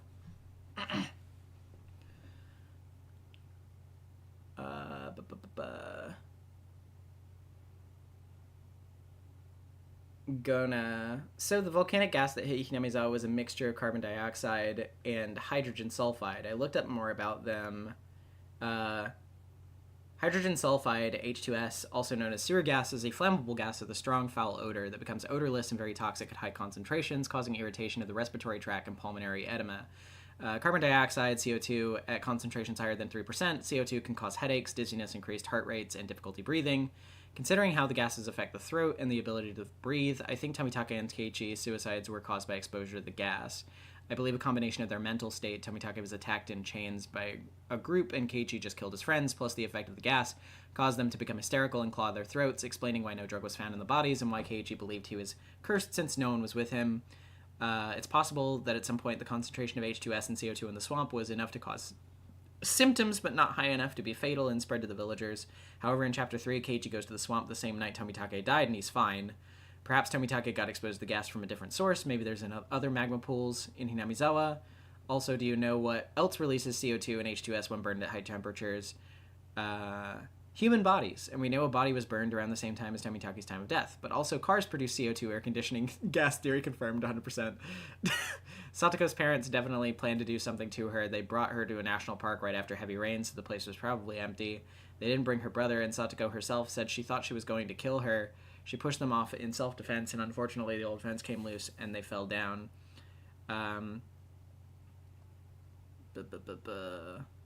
Did you post again? Sorry for my theory coming in a bunch of short messages. I recently switched phone, and I'm not sure the font size of my notes app, so I thought they were going to be longer. Oh, fair enough. No worries.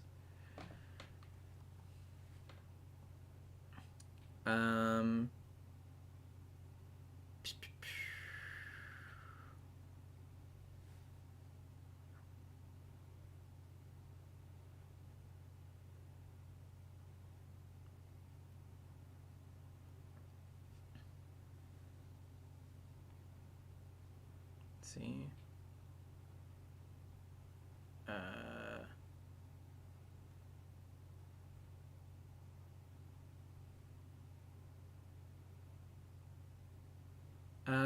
Oh fuck, what if time looping stopped when someone figured out and killed Rika, and that's why we're now able to progress?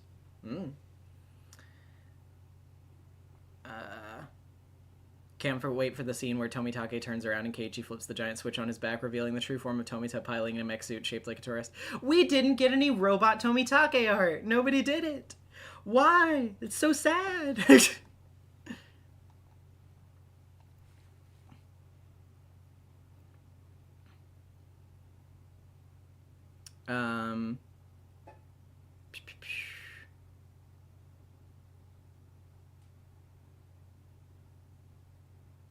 Let's see. But with the mob and Grifter's bones. But with the mob and Oyashiro-sama, this kind of leads to the Sonozakis being connected to more of those deaths than we believed at the start. They can't be behind all of them, though. I doubt the Sonozakis killed Tomitake and Rika. I'm gunning for Takano being that culprit, and Satoshi killed his aunt. I do think they benefited from all the deaths, though. Think about it.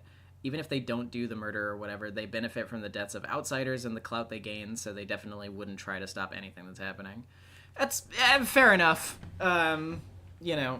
Obviously, even if they don't necessarily, even if they're not necessarily behind the murders, it definitely bolsters their reputation. Because there are a lot of people who do think that they're doing the murders. Seditious. Just gonna say the clinic crew, Takano, woman, and Irie are extremely suspect, as hospitals have morgues to provide bodies to fake deaths, plus knowledge on how to make one death look like another. Robotomitake does need fan art, but no one's made it yet, since it seems so likely that we'd get official art of it during this arc. Yeah, fair enough. We really thought that we were gonna see him show up this time, but, maybe we'll just have to wait until next time. Jadiriel, all of that out of the way, Tomitake is clearly an investigator of some kind, but if he's already snooping around the village before the murders, what was he investigating? Yeah. Fair point. Yeah, I haven't... I've definitely seen some speculations about Tomitake, but I do think it is a decent theory to think about maybe him having, like, a similar background to that, given, you know, the whole thing with... like the comparison between him and Akasaka. So I'm glad that somebody is bringing that one up. Possibly the three families, but if so, what did they do before? I don't know. Hinamizawa has a long and sordid history of sorts. So, anybody's guess, I suppose. Grifters, this isn't to say that Mion and Shion are evil. They're literally kids. So I think I can and will put together who killed everyone each chapter time once I go back. The only thing I'm concerned about is... I have to wait for it. Again, sorry to put you on the spot. I'm just a fast reader. I guess.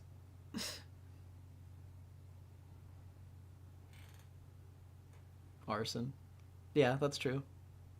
I don't know what we're doing arson for, but that's true. Larceny. Okay, I could do larceny too. Why not? As a bonus. Jaywalking. Oh, I'm doing that all the time.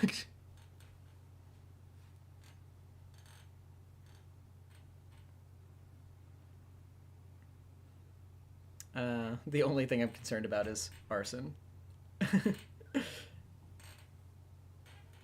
Well, why would you be concerned about arson? That's not gonna happen. That the guy who wrote Rent. Jesus.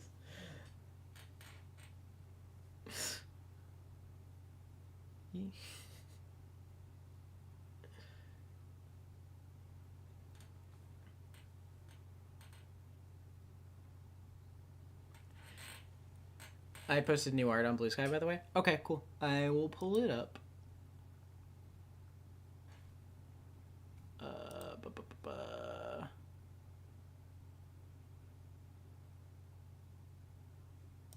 Oh. Good thing that you said that, because there's also other new art that I missed as well.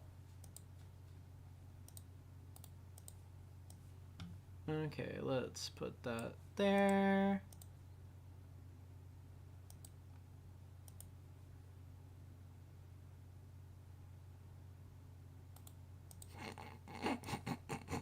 Jesus Christ. This is really good. I'm looking forward to Art Corner. This is very funny.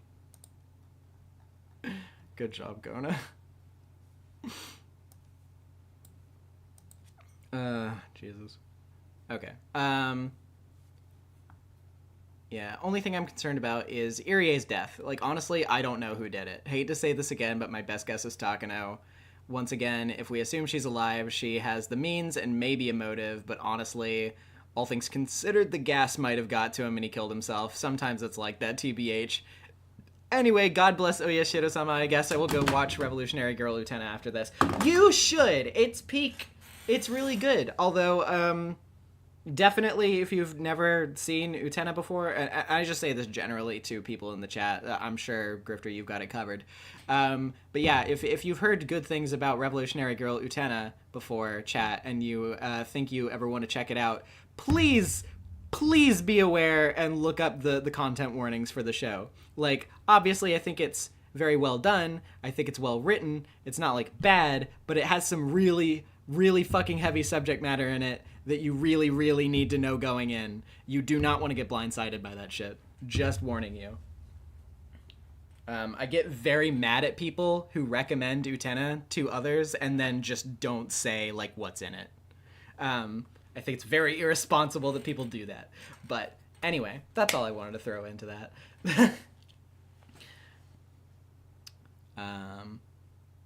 But yeah. No theories, but I want Rika to be happy and give Akasaka a hug. Yeah, fair enough. Very fair. Seditious. Imagine Tomitake didn't die, and they just use a Tomitake-shaped cardboard cutout with scratch marks on its neck and red spray paint to stage his death, and no one noticed because they're all 2D sprites. I think that might have actually happened. Gona, I think Irie committed suicide over his guilt of not saying anything about the mess up stuff happening in Hinamizawa, like he didn't tell the cops about the kidnapped kid. Maybe. Possibly.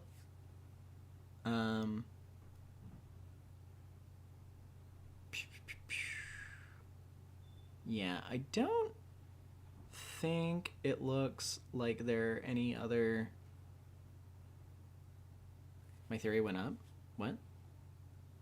Huh? What do we mean, Irie? Did you put something in the chat, or are you talking about somewhere else?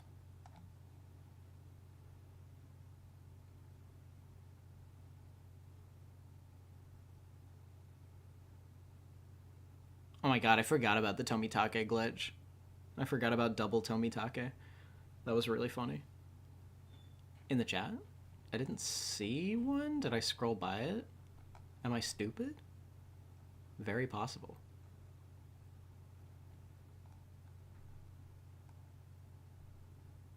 Oh, okay. I think I did scroll by it. I do have the theory that the twins have some knowledge from the whole loop situation. Since they have demon blood, they might as well be trapped with Rika. That's interesting. That is an interesting thought. I don't know. I refuse to comment. But interesting theory nonetheless.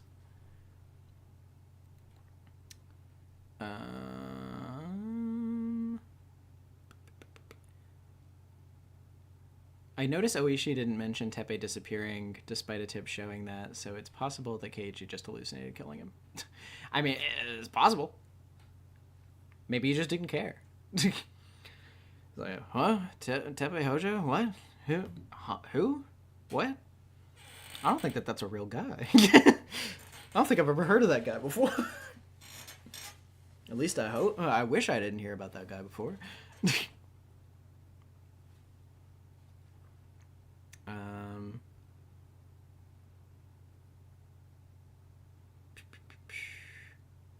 It was a piñata. Hooray for piñatas!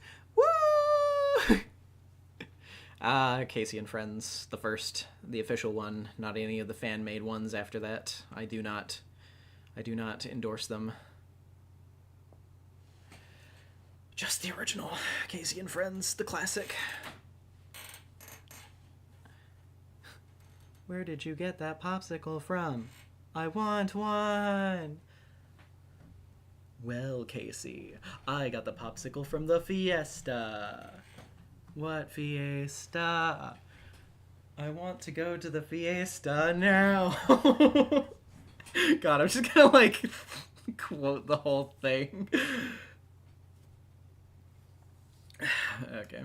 Anyway, I think we're good on theories now.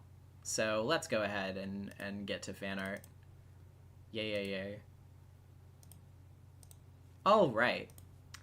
Starting off with this from our ever-reliable Chiyoko. For the last stream of Himatsu Shihen, I drew Rika in her Shrine Maid attire for the Watanagashi Festival. This arc may have been an added extra, but it sure seems very important. It sure does. This is really well done. The pose is really good. As usual, I'm so jealous of people who can do clothing folds. Also, the hoe is done really well too. I really like how that came out. Actually, you did a very good job of rendering that.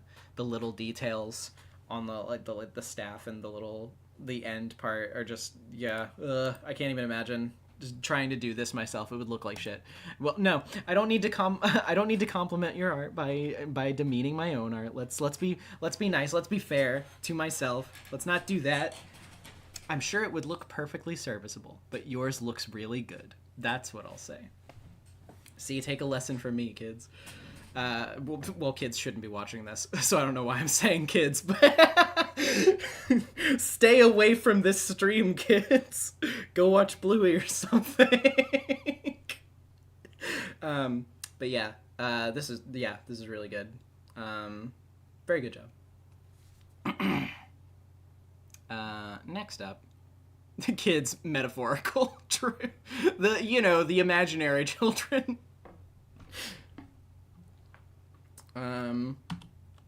Next up, we have this from Indigo at Torrential Stardust on Blue Sky. This is what happened, right? Over the next few years, I and my loved ones will be brutally killed, and I can't stop it. I don't understand it, and I'm not okay. What did she mean by that? True. Yeah, very true. The bird.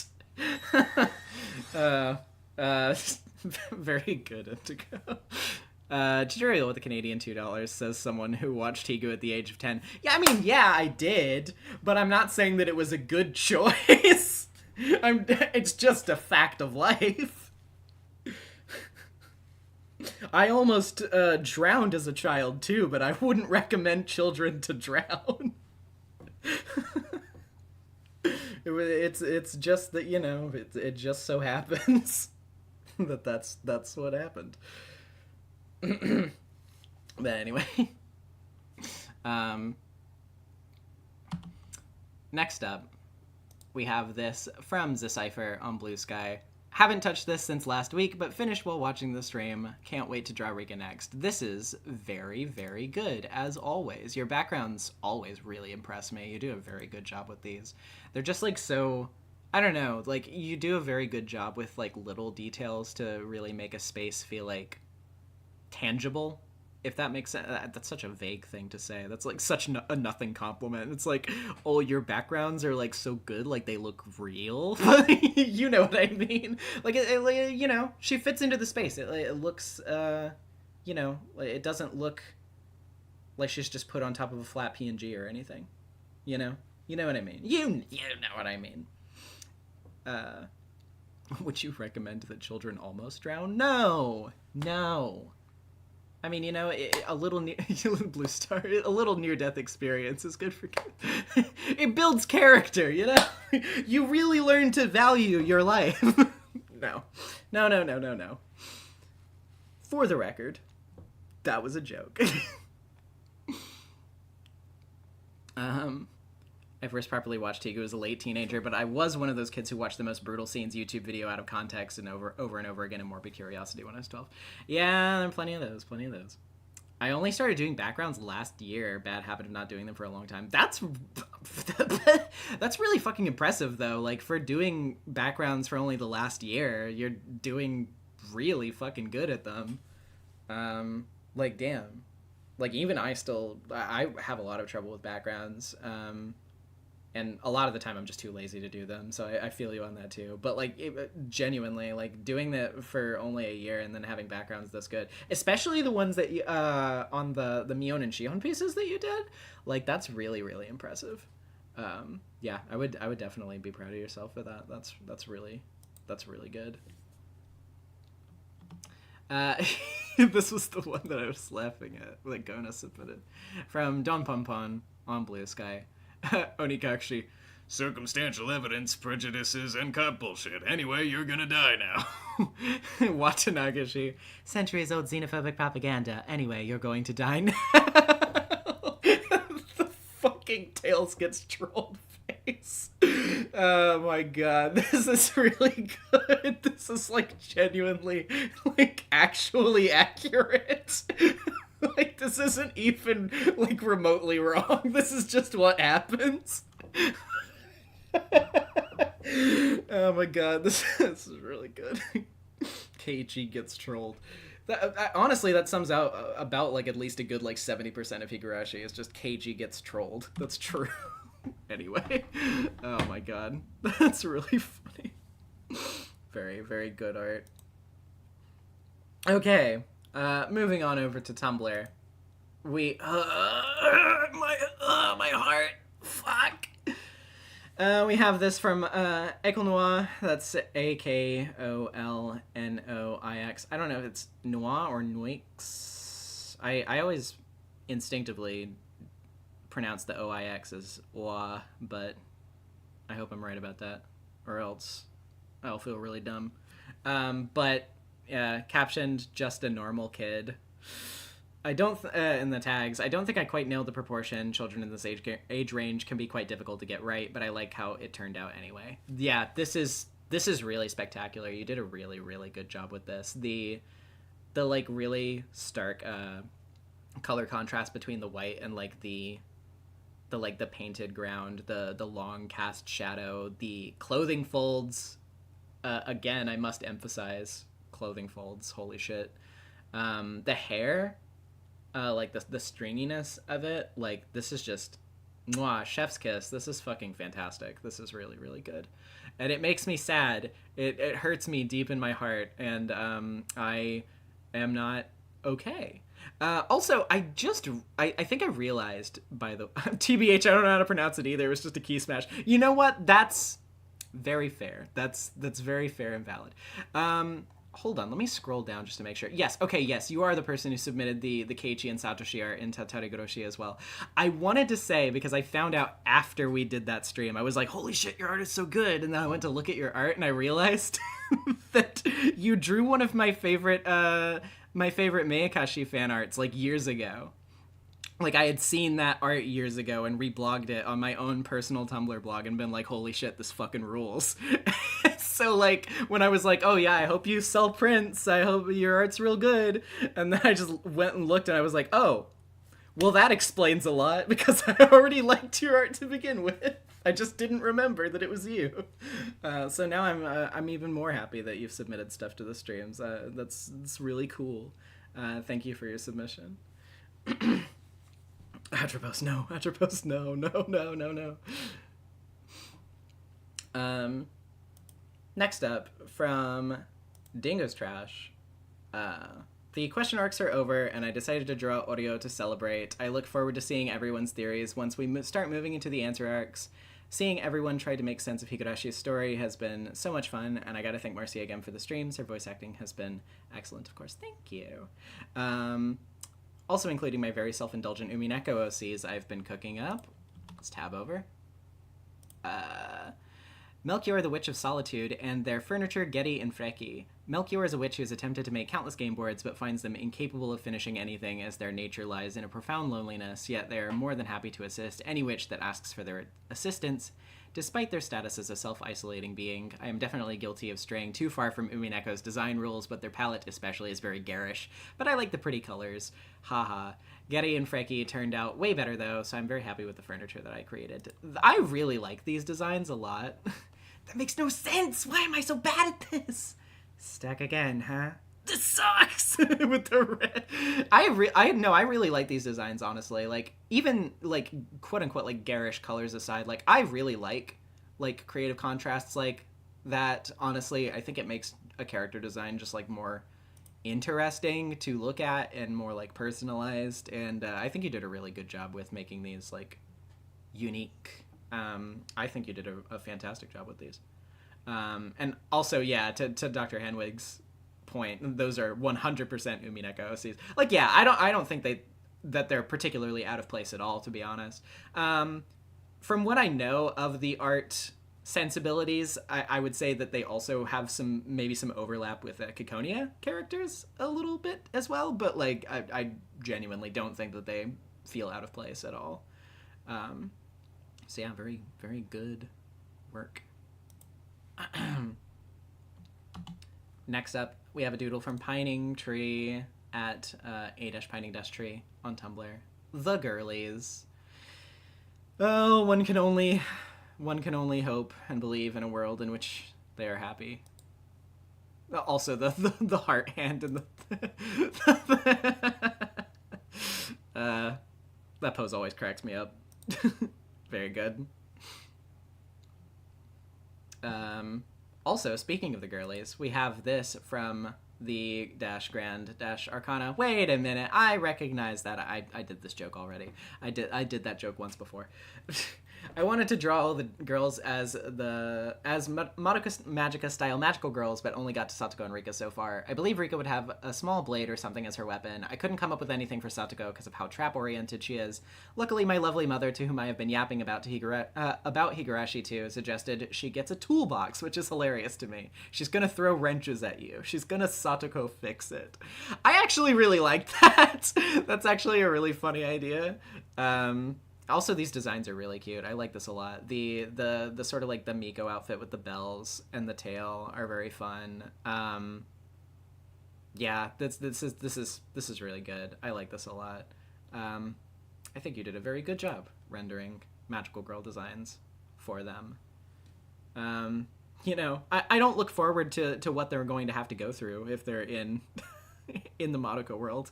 But I mean, I guess it can't be any worse than what they're going through currently, question mark. So, you know, shrugs my shoulders. And moving on to Discord. We have this from, hold on, let me disable streamer mode so I can actually see the names. We have this from Rahela. My second entry for the fan art reel, I don't want to die. Details I've pointed out include the chrysanthemums, the Mosho morning ribbon, and Rika's Miko kimono being folded right over left. Ugh, this is really good. Ow, this hurts me. But you did a really good job with this. I really like the image, like the choice of imagery and stuff too.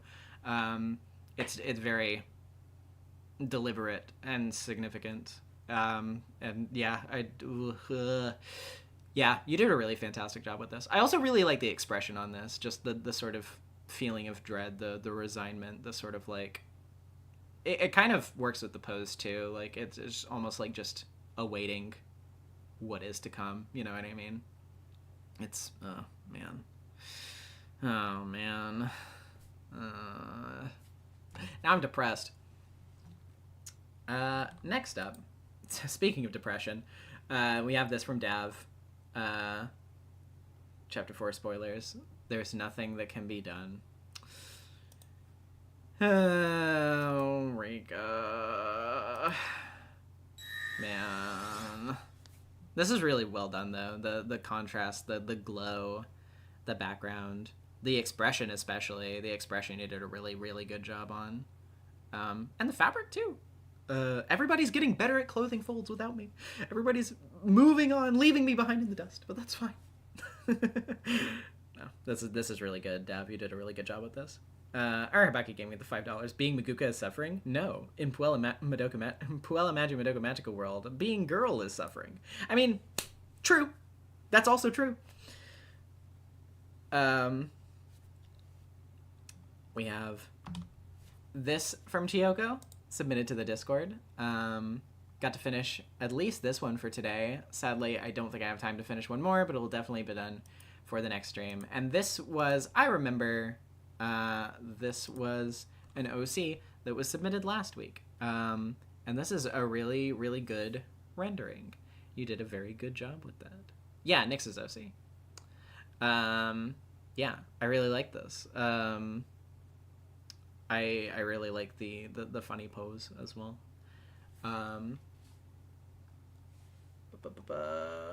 Yeah, can't do that one because it has Umineko spoilers, unfortunately. Next, this one from Evie Curry. On a much sillier note, one day we'll see her again. Daddy, the man on the moon winked at me. Oh my god. Rika in the moonlight. Please help me! I'm trapped in the moon! Oh my god. I don't know why just the little Miyuki pointing is so funny to me. And then, last but not least, sent at the last moment from Dav to save us, we have the Tomitake robot. The Metaton ass body. The fucking, the fucking Karen SpongeBob robo arms. This is really good. I love this. I love the radio chest. Oh my god, Dev. Absolutely fantastic. Brilliant. Bravo. Well done. Oh my god. This actually happened is the fucked up part. It is! I remember when this happened. Don't you remember that part from earlier in the stream? That when when Akasaka was being beat up by that guy in the middle of the forest, and he was like, God, I wish somebody would save me. And then Tomitake burst free from the trees, ripped off his shirt, and revealed his robot body, and he was like, don't worry, Akasaka, I will save you. And then he fired his laser eyes at that one guy, and then Inukai ran up to him and was like, wow, Tomitake, you're so much cooler than Akasaka. That guy's so fucking lame. He got shot in the shoulder, and he's like bleeding and pissing himself and stuff. Fucking idiot. And then Tomitake was like, yeah, that's right, he is an idiot. And then they both laughed at him, and then Akasaka cried, and then he went home, and then they were like, oh, sorry, man, your wife is dead. And then all of the people at the hospital laughed at him too, and then he fell down in a mud puddle, and his pants fell around his ankles. Yeah, I don't know what was going on when Ryukishi wrote all of that, but I think it might have been the best thing that I ever read. Anyway. Stop spoiling me, Higurashi. You're right, I'm sorry. We'll cut that out of the stream. We'll cut that out of the stream after it ends. Oh my god. Okay. Alright. One last scroll through all of the art.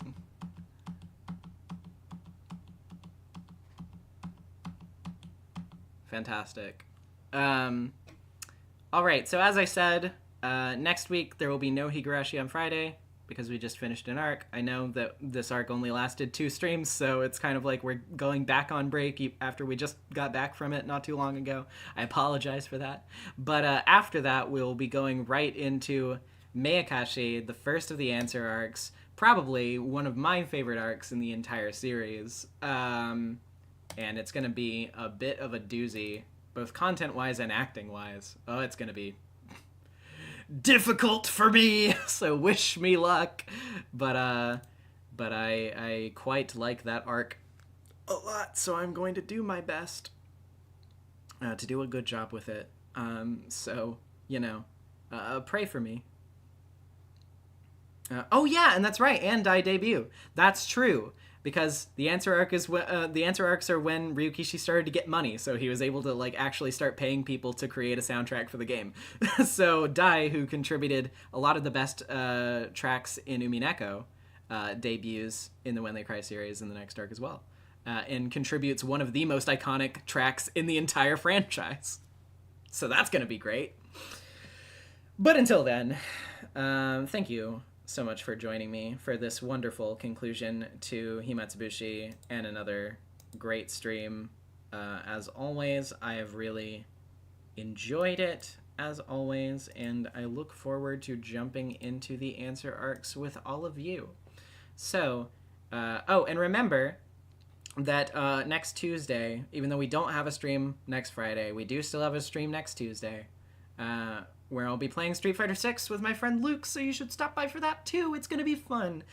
Anywho, see ya later, everybody. I have to go pass out now. Bye.